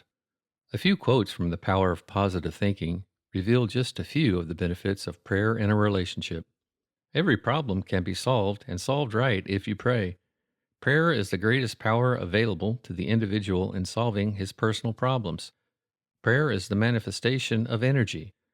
Prayer, driven deeply into your subconscious mind, can remake you. It releases and keeps power flowing freely. It is important to realize that you are dealing with the most tremendous power in the world when you pray. Where God and love are, there is happiness. Likewise, the Bible makes it abundantly clear that believing and trusting in God leads to love, as stated in 1 John 4:16. God is love. Whoever lives in love lives in God, and God in them. Regardless of whether you pray silently, out loud, in church, at home, at work, or through meditation, prayer is proven to work wonders, period. Let's move on to kids. Do kids make you happier? If you have children, then you know that kids can be incredibly rewarding, yet brutally tough at the same time. Your life changes when you have kids. Your priorities change. The way you look at the world changes, among other things like your waistline, hairline, your patience, and your sleep patterns. Throughout all the books I read, there was nothing that specifically said kids equal happiness and fulfillment, but it was clear that leaving a legacy on your deathbed does. So for some of us, our legacy is our children and grandchildren. For others, it is something else. Think about people like Jesus, Mother Teresa, or the Dalai Lama. It could easily be said that their driving purpose in life was bigger than anything having offspring could have done. Certainly no one would argue that they left behind a powerful and long-lasting legacy. Your legacy is 100% self-determined. It is whether you choose to make it. Perhaps you want to pass on your wealth to an amazing cause, or start your own foundation that will continue to live and impact people for years after your death. Or perhaps part of your mission is teaching kids music, sports, religion, art, or how to read. At the same time, don't fool yourself into letting money or some other driving factor prevent you from having kids. Later in this book, you will hear the top 5 things that people regret on their deathbed. Guess what? Not a single one of them ever said they wish they didn't have children or said, I wish my family were smaller. Children might drive you crazy and make you forfeit some, if not all, freedom for a couple of years, but it pays big dividends down the road, and that is the best way to look at having children, a long-term investment in your legacy. Finally, don't ever be the man or woman that sacrifices starting a family for your job. Jobs come and go. Jobs mean nothing when you die. Your family, your legacy, and your life's mission are all that matter during your final days on this earth. Kids, happiness, and mental disorders. While reading M. Scott Peck's The Road Less Traveled, I came across a quote about the powerful legacy of love with kids and couldn't get it out of my head. Here's what he said. For the most part, mental illness is caused by an absence of or defect in the love that a particular child required from its particular parents for a successful maturation and spiritual growth. Meaning, as a parent, you are creating a living legacy every single day with your kids. The way you interact with them, care for them, and what you model for them can create lasting impact in their lives for better or worse. Similarly, Norman Vincent Peale had this to say in The Power of Positive Thinking. I was interested to read a statement by a psychologist that infants can catch fear and hatred from people around them more quickly than they can catch measles or other infectious diseases. The virus of fear may burrow deeply into their subconscious and remain there for a lifetime. But, as a psychologist, fortunately infants can also catch love and goodness and faith and so grow up to be normal, healthy children and adults. Norman goes on to add, Dr. Franklin Ebaugh of the University of Colorado Medical School maintains that 1/3 of all cases of illness in general hospitals are clearly organic in nature and onset, 1/3 are a combination of emotional and organic, and 1/3 are clearly emotional. In other words, large portions of people sitting in hospitals are suffering from a lack of love and a lack of positive thinking. Love, pretty powerful stuff. I'll leave you with 3 final tips from a highly shared blog post regarding making the most of your time on Earth. The blog post is by Tim Urban, and it's titled The Tail End. Just Google Tim Urban, Wait But Why, The Tail End. In his post, Tim laid out how much time we have left with our loved ones using some really hard-hitting infographics. After factoring in the actual time that he currently spends with his own parents, here is what Tim realized after plotting out future in-person together time with his parents, assuming everyone lives to age 90. Note that Tim is only in his 30s. It turns out that when I graduated from high school, I had already used up 93% of my in-person parent time. I'm now enjoying the last 5% of that time. We're in the tail end. Guess what? He's not alone. Have you ever thought about how many encounters and how much real time you have left with the people you love? If your family members or loved ones live in a different city, state, or country than you, it's shocking how little in-person time you really have left with them. This blog post was a real eye-opener for me personally. Really makes you appreciate being around the people you love. Here are Tim's 3 main takeaways from his research. Setting aside my secret hope that technological advances will let me live to 700, I see 3 takeaways here. 1. Living in the same place as the people you love matters. I probably have 10 times the time left with the people who live in my city as I do with the people who live somewhere else. 2. Priorities matter. Your remaining face time with any person depends largely on where that person falls on your list of life priorities. Make sure this list is set by you, not by unconscious inertia. 3. Quality time matters. If you're in your last 10% of time with someone you love, keep that fact in front of your mind when you're with them and treat that time as what it actually is, precious. Chapter 11. Love Within a Community. Think back to the 90s for a second. Do you recall what was happening in the pop music world? I sure do. It ended up costing me a lot of money, but at the same time, it opened my eyes to something I never really understood. Let me explain in this funny and true story. My best friend Doug and I set our alarms to wake us up at 7 a.m. the next morning. We were giddy about heading over to the Georgia Tech campus the next morning to buy Backstreet Boys concert tickets. No lie. You see, Georgia Tech had recently installed one of the fastest Ethernet lines in the entire country, and if you wanted to get front row seats to Britney Spears, the Backstreet Boys, or the up-and-coming group NSYNC, you had to have the fastest internet out there. At Georgia Tech, we did. Plus, we were competing against moms and teenagers with dial-up modems. They didn't stand a chance. The next morning, we jolted awake at the sound of our alarms, threw clothes on, and made it to a line of computers inside one of Tech's computer labs. We logged into www.ticketmaster.com and waited anxiously for 8 a.m. to arrive. As soon as the clock hit 7:59, we both started refreshing the screen over and over again, waiting for it to show that the Backstreet Boys tickets were available. Being one of the fastest internet connections in the nation, we both got in right at 8, and we secured 4 front row seats to their upcoming concert in Orlando. Doug and I started licking our chops and high-fiving. We are about to make so much money. You see, we had no intention of actually going to the show. In fact, I wouldn't be caught dead at a Backstreet Boys concert. Quite honestly, I didn't understand why people like concerts at all. I was content listening to music at home with no crowds, no long lines for the bathroom, and unlimited beer. Forget about a stadium of screaming teenagers. But I did know one thing. These crazy fans would pay big money for our tickets. Our plan was simple. Use Georgia Tech's super-fast Ethernet system to buy seats up front, preferably front row, for popular concerts like Britney Spears and the boy bands. List the tickets on eBay for 4 to 6 times what we paid for them, and watch our bank accounts grow. For the first couple of times, it worked brilliantly.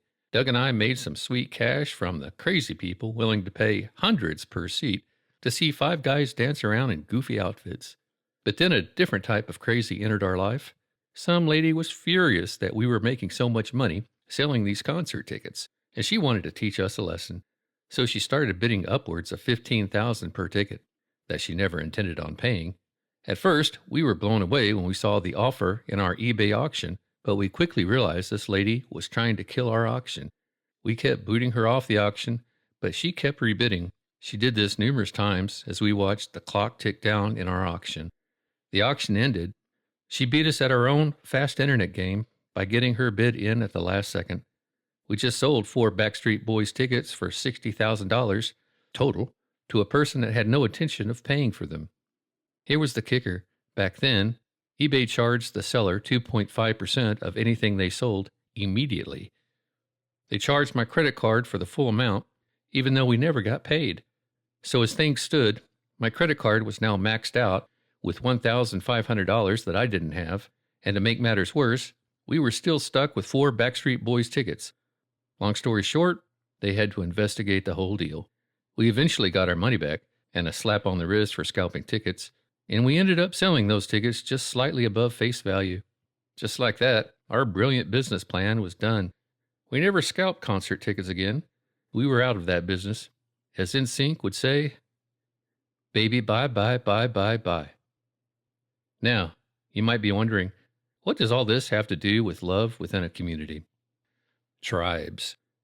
You ever wonder why there are millions of associations, clubs, and other affinity groups in America? Have you ever wondered why tens of thousands of people will pack in an outdoor stadium in the middle of Wisconsin during sub-zero temps to cheer on a football team or pay crazy amounts of money to see the Backstreet Boys? And have you ever wondered why millions will take off work every year and drive hundreds of miles to attend biker rallies? It's because we all crave a sense of belonging to something. We crave strong communities. We crave tribes. As Seth Godin explains in his book, Tribes gives us something to believe in. Tribes are about faith, about belief in an idea and in a community. And they are all grounded in respect and admiration for the leader of the tribe and for the other members as well. Seth goes on to reveal later in the book that caring is the key emotion at the center of tribe. Tribe members care what happens to their goals, and to one another. Tribes are community. Tribes are a different form of love. To bring all this back in full circle, recall that I still didn't understand why people enjoyed concerts so much. The main reason was I had only been to one concert in my life, and that was to see Alabama at the Strawberry Festival when I was really young. Yet within that same 12-month period of the Backstreet Boys saga, I attended my very first concert as a young adult and learned about this unseen power of community tribe firsthand. The concert was Jimmy Buffett, and I got indoctrinated into what it means to be a parrot head. If you've been to a Jimmy Buffett concert, then you know what I'm talking about. Everyone is happy, everyone is friendly and smiles at each other, and magic starts to happen when tens of thousands of people all gather together for a common love. In this case, singing Cheeseburger in Paradise, regardless of whether we're talking about Jimmy Buffett, the Grateful Dead, the opening night of the latest Star Wars movie, or Sunday service. When a community of people comes together for a shared reason, it's a powerful thing. Seth Godin nails it again with this quote about the power of tribe as he talks about what the Grateful Dead did it to the music industry. They didn't succeed by selling records. They only had one top 40 album. Instead, they succeeded by attracting and leading a tribe. Human beings can't help it. We need to belong.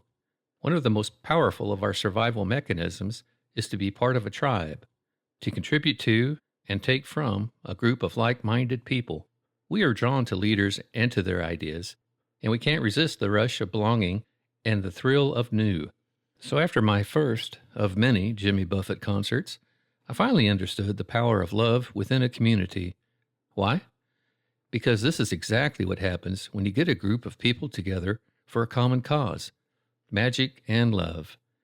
And concerts are just the tip of the iceberg when it comes to the power of communities. I am sure we can all agree that most of us tend to hang around with people that share similar goals, desires, beliefs, and loves as we do.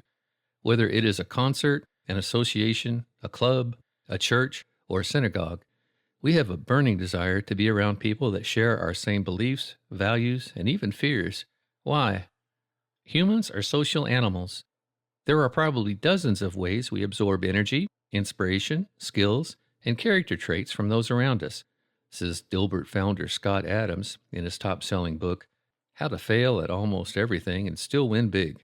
Scott continues with this awesome quote, "Given our human impulse to pick up the habits and energy of others, you can use that knowledge to literally program your brain the way you want. Simply find the people who most represent what you would like to become and spend as much time with them as you can without trespassing, kidnapping, or stalking. Their good habits and good energy will rub off on you." On the same subject, New York Times bestselling author Daniel Gilbert wrote this in his book, Stumbling on Happiness. "If I wanted to predict your happiness, and I could only know one thing about you, I wouldn't want to know your gender, religion, health, or income. I'd want to know about the strength of your relationships with your friends and family." Similarly, numerous books and leaders discuss the idea, first heard by motivational speaker Jim Rohn, that you become the average of your 5 closest friends. In most cases, this becomes true regarding wealth, looks, the size of your house, the amount of kids you have, your age, etc. Give it a shot and analyze yourself compared to your 5 closest friends. Are you in the middle when you compare yourselves to them? Likewise, and happier, Tal Ben-Shahar reveals a study done by Ed Diener and Martin Sligelman, 2 of the leading positive psychologists who studied very happy people and compared them to those who are less happy. Can you guess the one big difference between them? The only external factor that distinguished the 2 groups was the presence of rich and satisfying social relationships. Community is an essential part of happiness, and it makes sense. We thrive on the energy and love from other people around us. Loneliness and being separated from those we care about, on the other hand, can be terrifying. Psychoanalyst and social philosopher Erich Fromm was known for preaching that a human's most basic fear in life is the threat of being separated from other humans.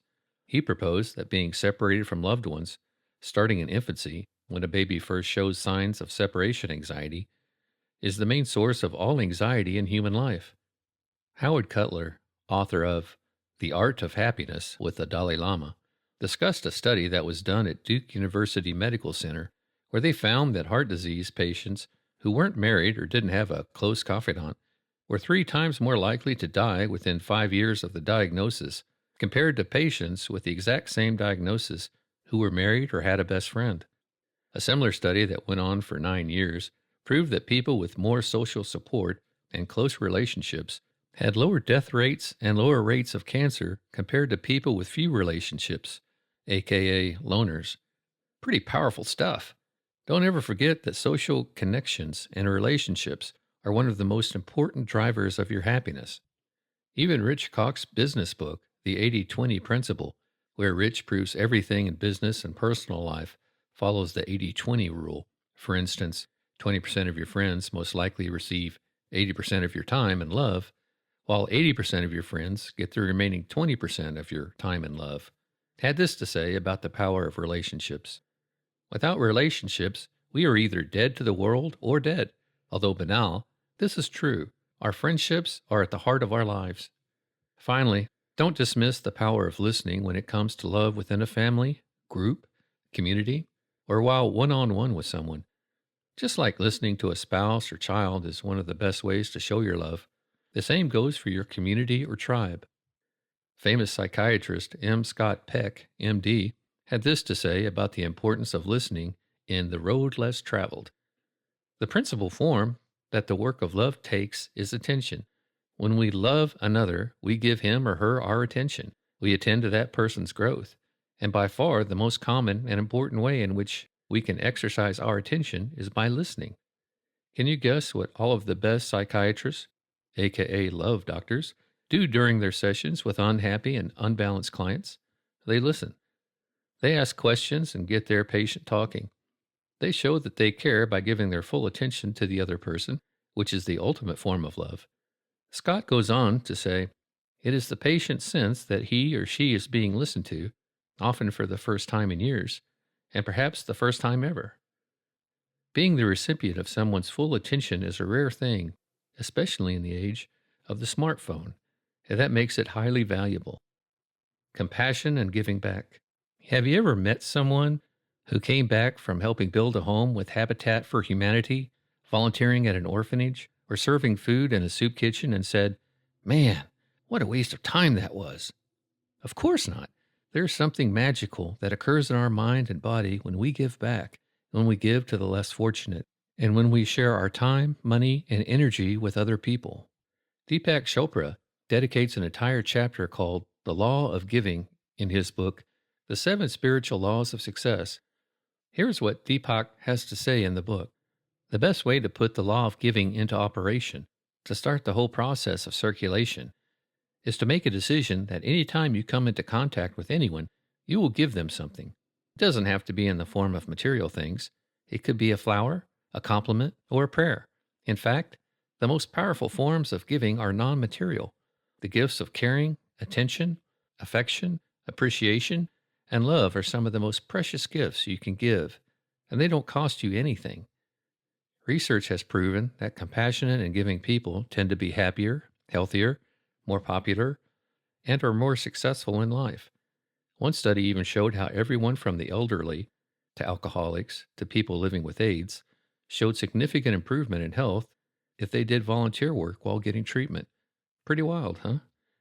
And do you want to know the one thing that every single super successful person I read about, such as Walt Disney, Steve Jobs, or John Rockefeller, had in common? It was that they all consistently gave away money. Loads of money, in fact. It has been expressed by countless people that every time they give away money with nothing expected in return, it came back to them tenfold down the road. Sometimes it came back to them instantaneously in the form of money, and sometimes it came back years later in some other positive form. But it always seemed to be a cycle of good things coming back to those who share. Here's what Rich DeVos, founder of Amway, had to say about giving and Simply Rich. Looking back at 88 years of life, I believe one principle rises above the others. People who achieve the highest levels of success, whether in business or in raising families, or simply in discovering fulfillment and satisfaction and purpose in life, are those who place their focus on other people rather than themselves. I have succeeded only by helping others succeed. I was recently in Bok Tower Gardens with my dad, brother, and 2 daughters, and I came across this amazing quote by Edward Bok, considered one of the best philanthropists to ever live in Central Florida. Bok said, "Give to the world the best you have, and the best will come back to you." Powerful stuff. One of the best happiness exercises I've ever tried was something I started testing out after I read Tools of Titans by Tim Ferriss. The particular happiness exercise was introduced to Tim from his podcast guest, Shade-Ming Tan, a best-selling author and one of Google's first employees. Here's the exercise. Identify 2 human beings and think to yourself, I wish for this person to be happy. This is the joy of loving kindness, said Shade-Ming. It turns out that being on the giving end of a kind thought is rewarding in and of itself, all other things being equal. To increase your happiness, all you have to do is randomly wish for someone else to be happy. That is all. It basically takes no time and no effort. During a speaking engagement, Chad Ming challenged his audience to take it one step further by doing the following once they had went back to work the next day. Once an hour, every hour, randomly identify 2 people walking past your office and secretly wish for each one of them to be happy. One of the people in the audience sent Chad Ming an email the week after his speech that read, I hate my job. I hate coming to work every single day. But I attended your talk on Monday, did the homework on Tuesday, and Tuesday was my happiest day in 7 years. Dan Kennedy's books had a really big impact on my business and personal life. In one of his books, The No BS Guide to Wealth Attraction, he shared a tip that he claimed changed his life, changed the lives of many others, and gave him much fulfillment. It changed my life as well. Want to know what it was? Here's what Dan encourages every single one of his clients to do. Open up a brand new saving or checking account, and anytime you get a paycheck or make any money, put 10% of your take-home income into that savings account, no matter what. Note that this 10% is after any 401k contributions, deductions, and taxes. The only rule for this account is that you can't spend it on yourself. You must find ways to give 100% of the money away. It could be to your church, to someone in need, to a charity, or anyone or anything that you could impact positively with those funds. I'll be honest, it was easy for me to go to my bank to open the new account. It was even easy for me to put the minimum $250 into the account to get it opened. But it was incredibly hard and painful to part ways with 10% of my income. Heck, most people are trying to save 10% of their paycheck, and here Dan Kennedy is telling me to take an extra 10% and give it away with nothing in return. Well, I finally started doing it, and at first I just watched the account slowly grow. To be honest, in the back of my head, I was telling myself that I could use it for an emergency or something. I did not want to give this money away, but I stayed true to the cause. Before you know it, this new account had a few $1,000s in it. I still didn't know who or what I was going to give this money to, so I just waited until the right moment. That same week, I was catching up with my parents, and they mentioned that their church was getting a bit low on funds. My dad said they could really use a couple $1,000s this month to pay some bills. This was the same church I had attended all through junior high and high school, and although I hadn't been in many years, minus a couple of Christmas services, I felt like this was my chance to make an impact. You see, their church is a small, tight-knit community with many elderly people, and I can only assume that many members of the church probably didn't tithe $2,000 for an entire year, and here I was, ready to cut a check for $2,000 to a church I hadn't been to in years. I slept on it one more night to make sure no other opportunities came up, or perhaps it was my last-ditch effort to hold on to the money for one more day. But the following day, I wrote out a check for $2,000 and threw it in the mail to surprise my parents' church. You know, it was the weirdest thing when I did it. It felt amazing to cut that check and mail it off. I remember smiling ear to ear as I put it in our mailbox, while envisioning their pastor opening up the mail and seeing a $2,000 surprise check from someone he hadn't seen or talked to in years. I don't think at any time in my life I had received so much satisfaction from giving away money. And then the wildest thing happened just a short time later. I received an email from a guy's assistant that I had done a joint webinar with over 40 days earlier. He had promised me that he would give me a referral fee for any of my customers that signed up with him, but we had nothing in writing, and quite honestly, I didn't expect much. I liked the guy doing the webinar, and I knew that he would add value to my customers from all of the fantastic tips he gives away in his webinars. But here is what the surprise email read. It has been 30 days since we processed credit cards from the joint webinar we did, thus the free look period was up. And you have a check coming for $11,600 for the referrals that came from the webinar. Please let us know the best address to send it to and who to make the check out to. Holy smokes! Over $11,000 just walked into my life just like that. And I have numerous other stories just like this every time I give money away.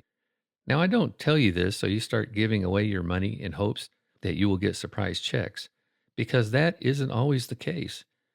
But what is always the case is how fulfilled you feel when you contribute your money or time to people or groups in need. As Zig Ziglar said, you will get all you want in life if you help enough other people get what they want. You can even do a bunch of small things like surprising people in the military by paying for their meal when you see them eating in the airport, giving a big tip to a waiter that shared his or her big dreams with you, or creating an unforgettable Christmas for a family that can't afford to buy presents for their kids. And remember that it doesn't have to be money. Love currency can be time, attention, a smile, and even prayer.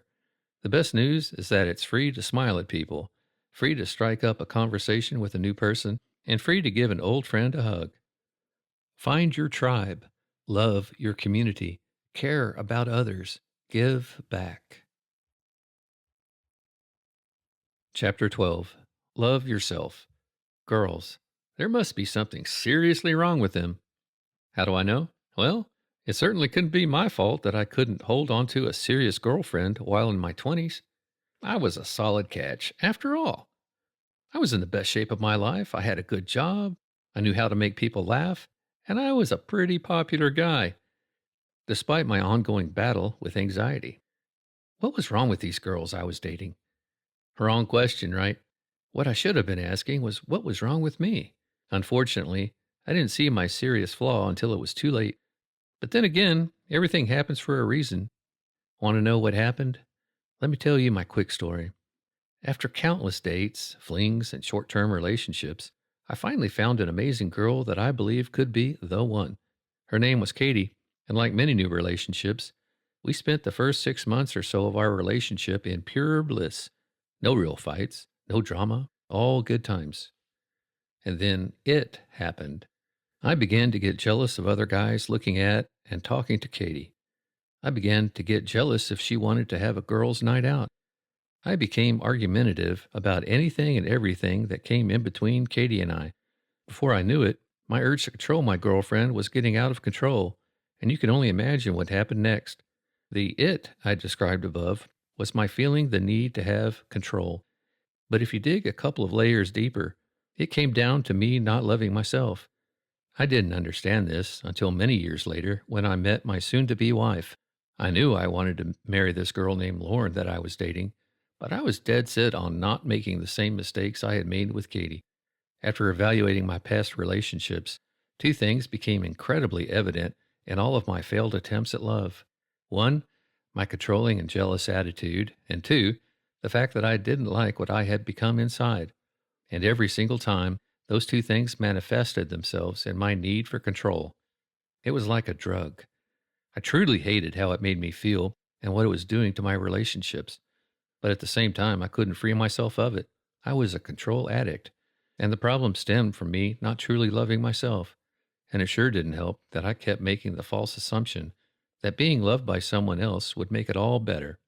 Boy, was I wrong.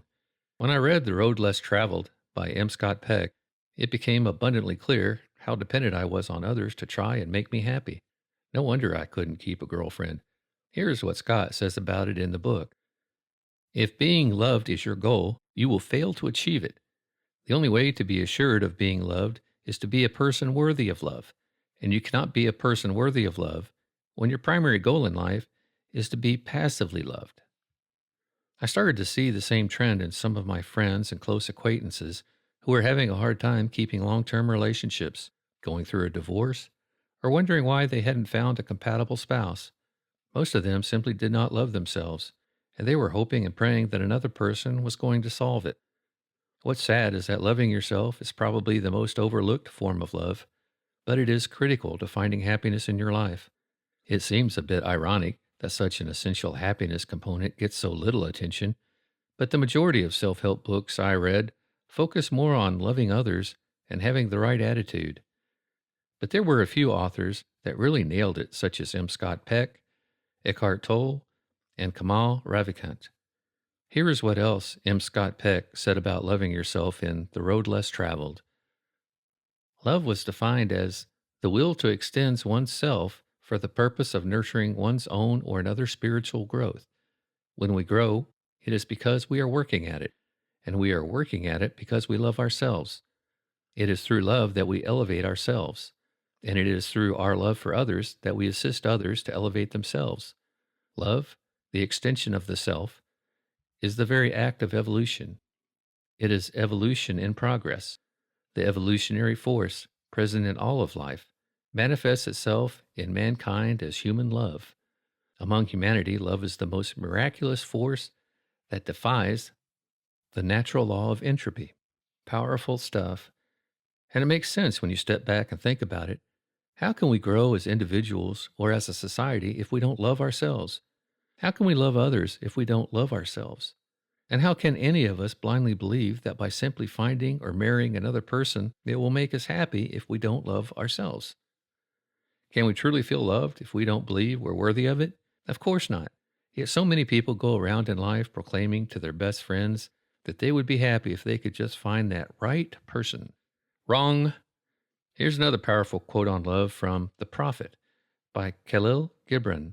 Notice his emphasis on giving each other space, aka loving each other while at the same time loving yourself. Let there be spaces in your togetherness, and let the winds of the heavens dance between you. Love one another, but make not a bond of love. Rather it be a moving sea between the shores of your souls. Fill each other's cup, but drink not from the one cup. Give one another of your bread, but eat not from the same loaf. Sing and dance together and be joyous, but let each one of you be alone, even as the strings of a lute are alone, though they quiver with the same music. Give your hearts, but not into each other's keeping. For only the hand of life can contain your hearts, and stand together, yet not too near together. For the pillars of the temple stand apart, and the oak tree and the cypress grow not in each other's shadow. Eckhart Tolle said this about the myth of finding the right person in conjunction with loving yourself in his book, The Power of Now. Is it not true that you need to have a good relationship with yourself and love yourself before you can have a fulfilling relationship with another person? Yes. If you cannot be at ease with yourself when you are alone, you will seek a relationship to cover up your unease. You can be sure that the unease will then reappear in some other form within the relationship, and you will probably hold your partner responsible for it. Yet most of us, including me, do the following two things when it comes to our relationships and loving ourselves. 1, when we don't love ourselves, we have a tendency to think someone else, like a spouse or partner, can fix the problem. 2, on the other end of the spectrum, when we have a fight, issue, or argument with our spouse or partner, we have a tendency to blame and accuse them, not us, as being the problem. Eckhart Tolle had this to say about this false thinking in The Power of Now. The greatest catalyst for change in a relationship is complete acceptance of your partner as he or she is, without needing to judge or change them in any way. That immediately takes you beyond ego. All mind games and all addictive cling are then over. There are no more victims and no more perpetrators anymore. No accusers and no accused. And this is the exact same theme that popped up time and time again in Jason Fisher's book, The Two Truths About Love. Jason made it abundantly clear that the only way to have a successful and long-lasting relationship is to spend more time focusing on yourself and stop trying to change or alter your partner. He refers to it through the book as giving permission to the other person to be themselves. Here is a great quote from his book on this. When you give others permission to be who and how they are, you show them that they are okay, just as they are.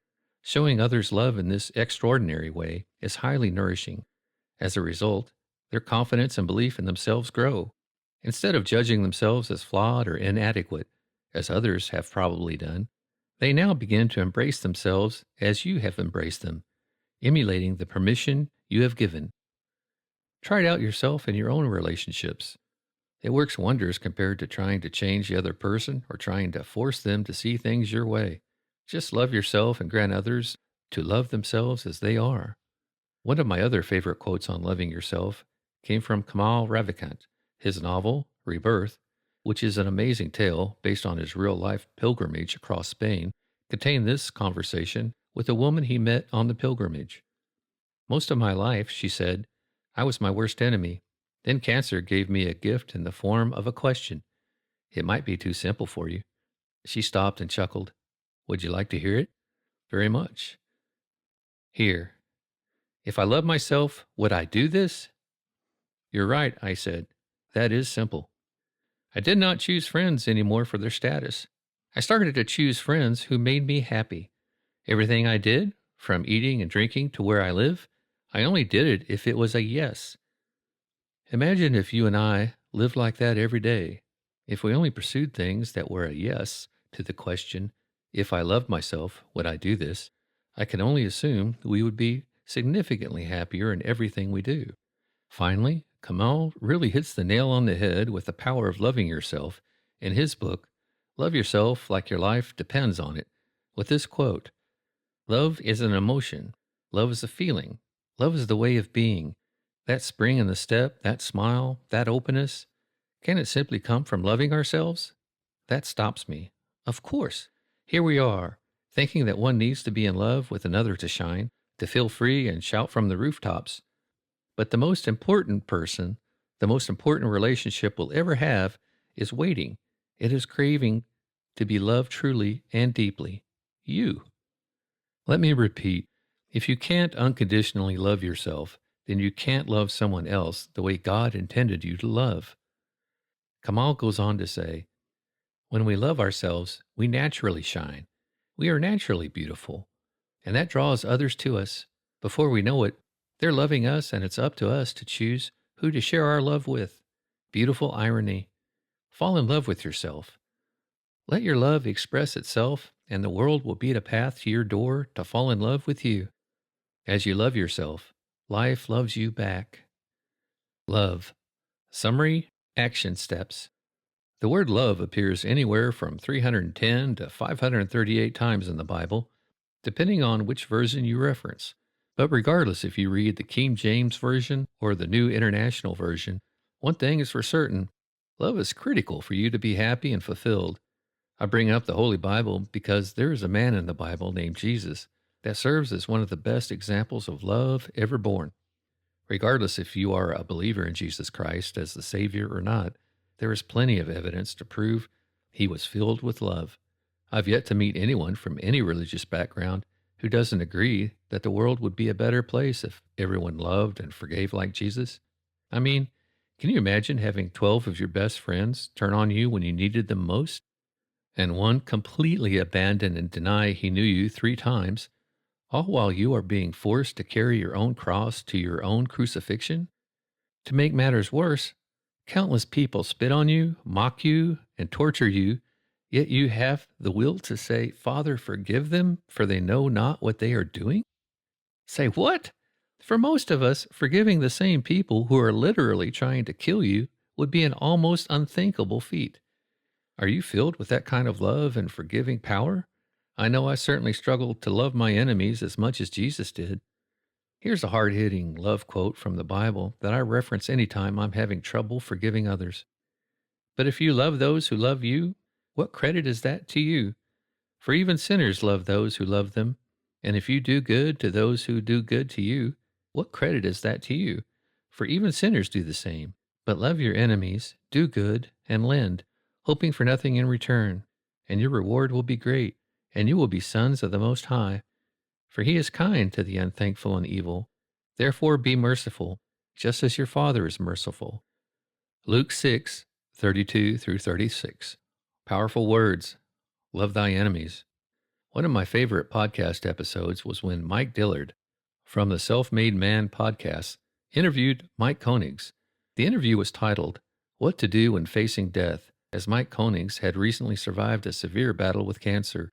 In the interview, he discusses how spending many months on his deathbed in the hospital made him reflect on what is really important. During the interview, Mike refers to his cancer as a gift because it finally taught him how to forgive, how to love, and how to get in a deep state of gratitude. And because of the gift of cancer, Mike has never been happier or more fulfilled in life. He goes on to say that no matter what your interpretation of the way, the truth, and the life is, Jesus Christ's life as a model, an instructional blueprint for how to think, how to behave, how to treat other people, how to treat yourself, and how to feel, the Jesus Christ myth, story, or the full-on man who is the Son of God, regardless of how you see him, is a roadmap to total salvation, peace, and forgiveness. So what's the moral of the story and how does it relate to this chapter? Mirror and model your life after Jesus in the following 5 ways, and you will begin to move one step closer to fulfillment. Love like Jesus, forgive like Jesus, understand like Jesus, lead like Jesus, have patience like Jesus. One last powerful line of Scripture concerning love. God is love, and he who abides in love abides in God, and God in him. 1 John 4:16. The 3 forms of love. I hope I made it abundantly clear that fulfillment comes when all 3 love buckets are being filled simultaneously. To ignore one, and certainly 2 of the buckets, will leave you feeling empty inside. It is the blend of family love, community love, and loving oneself that brings true happiness. Here is one final quote from M. Scott Peck in his book, The Road Less Traveled, regarding the importance of all 3 forms of love. The ultimate goal of life remains the spiritual growth of the individual, the solitary journey to peaks that can be climbed only alone.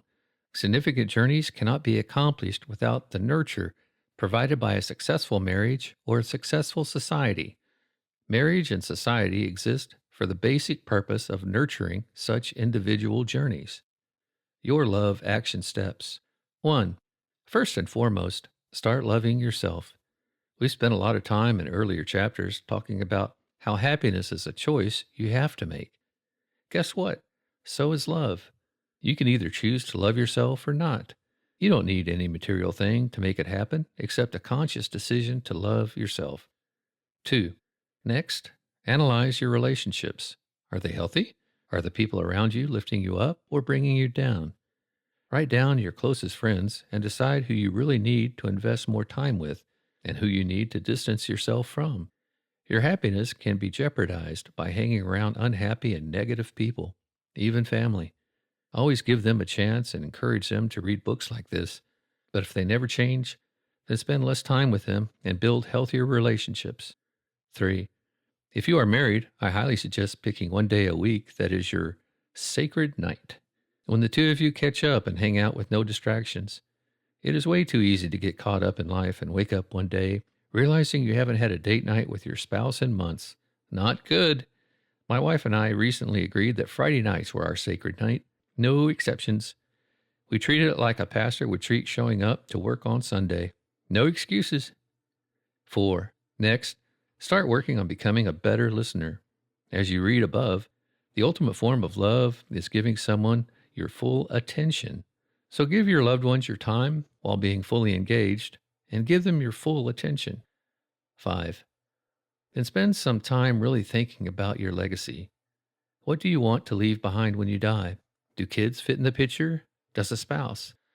What can you start doing today to improve your chances of leaving a lasting and memorable legacy? 6. Finally, open up a new checking account and start putting 10% of your take-home income in it every month. Daily, weekly, and monthly action steps. Daily. Wake up and smile when getting ready and in the shower. Mike Dillard, a highly successful entrepreneur and investor, says that just by purposely smiling when he takes a shower every morning, he has found himself to be happier and friendlier to people the rest of the day, and others around him have noticed his happiness too. Make a point to smile and say hello to a complete stranger every day. Wish a complete stranger happiness.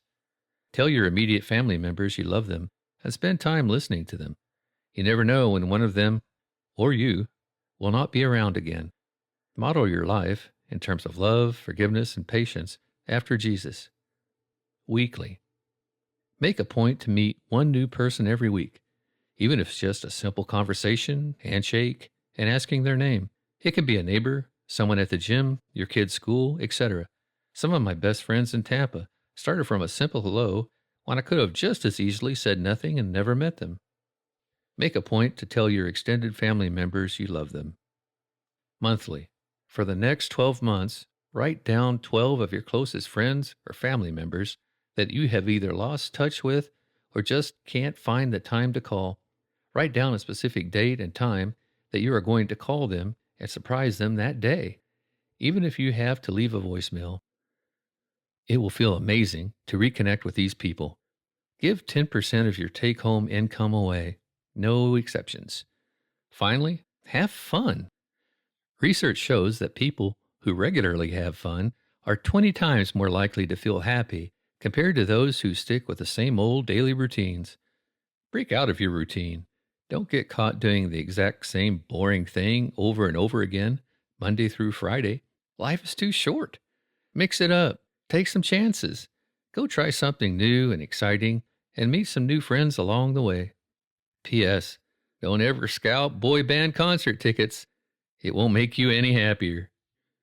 Cornerstone number 4, action. Action overview. Author of Live Your Truth, Kamal Revikant, was having dinner with his friend Joanna. Though she was only in her early 30s, Joanna was a national champion rower and had risen up in the ranks of the FBI, had trained countless members of the Iraqi and Afghan police force, and was now CEO of a big company in Silicon Valley. What shaped you into the person you are today, Kamal wanted to know. And how did you manage to do so much while looking like you're having the best time in the world? She responded with, after I came out of the coma, everything changed. Anything I want for my life happens. It just comes to me.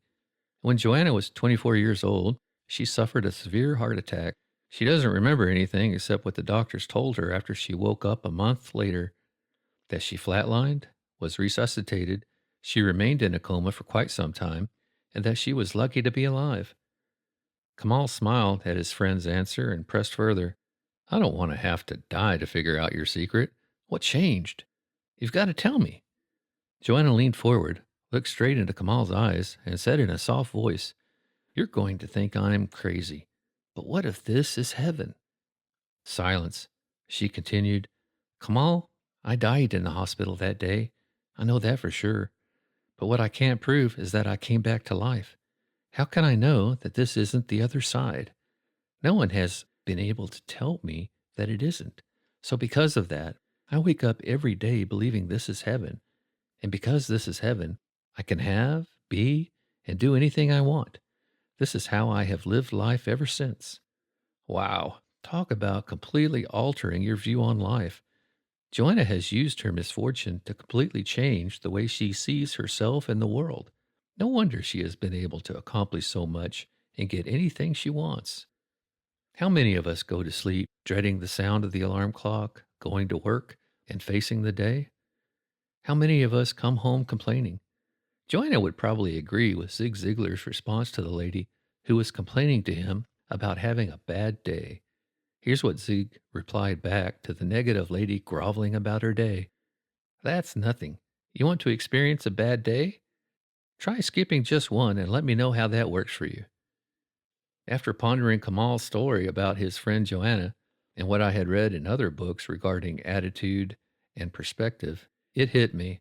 In order to achieve long-term happiness and fulfillment, you must change the way you see the world, change the way you see yourself.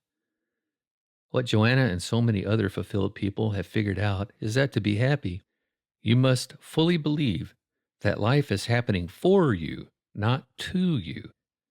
Fulfilled people live every day knowing that everything happens for a reason.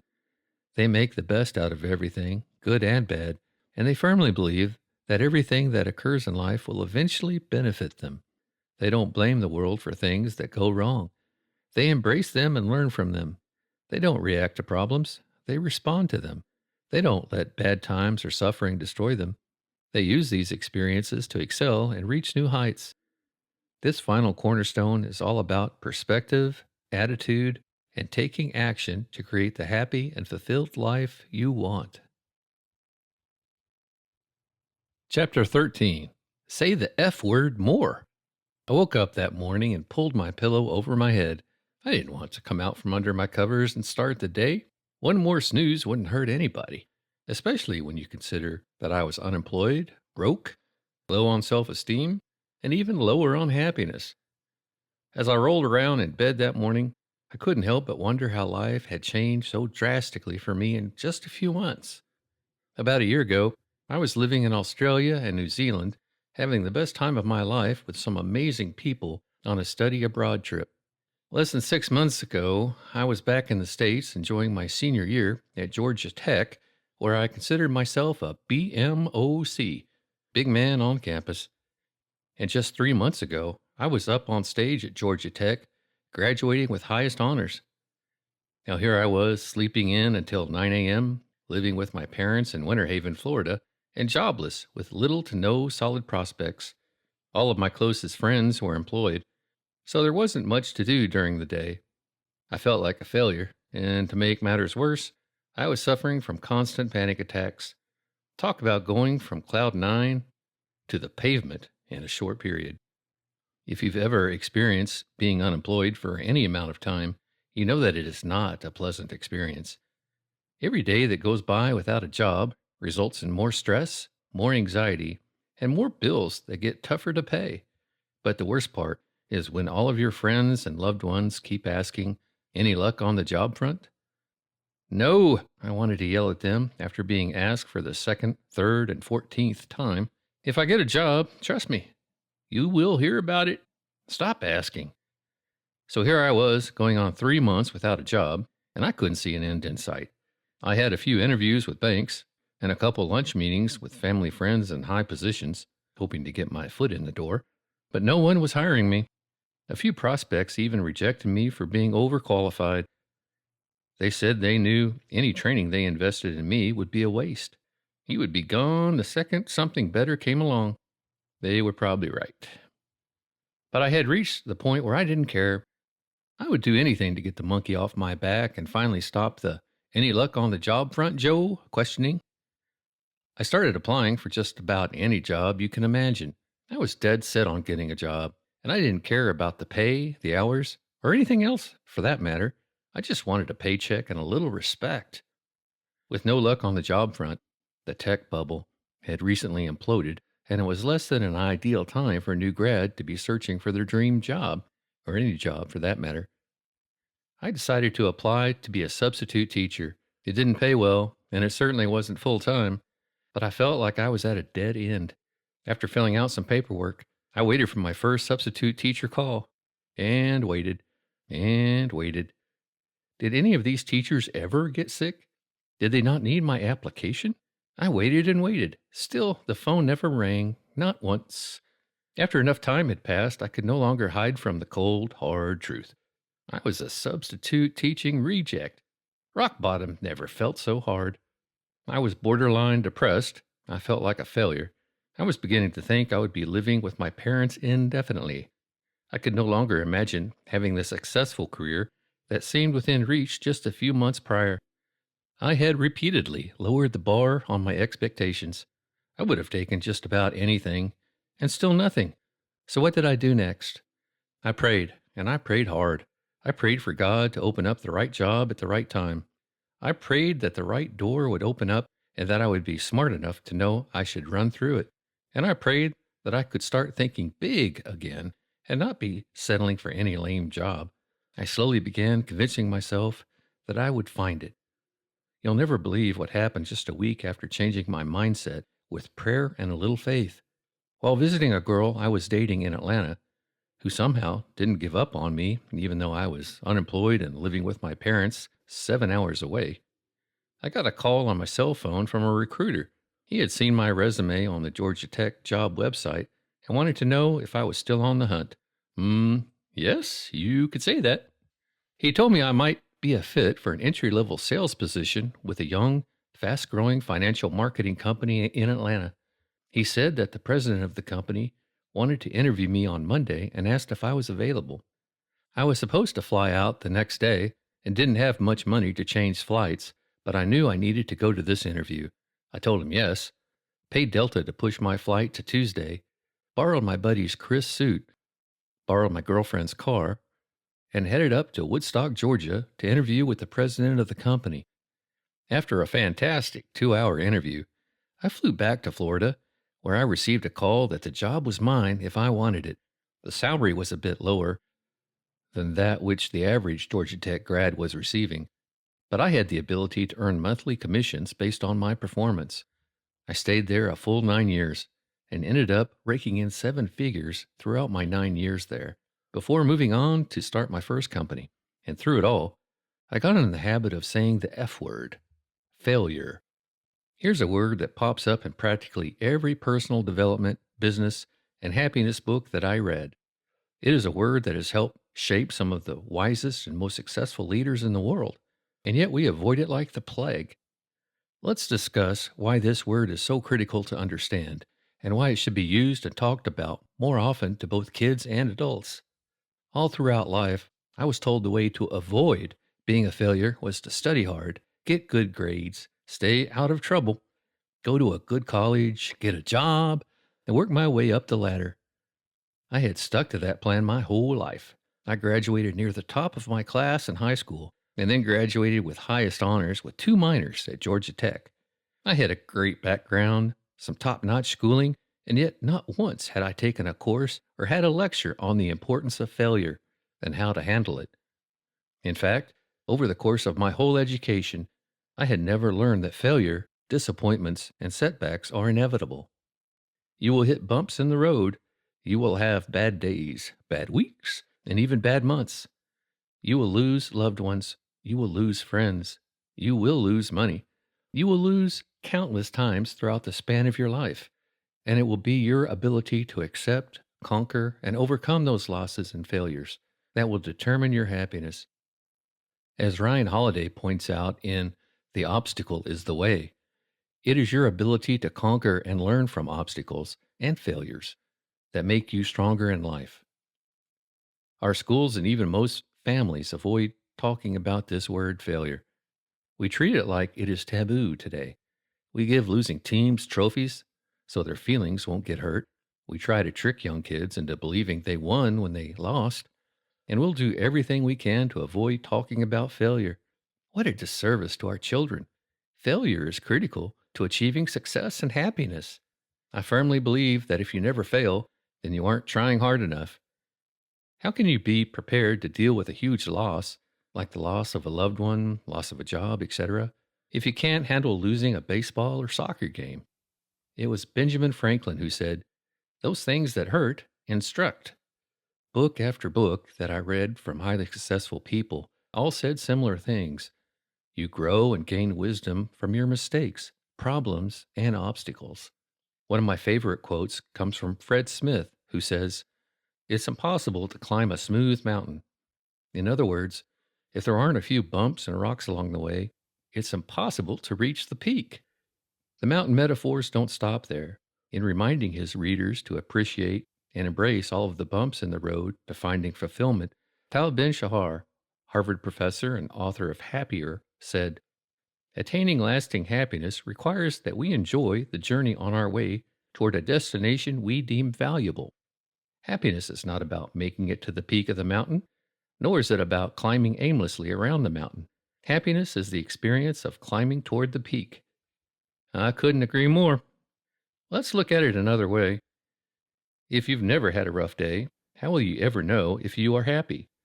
If you've never been sick a day in your life, how can you tell if you're feeling great? It might sound weird, but how would you know what success or happiness feels like if you've never experienced the opposite? So why is it that the word failure has such a negative connotation in schools and within families when every successful person was an epic failure at one point or many in their lives? In fact, I am pretty certain that there wasn't a single successful person whom I read about or met personally in my mastermind group who didn't go through some tough times, experience crushing rejections, or have a pivotal moment in life where a letdown or an obstacle forged who they became. Just look at Walt Disney. Did you know that he filed for bankruptcy multiple times, was days away from being homeless? He lived like a homeless person on numerous occasions and was laughed at by most of Hollywood for years before making it big. Did you know that Thomas Edison failed approximately 10,000 times before building a light bulb that worked? When asked why he kept going after failing so many times, Edison famously said, "I haven't failed. I've just found 10,000 ways that won't work." This is from a guy who watched his entire office building burn down. When most people would have been ready to throw in the towel and find a new job, Leonard de Graaf tells us in his book Edison that the famous inventor said the following as he watched his entire life's work burn up in flames. In a childlike voice, Edison told his 24-year-old son, "Go get your mother and all her friends. They'll never see a fire like this again." When his son Charles objected, Edison said, "It's all right. We've just got rid of a lot of rubbish."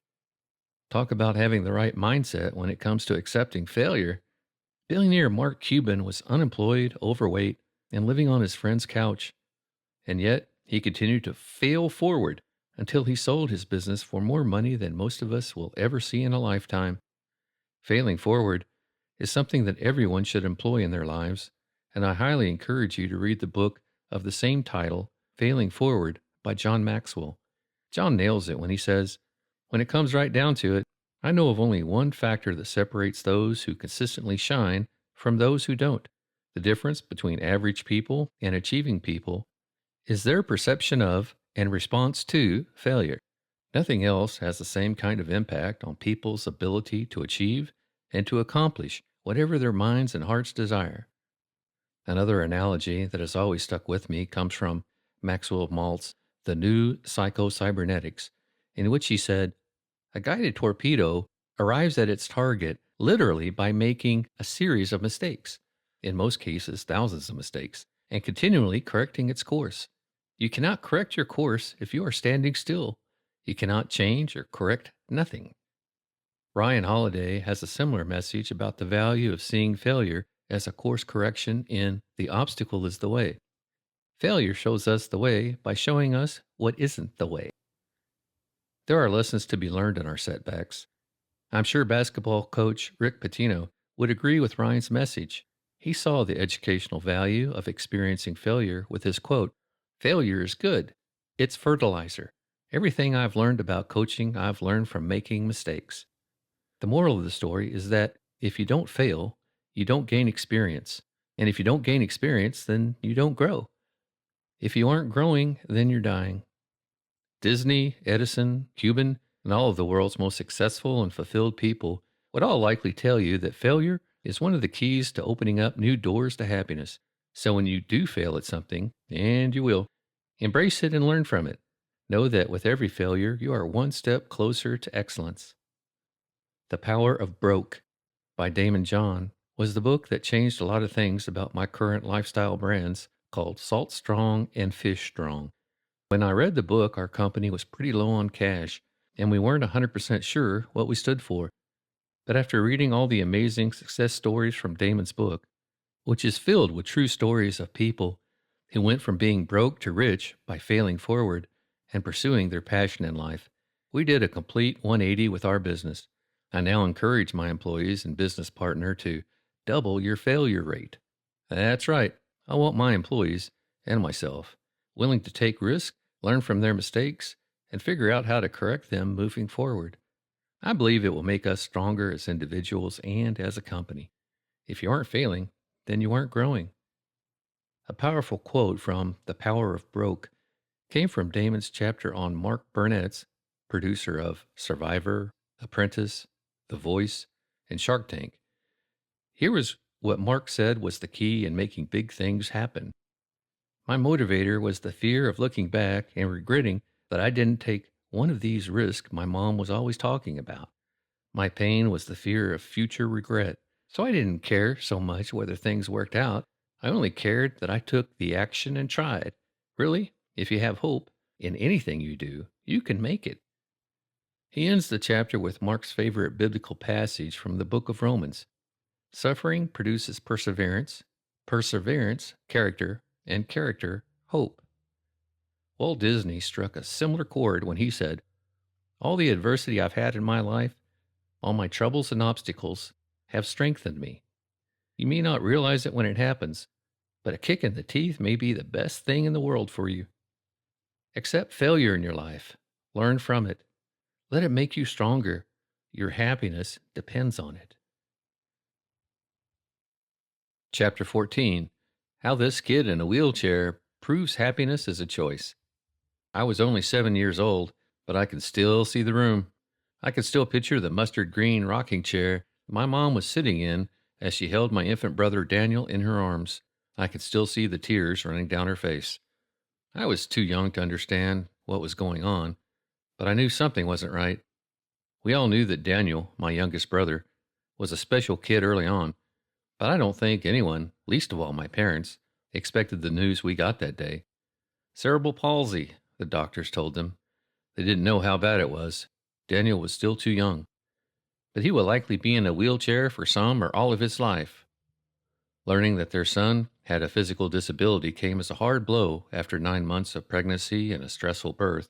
But my parents took the news well. Yes, there were some tears shed over the diagnosis, but they weren't unhappy about Daniel's life. They certainly didn't love him any less. We knew that God had blessed us with this sweet boy, my mom told me years later. And we trusted that Daniel was born with CP for a reason. Time will tell us why. At the age when most babies are starting to take their first steps, progressing from crawling to walking, Daniel still lay stuck to the floor. He had a forceful grip with his arms, but his legs, tongue, and pretty much every other muscle in his body weren't functioning and maturing like a typical toddler. I was still too young to know what cerebral palsy meant, but my parents succinctly put it this way: Daniel is an incredibly special kid that thinks, hears, and understands just like you and me. He just has much weaker muscles in all parts of his body. Put that way, it made plenty of sense to me. As it became clearer and clearer that our brother Daniel was not going to be able to walk, he started going through some pretty intense physical therapy. I still remember the long drives to Lakeland and Tampa from Winter Haven with Daniel and my mom. I was young, but still smart enough to realize that many of these exercises were extremely painful for Daniel. They were pushing his weak muscles and joints to places they had never been before, and many days he would be in tears. Still, he almost always had a big smile ready to flash at any given moment. Eventually, Daniel, aka Dan the Man, got his first wheelchair. He didn't have the upper body strength to push himself, so he depended on us to take him everywhere. My other brother Luke and I thought it was pretty cool to wheel him around and make him laugh. Dan was always happy with that big, contagious smile for which he was becoming known. Many people don't know this, but when you spend the majority of your early years slumped over in a wheelchair with little muscle strength to keep you up, your body still continues to grow even if you aren't upright. As your arms, legs, fingers, spine, and everything else continues to grow while in unnatural positions, your body slowly becomes distorted. My incredibly strong and supportive parents did everything in their power to help straighten Daniel out. He underwent more surgeries and procedures than I can recall, from multiple leg braces trying to straighten out his legs to a back surgery that involved more breaking than anything else. Daniel has been cut up, pulled apart, and stretched out more times than he cares to remember. But somehow Daniel managed to stay strong and come out of each ordeal with a smile. The amount of pain he has had to suffer through before the age of 30 is something you wouldn't wish upon your worst enemy. Yet every day Daniel woke up with a smile, and never once did Daniel feel sorry for himself. As you can imagine, Daniel had a much different experience growing up than most teenagers. While most kids would fear getting picked last for sports games, Daniel never got picked at all. While my brother Luke and I played multiple sports in high school, Daniel sat on the sidelines and watched from his wheelchair. He has never been part of a sports team. He has never felt the rush of running out on a field with fans cheering, or the joy of winning a game of any sort. He has never even sat in the bleachers, but Daniel continues to find joy every day. As if this weren't tough enough, Daniel also can't talk. You see, with advanced cerebral palsy like his, all of his muscles are weaker than normal, including his tongue. I can still recall the excitement in our house when Daniel got his first Dynavox voice-synthesized computer. This box would allow Daniel to hit pre-programmed buttons to talk for him. For instance, he would hit one button that would say, "I have to go to the bathroom," while another button would say, in a funny, robot-like voice, "My name is Dan the Man Simonds. What is your name?" One of the best lines he ever programmed was a little bit later in life when Luke and I were in college. Daniel would go up to a cute girl, flash his big smile, and then hit a button that would say, "Are you tired?" The girl, usually a bit dumbfounded as to why this little guy in a wheelchair was asking her if she was tired, would always say, "No. Why do you ask?" Then Daniel would excitedly hit the next button on his computer, which would say, "Because you've been running through my mind all day long." It was pretty epic, and there wasn't a single girl that didn't think it was funny. Most of them would even give their phone number to Dan the Man, thinking a little kid that can't talk would never call them. Boy, were they wrong. But it wasn't all fun and games with the three of us brothers. It's sad to look back and have to write about it, but almost all young teenage boys go through this stage. I'm referring to the stage where your family, especially your mom and dad, embarrass you, and you are trying everything in your power to look cool, to make sure your friends know you are cool, and that all of the girls know you are cool. Any embarrassing moments feel magnified by 10,000%, and you'll do anything to avoid looking dumb. I'm talking about the 13 to 16-year-old range.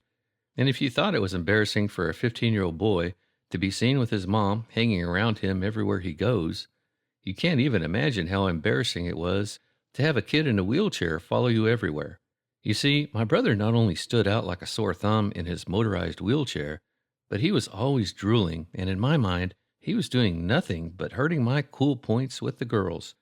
People didn't know how to act or what to say to him back then, and sadly, just like many people in wheelchairs, I could clearly see people who were avoiding Dan. This also meant that they were avoiding me when he was next to me. Numerous times I remember being a punk teenager and yelling at my mom that I didn't want to have Daniel tag along with me at an event. I thought he would embarrass me and make me look bad. Little did I know that I was the one looking like a fool. As a teenager, I did my fair share of dumb, senseless, and even mean things, but there isn't anything I regret more than how I treated my brother for those couple of years. The crazy part is that Daniel never got angry with me about it, not one time. Even though he was 6 years younger, it was like he understood. He was willing to forgive me at the drop of a hat. While I tried to avoid him, Daniel loved me unconditionally and made sure that I knew it. I still think he might be Superman disguised in the body of a kid in a wheelchair. Happiness is a choice. Neil Pasricha nailed it in his book, The Happiness Equation, when he said, "Happy people don't have the best of everything. They make the best of everything. Be happy first." And as Scott Adams says in How to Fail at Almost Everything and Still Win Big, your attitude affects everything you do in your quest for success and happiness. I couldn't agree more. My brother Daniel is happy. He carries a smile with him all day long. He is full of energy that never stops. It's almost as though he doesn't realize he is disabled. His handicap mysteriously brought my parents and our entire family closer together, and he is certainly part of the glue that has kept us so close. Dan the Man lives with more energy, more affection, and more happiness than most people I know, people who have everything that he lacks. Most of us will never have to experience what it's like to wake up every morning and wait patiently for someone to lift us out of bed and into our wheelchair. Most of us will never have to wait for someone to help us get dressed and fed. Most of us will never have to wear a diaper our entire lives. Most of us will never spend our whole life without ever saying a complete sentence. But not Daniel. This is his life every single day, and he is incredibly grateful for it. While we whine when our Wi-Fi is slow or complain that life isn't fair when we don't get our way, and commiserate with coworkers about how much we dislike our jobs, Daniel is thanking God for another amazing day on earth. He believes he is lucky to be alive and lives every day in the moment. When things don't go his way, he still smiles. His example is one I try to follow, and his perspective is one I try to keep. As far as role models go, it doesn't get much better than Dan the Man. Mike Hernacki nails it in his book, The Ultimate Secret to Getting Everything You Want, with this quote. What can you do to achieve happiness? Well, if you aren't unhappy about being poor, you could make lots of money. Would that work? I'm afraid not. Money is nice to have, but it's no guarantee of happiness. If it were, all rich people would be happy, and we know that this simply isn't so. Suppose you're unhappy being single. Well, you could get married, but as the divorce statistics show, plenty of married people are quite miserable. The point is, there's nothing you can do to become happy. You can only be it. Happiness is a choice. If you believe you are happy, you will be. Happiness isn't something that happens to you. It's an attitude. It's a perspective. Happiness is your attitude on life and how you see the world. Happiness is something you can choose to be. So many people choose, whether consciously or through habit, to focus on all the negatives instead of the positives. Guess where they fall on the happiness spectrum? Guess what they can do to change it? Author Norman Vincent Peale has an entire chapter dedicated to this idea in his book, The Power of Positive Thinking, called How to Create Your Own Happiness. In that chapter, he tells the story of a TV celebrity who had an older man on his show. The older man had an incredibly unique happiness about him. Here's the story from his book. Finally, the celebrity asked the old man why he was so happy. You must have a wonderful secret of happiness, he suggested. No, replied the old man, I don't have any great secret. It's just as plain as the nose on your face. When I get up in the morning, I have two choices. Either be happy or be unhappy. And what do you think I do? I just choose to be happy, and that's all there is to it. Neil Prisha describes research from a California psychology professor named Sonia Lyubomirsky in his book, The Happiness Equation, which revealed the following. 10% of our happiness is what happens to us. 90% of our happiness is based on how we see the world. 90%. The bulk of our happiness comes from making the choice to see it. There is a story that I love in the book, Life is Good, in which Bert and John Jacobs talked about how they learned optimism while they were kids. Their mom, Joan, a big inspiration for the Life is Good brand, would ask the kids every single night at dinner, tell me something good that happened today. One by one, the kids would go around the table talking about the good things that happened that day. In their book, Bert and John said this about their mother and her years of making them start every dinner with positive stories. Eventually, we became conscious of the fact that joy doesn't come from your circumstances. It comes from your disposition. This deep-rooted belief would only grow stronger as we became adults. Even at our worst moments, we've always had the tools that we needed to survive because of Mom. She showed us that optimism is a courageous choice you can make every day, especially in the face of adversity. The idea is so simple. Choose to see happiness. It's an amazing thing to realize that you have control over whether you are happy or not. It's even crazier to think that the choice to be happy is as simple as deciding to look for the good things in your day or to find the silver lining in a tough situation. As Matthew Ricard says in Happiness, happiness is also a way of interpreting the world, since while it may be difficult to change the world, it is always possible to change the way we look at it. There is so much you can achieve by being willing to change your perspective, especially in the face of hardship. Ryan Holiday talks about this idea in his The Obstacle is the Way. He went out of his way to prove that obstacles, aka roadblocks, bad times, rock bottom, are the key to happiness if we take the time to overcome them and learn from them. Here are the things he suggests we remember in the face of adversity. In every situation, we can always prepare ourselves for more difficult times, Always accept what we're unable to change. Always manage our expectations. Always persevere. Always learn to love our fate and what happens to us. Always protect our inner self, retreat into ourselves. Always submit to a greater, larger cause. Always remind ourselves of our own mortality. There is an entire list of choices available to us in even the worst of times, a whole collection of things that are within our control. I would also add another item to it. We can choose to see the silver lining in any scenario. Along these same lines, Matthew Ricard reminds us that the next step after we discard our expectations and accept what happens to us, after understanding that certain things, particularly bad things, are outside our control, is this: loving whatever happens to us and facing it with unfailing cheerfulness. In other words, we can choose to be happy anyway.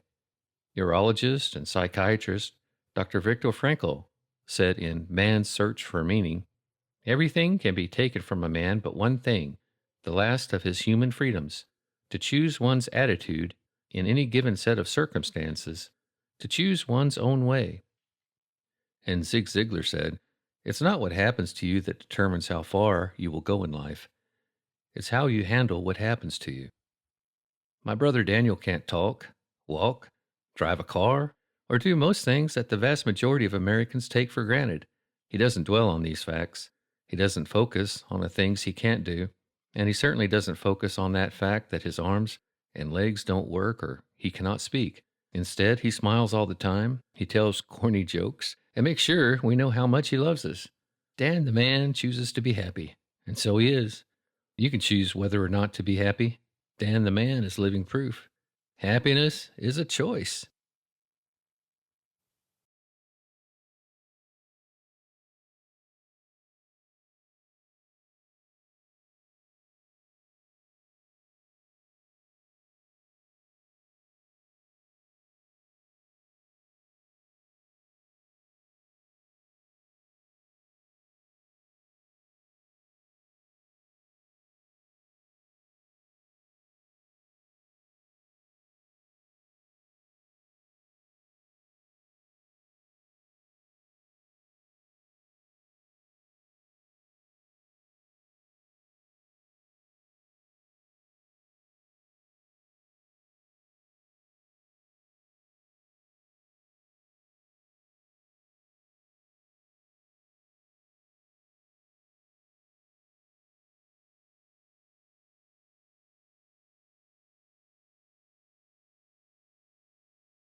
Chapter 16.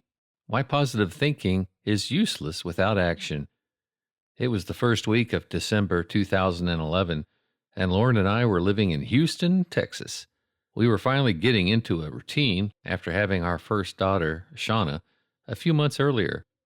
Since my wife didn't get much time off for maternity leave, she had to burn through all her vacation and sick days just to get 5 weeks at home with our newborn daughter. Now, with no vacation days left, Lauren was practically working 7 days a week. The rare days she did get off was usually spent catching up on sleep or studying. As you can imagine, I spent a lot of time with our baby daughter. In fact, it would be safe to say I had very few friends or social engagements while in Houston, although I regret not getting out much during this period, as it was a lonely couple of years. All of the time to myself did give me an opportunity to do one thing: read. I had been a fairly consistent reader ever since an administrator at my high school named Coach Bobby Downs gifted me my first book, Clive Cussler's Cyclops, and told me reading was cool. I looked up to him, so I gave it a try and actually enjoyed it. It probably helped that the action hero Dirk Pitt from Cussler's books is one of the coolest dudes ever created in fiction. Dirk is basically James Bond for boating/fishing/ocean enthusiasts. Now, years later, I was reading more personal development and business books than anything else. From Brian Tracy to Zig Ziglar to Tony Robbins to Malcolm Gladwell to Harvey Mackay, I couldn't get enough of these motivational books. I also felt like I was starting to develop my mind in new ways.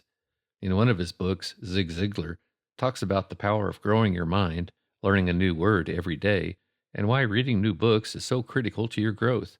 It became clear to me that although I was a pretty good reader, I still had so many books that I wanted to read and so much to learn. Zig's book also mentioned how he was reading one book per week, and I figured, why couldn't I do that? So I decided not to get an iPad. You see, earlier that afternoon, I had received a text from Lauren asking me what I wanted for Christmas. "Mom needs to know, so just tell me what you want," she typed. I knew from the past year that her parents usually spend anywhere from $100 to $150 on me every year. I also knew that I really wanted the new Apple iPad 2, which had just been released in March. So I did what many of us do and requested funds that I could put toward the new, expensive toy. But now I was having second thoughts after reading Ziglar's book. Besides, this was during a very unfulfilled time in my life, and my conscience was telling me that more books could be the answer I was looking for. That night I told Lauren I had changed my mind, and I wanted Amazon gift cards from everyone instead. I was going to buy nothing but books. "What about your iPad?" my wife asked. "iPads can't make me money," I replied. "Books can. I'm buying as many new sales, marketing, and personal development books as I can." The day after Christmas, I was counting up all my Amazon gift cards. In total, I had $500 of Amazon gift cards to spend. Pa-pow! Now came the moment where the rubber meets the road. Would I have the self-control to actually spend it all on books? Shortly after New Year's, boxes began hitting my doorstep. I believe I ordered close to 30 books over the course of just a couple of months. Most notable was the fact that I ordered 12 Dan Kennedy books. From his No BS books to Make 'em Laugh and Take Their Money to his uncensored book with Sidney Barrows. I was going to engross myself in reading. If you can believe it, by the end of March, I had read every one of Dan Kennedy books I had bought. I averaged at least one new book per week for the 12-week stretch. Were they impactful? Let's just say I later told my in-laws I turned their $150 Amazon gift card into $100,000, and that is probably being conservative.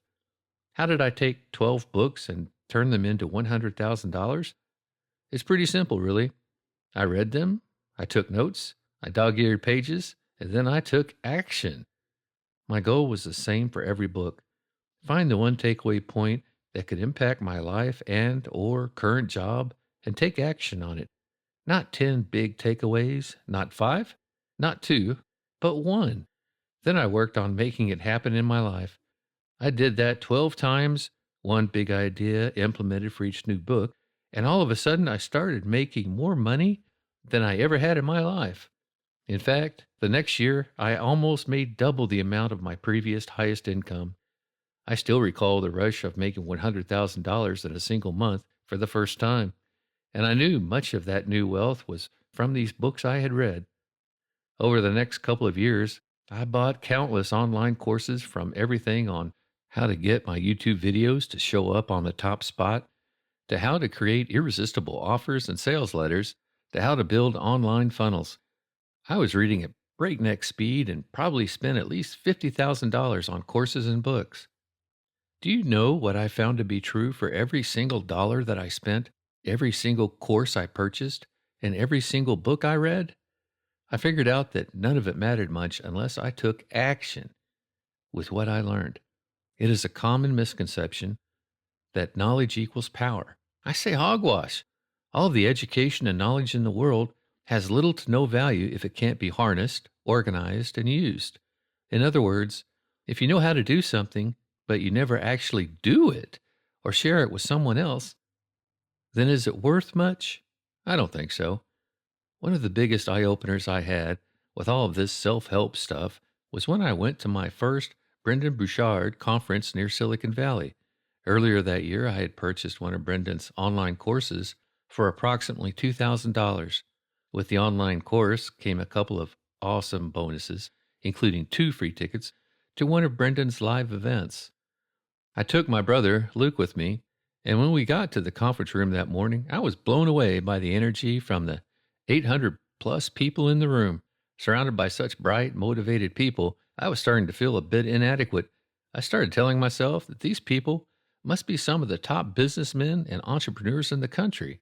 I was shocked when I found out the truth. After the wild intro/dance party was over, Brendan started going into his lesson for the first day. At first, it appeared that he was simply regurgitating parts of the online course, which most everyone in the room had purchased months before. I thought to myself that surely Brandon was just doing an overview or refresher of the course. However, an hour later, he was still going through the same material that I had just gone through at home. 2 hours later, still nothing new. I started whispering to my brother, he's literally just going through the same thing he just sold us. 4 hours later, he was still on the course. And I looked around to see almost every person in the room feverishly taking notes like they had never heard this stuff before. It turns out that Brendan knew something that I didn't know. It was that a tiny portion of people who buy online courses actually finish them. In fact, most people never start them. Here's what happens. They purchase the course, then fool themselves into thinking they have solved the problem because they now own the solution. Their happiness goes up. Their anxiety goes down, all because they believe that they've resolved the issue that they were trying to overcome. Of course, we all know that eventually they come down from the artificial high, as they never even started the course, and end up exactly where they started. This isn't something new. All of the gurus and online marketers are in the same boat with their tribes. I overheard internet marketer Frank Kern say something that couldn't be more true, though very few online marketers would ever say so. Frank said that most people don't need another self-help course. What they really need is to go and finish the last couple that they purchased and never started. Then I was really in for a shock. The following day of the Brendon Burchard event, we got into a bunch of little groups with many of the strangers sitting around us. I got to meet some amazing people from all kinds of industries and backgrounds. As I began meeting these people, I started asking everyone if they had started the online course they purchased.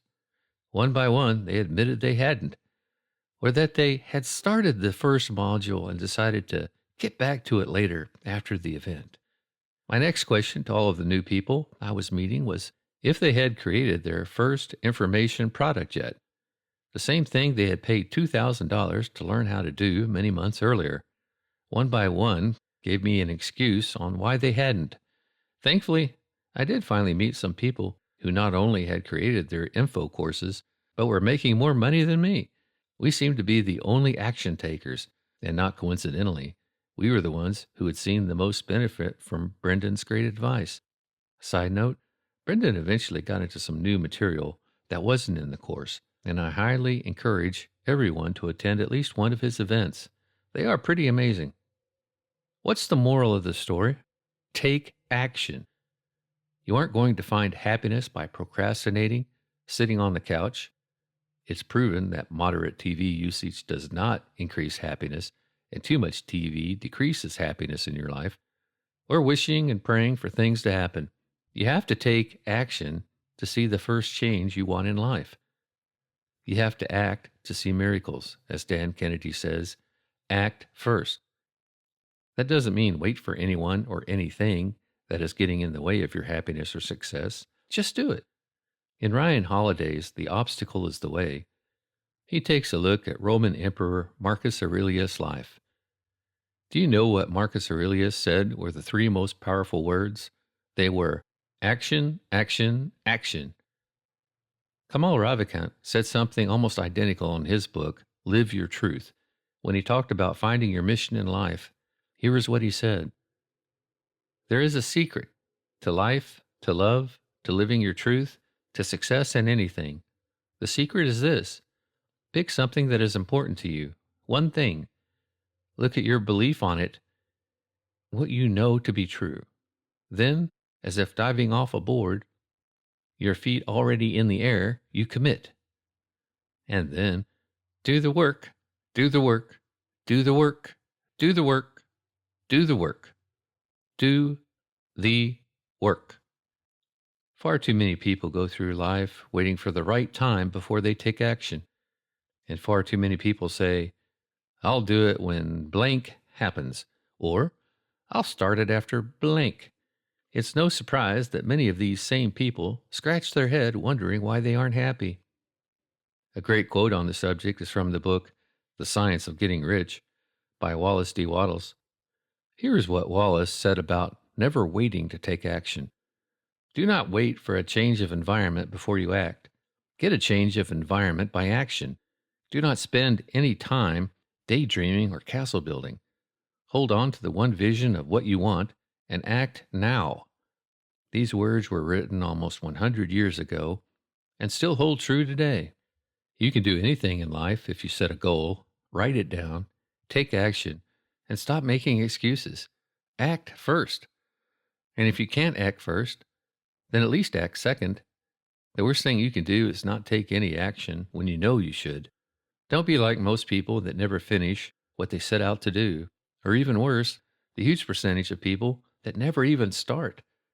Too many people get excited about something, start the first module or chapter, get distracted with life, promise themselves they will pick it back up next week, and never touch it again, only to wonder why they still have the same problem they wanted to solve. Don't be that person. It is incredibly tough to find happiness and achieve things without taking action.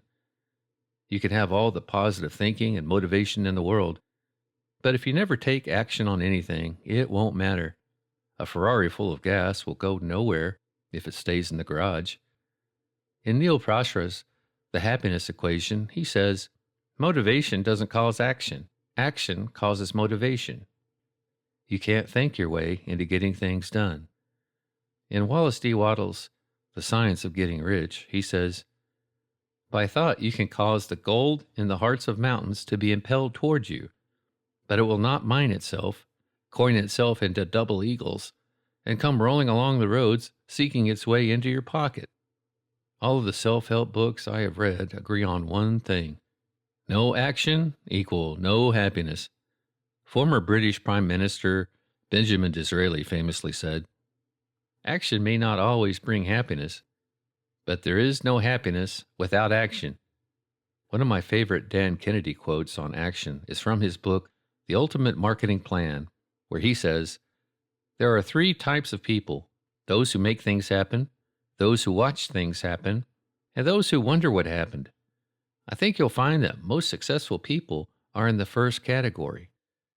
Phil Knight's story about how he created Nike from nothing in his book, Shoe Dog, is a great example of what Kennedy is talking about. Phil shares a time in his life where he was dead broke and trying to decide if he should fold his struggling shoe company and get a normal job or keep going.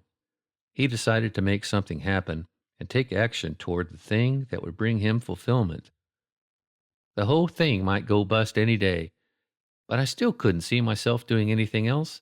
My little shoe company was a living, breathing thing, which I'd created from nothing. I flat out didn't want to work for someone else. I wanted to build something that was my own, something I could point to and say, I made that. It was the only way I saw to make my life meaningful. As we talked about earlier in the book, don't let fear make you think you are taking the wrong action. You will fail at some point, and there is nothing wrong with that. Eckhart Tolle has this to say about risking failure in the name of action in The Power of Now. Any action is often better than no action, especially if you've been stuck in an unhappy situation for a long time. If it is a mistake, at least you learn something, in which case it's no longer a mistake. If you remain stuck, you learn nothing. Is fear preventing you from taking action? Acknowledge the fear. Watch it. Take your attention into it. Be fully present with it. Doing so cuts the link between the fear and your thinking. I also tell you all of this to make sure your mind is ready and prepared for what you will have to do. If you don't take action, then you won't see a huge transformation. The great news is that if you have made it this far, you are already farther ahead than most people. Countless people will buy this book and never even open up the first page. They are the same ones who wonder why they can't find happiness in their life. On the other hand, every single successful, fulfilled, and happy person I have studied got to where they are through steady and consistent hourly, daily, weekly, monthly, and annual action, aka productivity. Bradley Whitford tells us that anything is truly possible with action. Infuse your life with action. Don't wait for it to happen. Make it happen. Make your own future. Make your own hope. Make your own love. And whatever your beliefs, honor your Creator, not by passively waiting for grace to come down from upon high, but by doing what you can to make grace happen, yourself, right now, right down here on earth. Your happiness and fulfillment are within your capacity to create, provided, of course, that you actually do it. Start right now. Take action. Implement. Grow. Be happy. Action. Summary/action steps. With the right attitude, a burning desire to be happy, and the determination to take action, pretty much anything you set out to accomplish is possible. Have you heard the story about how Sylvester Stallone went from being practically homeless with no job to starring in Rocky, a movie he wrote in 20 hours? It's the ultimate story of knowing what you stand for, having the right attitude, and taking massive action to make it happen. Ever since Sylvester Stallone was a young man, he knew that he wanted to be in the movie business, not just behind the scenes or working a camera. He wanted to play a part in movies. To Sylvester, the movies were the ultimate way for him to inspire and move massive amounts of people, and he knew that this was his mission in life. But Sylvester had a couple of things working against him. At birth, he was pulled out by the forceps, which is the reason he talks a bit funny. He speaks out of the side of his mouth. Many of the casting agencies said that Sylvester looked dopey when he auditioned for roles in movies. He wasn't exactly the kind of male star that Hollywood wanted. To make matters worse, he had no experience and no connections in the movie business. That didn't stop Sylvester from trying. He claims he was thrown out of nearly every single talent agency in New York. As he put it to Tony Robbins, he got tossed out of over 1,500 agency offices. There aren't that many in New York, but he was rejected and asked to leave each agency numerous times. Sylvester and his wife were barely able to pay their bills, and he was eventually forced to sell almost everything in their apartment just to keep the cold on during one cold winter. He hit a new low when he took his wife's jewelry and sold them off to pay for food. Needless to say, it was no surprise he spent a few nights outside like a homeless man during this period. He and his wife fought constantly. She didn't understand why he wouldn't give up his dumb dream of being in the movies and just get a real job. Sylvester knew that if he got a real job, then he would most likely give up on his life's mission to inspire people as a movie star. He eventually started to write movie scripts so he could sell them and make some money while he continued to audition for roles. After countless rejections, he sold his first script for $100. Now, that might not seem like a lot when you consider the time that goes into writing a full movie script, but when you don't have a single dollar to your name, $100 is a fortune. As you can imagine, that money went fast, and they ran completely out of cash again. Sylvester recalls hitting rock bottom. It was at this time in his life that he had no other choice than to sell his best friend, his dog, Butkus. He sold his dog for a measly $25 to a guy outside of a liquor store who negotiated him down from $100. According to Sylvester, this was the low point in his life. He was almost about to give up. Just days later, while watching a fight between Muhammad Ali and an underdog named Chuck Wepner, Chunk went a full 15 rounds with the champ after taking an absolute beating. Sylvester stayed up that night and wrote the entire script for Rocky in 20 hours.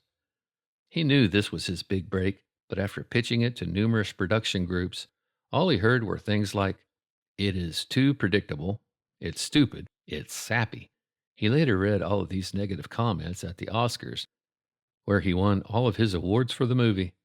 Finally, one group liked the script and ended up offering him $125,000 for it.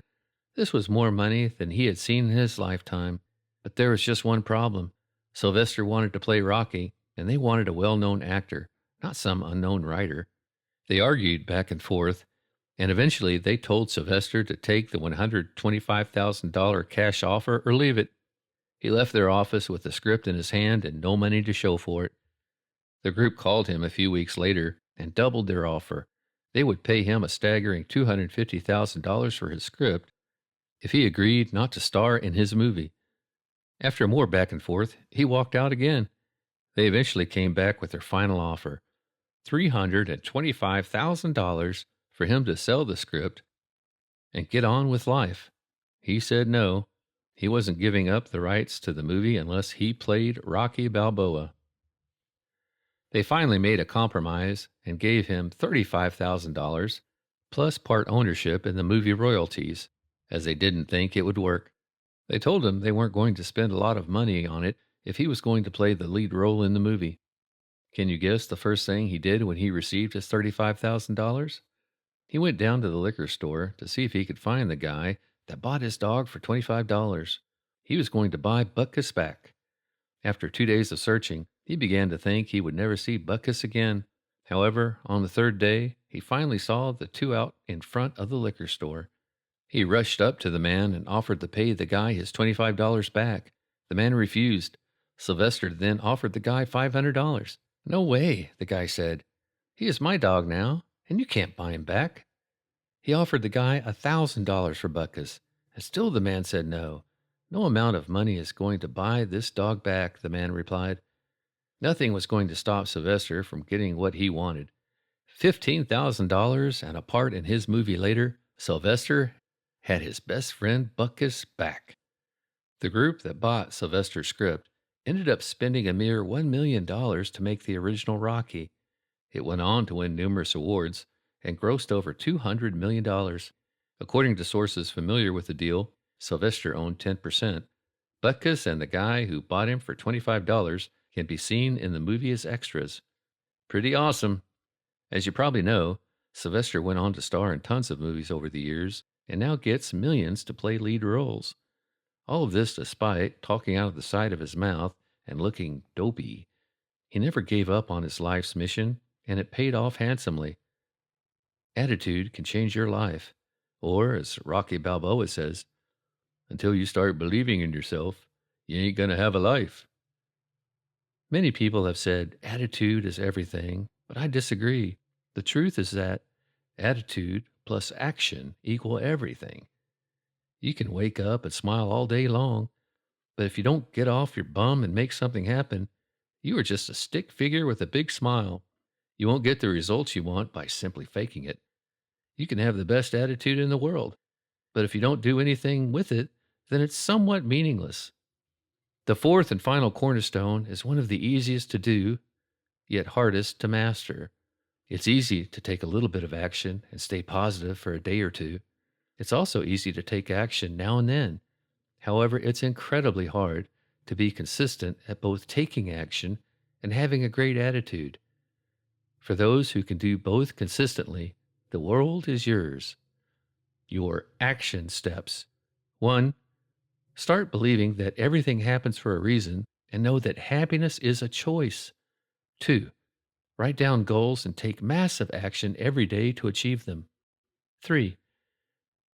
Know that life is happening for you and not to you. 4. Wake up every morning thankful to be alive. 5. Set realistic expectations. Goals too big can leave you frustrated, and goals too small aren't challenging and fulfilling. 6. Have faith in a higher power and in yourself. 7. If you have a family, replicate the daily ritual that the Life is Good mother did with her family and ask, "Tell me something good that happened today." 8. Change the way you see the world. Change how you see yourself. 9. Pray. 10. Take action. Happiness concluded. Chapter 17. Will you have these same regrets when you die? On one hand, we all want to be happy. On the other hand, we all know the things that make us happy, but we don't do those things. Why? Simple. We are too busy. Too busy doing what? Too busy trying to be happy. Matthew Kelly's words really strike a chord with me. Have you ever asked yourself, is this the best my life is going to get? Or, how did my life turn out so much different than I imagined? Or, this isn't where I thought I would be at this point in my life? How about, I sure thought I would be happier than this now that I blank. Have a nice paying job, own a new home, got married, had my first child, graduated high school, etc. As kids, we all have these dreams about what we are going to do and be when we grow up. When we do finally get older, we rarely find ourselves doing what we imagined as kids. We feel disappointed. Well, the good news is that you are not alone if you find yourself thinking like this from time to time. It turns out that nearly all adults have had these thoughts at one moment or another. I know I sure have. It's only normal to look back on your life and wonder how you got to where you are now. It's perfectly understandable to look back at missed opportunities and wonder what might have been. However, when you look back and feel intense regret, that's a different story. No one knows that better than Bronnie Ware. If you haven't heard of Bronnie Ware before, don't worry. Neither had I before I read her eye-opening story. Bronnie is an Australian hospice nurse who spent many years caring for patients in the last 2 to 12 weeks of their lives. In other words, she worked with people who knew they were going to die in the next couple of months. She spoke candidly with them every day as they watched their last days go by. One question she asked every one of her dying patients was if they had any regrets in life or what, if anything, they would do differently. Over the years, she listened, took notes, cried with her patients, and finally shared her findings. Here are the top 5 things that her dying patients told her they wished they had done differently in life. Regret number 1. I wish I'd had the courage to live a life true to myself, not the life others expected of me. According to Bronnie, this was the number 1 regret. Many people do things just to please others, rather than staying true to themselves. What's sad is to think about how many dreams have gone unfulfilled because we tried to live up to others' expectations. Don't have this regret. Do what makes you happy. Never do it for someone else, not even your parents, spouse, or boss. Regret number 2. I wish I didn't work so hard. This is probably not a shocker, but no one on their deathbed sits there wishing they had spent more time in the office. In fact, it is something that most people regret, something they wish they could go back and change. Most of us spend the vast majority of our adult lives working, whether you are in an office, on the road, on a plane, or working from home. Now with tools like smartphones and laptops, we are expected to respond to emails pretty much around the clock. The line between work and personal/family time has blurred so badly that it's tough to know how much time we spend working. What is certainly clear is that we all work too much. Isn't it ironic that we have more time-saving devices, apps, and gadgets than ever, yet we are all more stressed out and never feel like we have enough time. As if working too much and feeling like you never have enough time isn't bad enough, the worst part is most people work too hard doing jobs they don't love. I'm no career expert, but I am smart enough to know that God never intended his children to spend the majority of their waking hours doing things they hate. Regret number 3. I wish I'd had the courage to express my feelings. Guilty as charged. This one hit me right between the eyes. The only way to have a healthy and rewarding relationship with anyone, friends, parents, sibling, child, boss, neighbor, etc., is to be able to speak honestly and openly with them. If you are holding back your feelings, you won't develop the kind of relationships that you seek. This regret also applies to holding grudges, being resentful, talking behind people's backs, and more. There are even stories of people becoming incredibly sick and unhealthy due to holding on to resentment and hate. It's impossible for your mind to grow and flourish if it is being held back with negativity and hatred, period. It's not just about letting go of anger or resentment. It's also about telling the people you love how much you love them and making sure they know that they're important to you. That is the part that smacked me in the face. It made me think of my dad. I'm not sure how it happened, but for as long as I can remember, my dad and I have never really told each other that we love each other. We both certainly do. My mom and I say we love each other regularly, but with my dad, it's different. I feel like we both want to say it, but the words just never come out.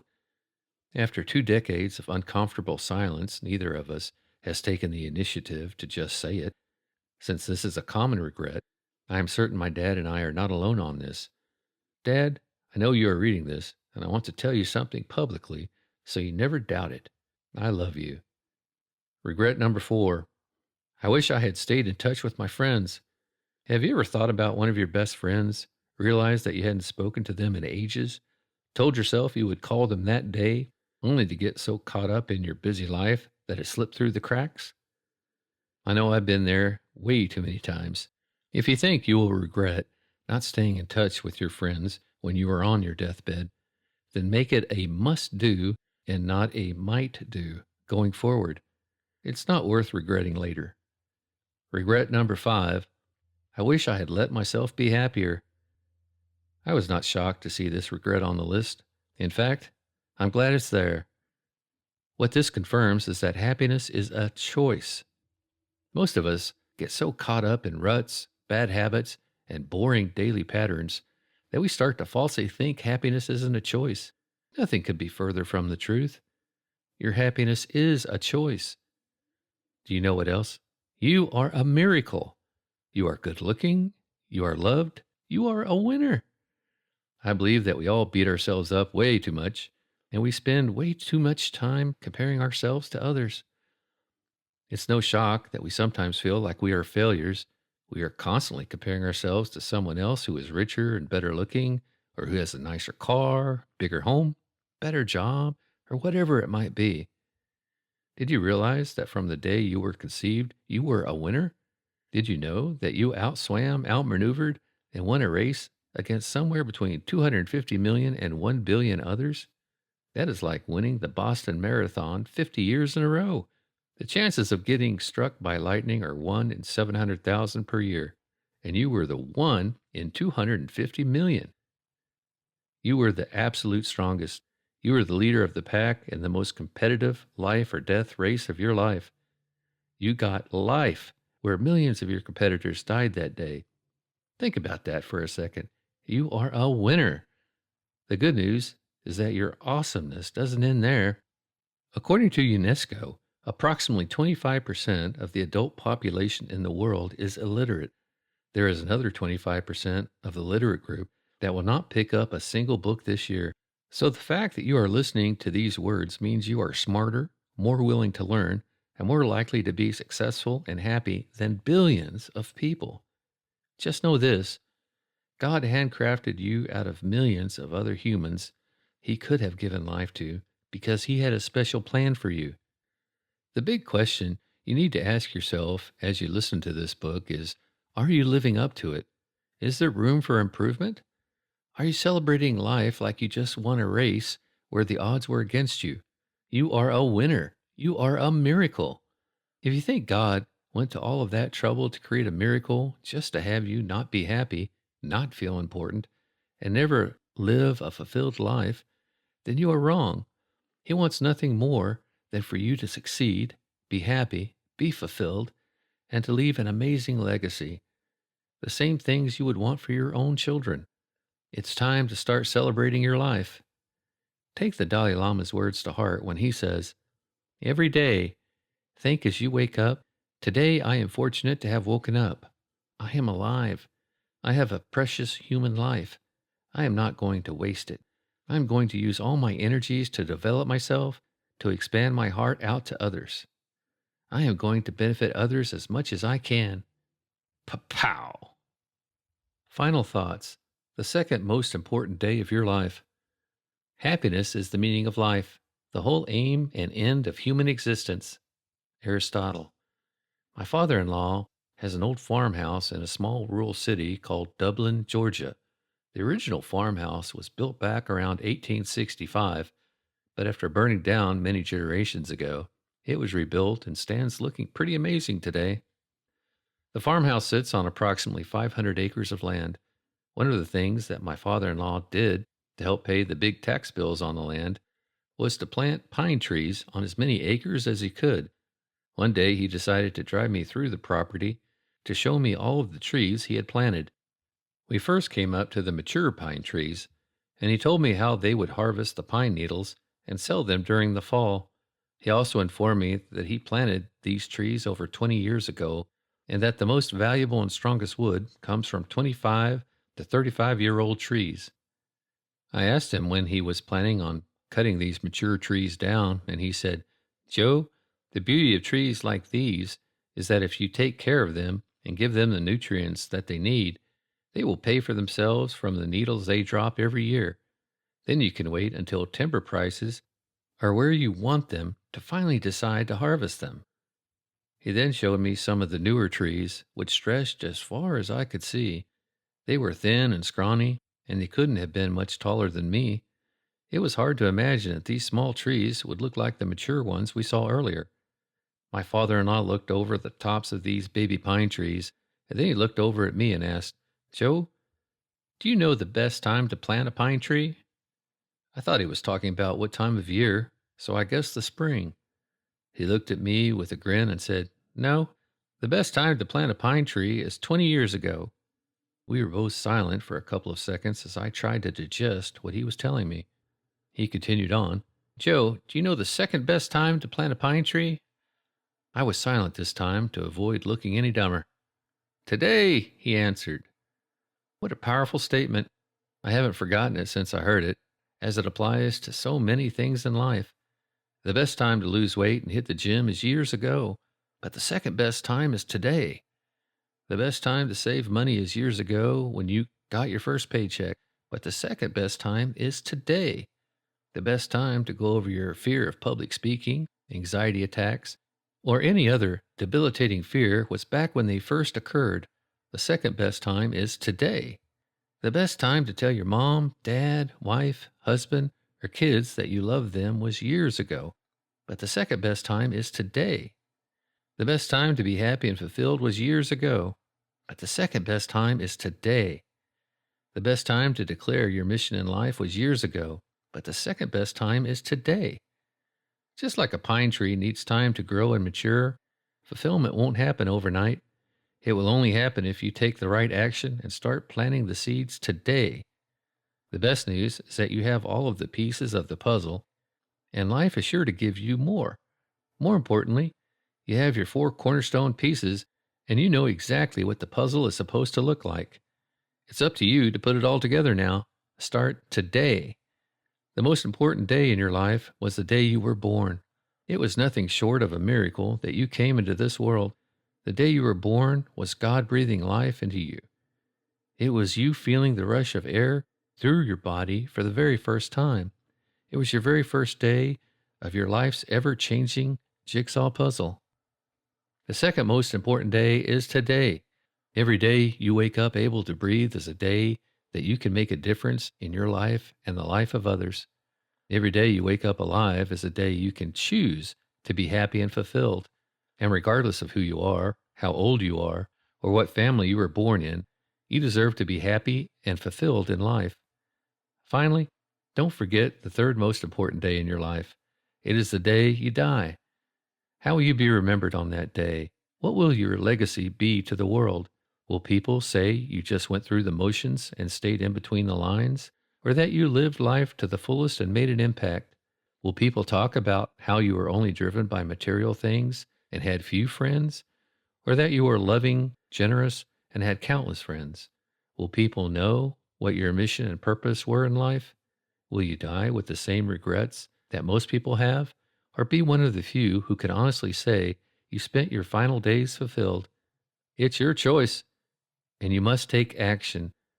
I hope you enjoyed the book, and I hope you learned something from my stories and all of the books I have read and curated. I hope you realize that fulfillment is yours to be had, and I hope you know that it's time to finally stop fishing for happiness and start doing some serious catching. Go forth, find your purpose, own your fears, dream big, find faith, smile like it's your last day on earth, take action, live a happy and fulfilled life. Do it today. You deserve nothing less. Joe Simonds. P.S. If you think a loved one, friend, family member, coworker, or neighbor could benefit from this book, please make sure to share a copy with them. If everyone lived with a purpose and found more happiness in their lives, this world would be a better place. P.P.S. If you really got a lot out of fishing for happiness, please head to Amazon and leave me a review on what you got out of the book. I read every single review, and I'd love to hear from you. About the author. Joe Simonds lives in Tampa, Florida, with his amazing wife Lauren and their 3 children, 2 girls and a boy. He is an avid fisherman, cancer survivor, blogger, reader, beer taster, and chapstick addict. Joe and his brother Luke co-founded the fishing apparel brand Salt Strong, which continued to keep them busy as they try to disrupt the fishing world. You can follow Joe and Luke and their fishing exploits over at www.saltstrong.com and www.fishstrong.com.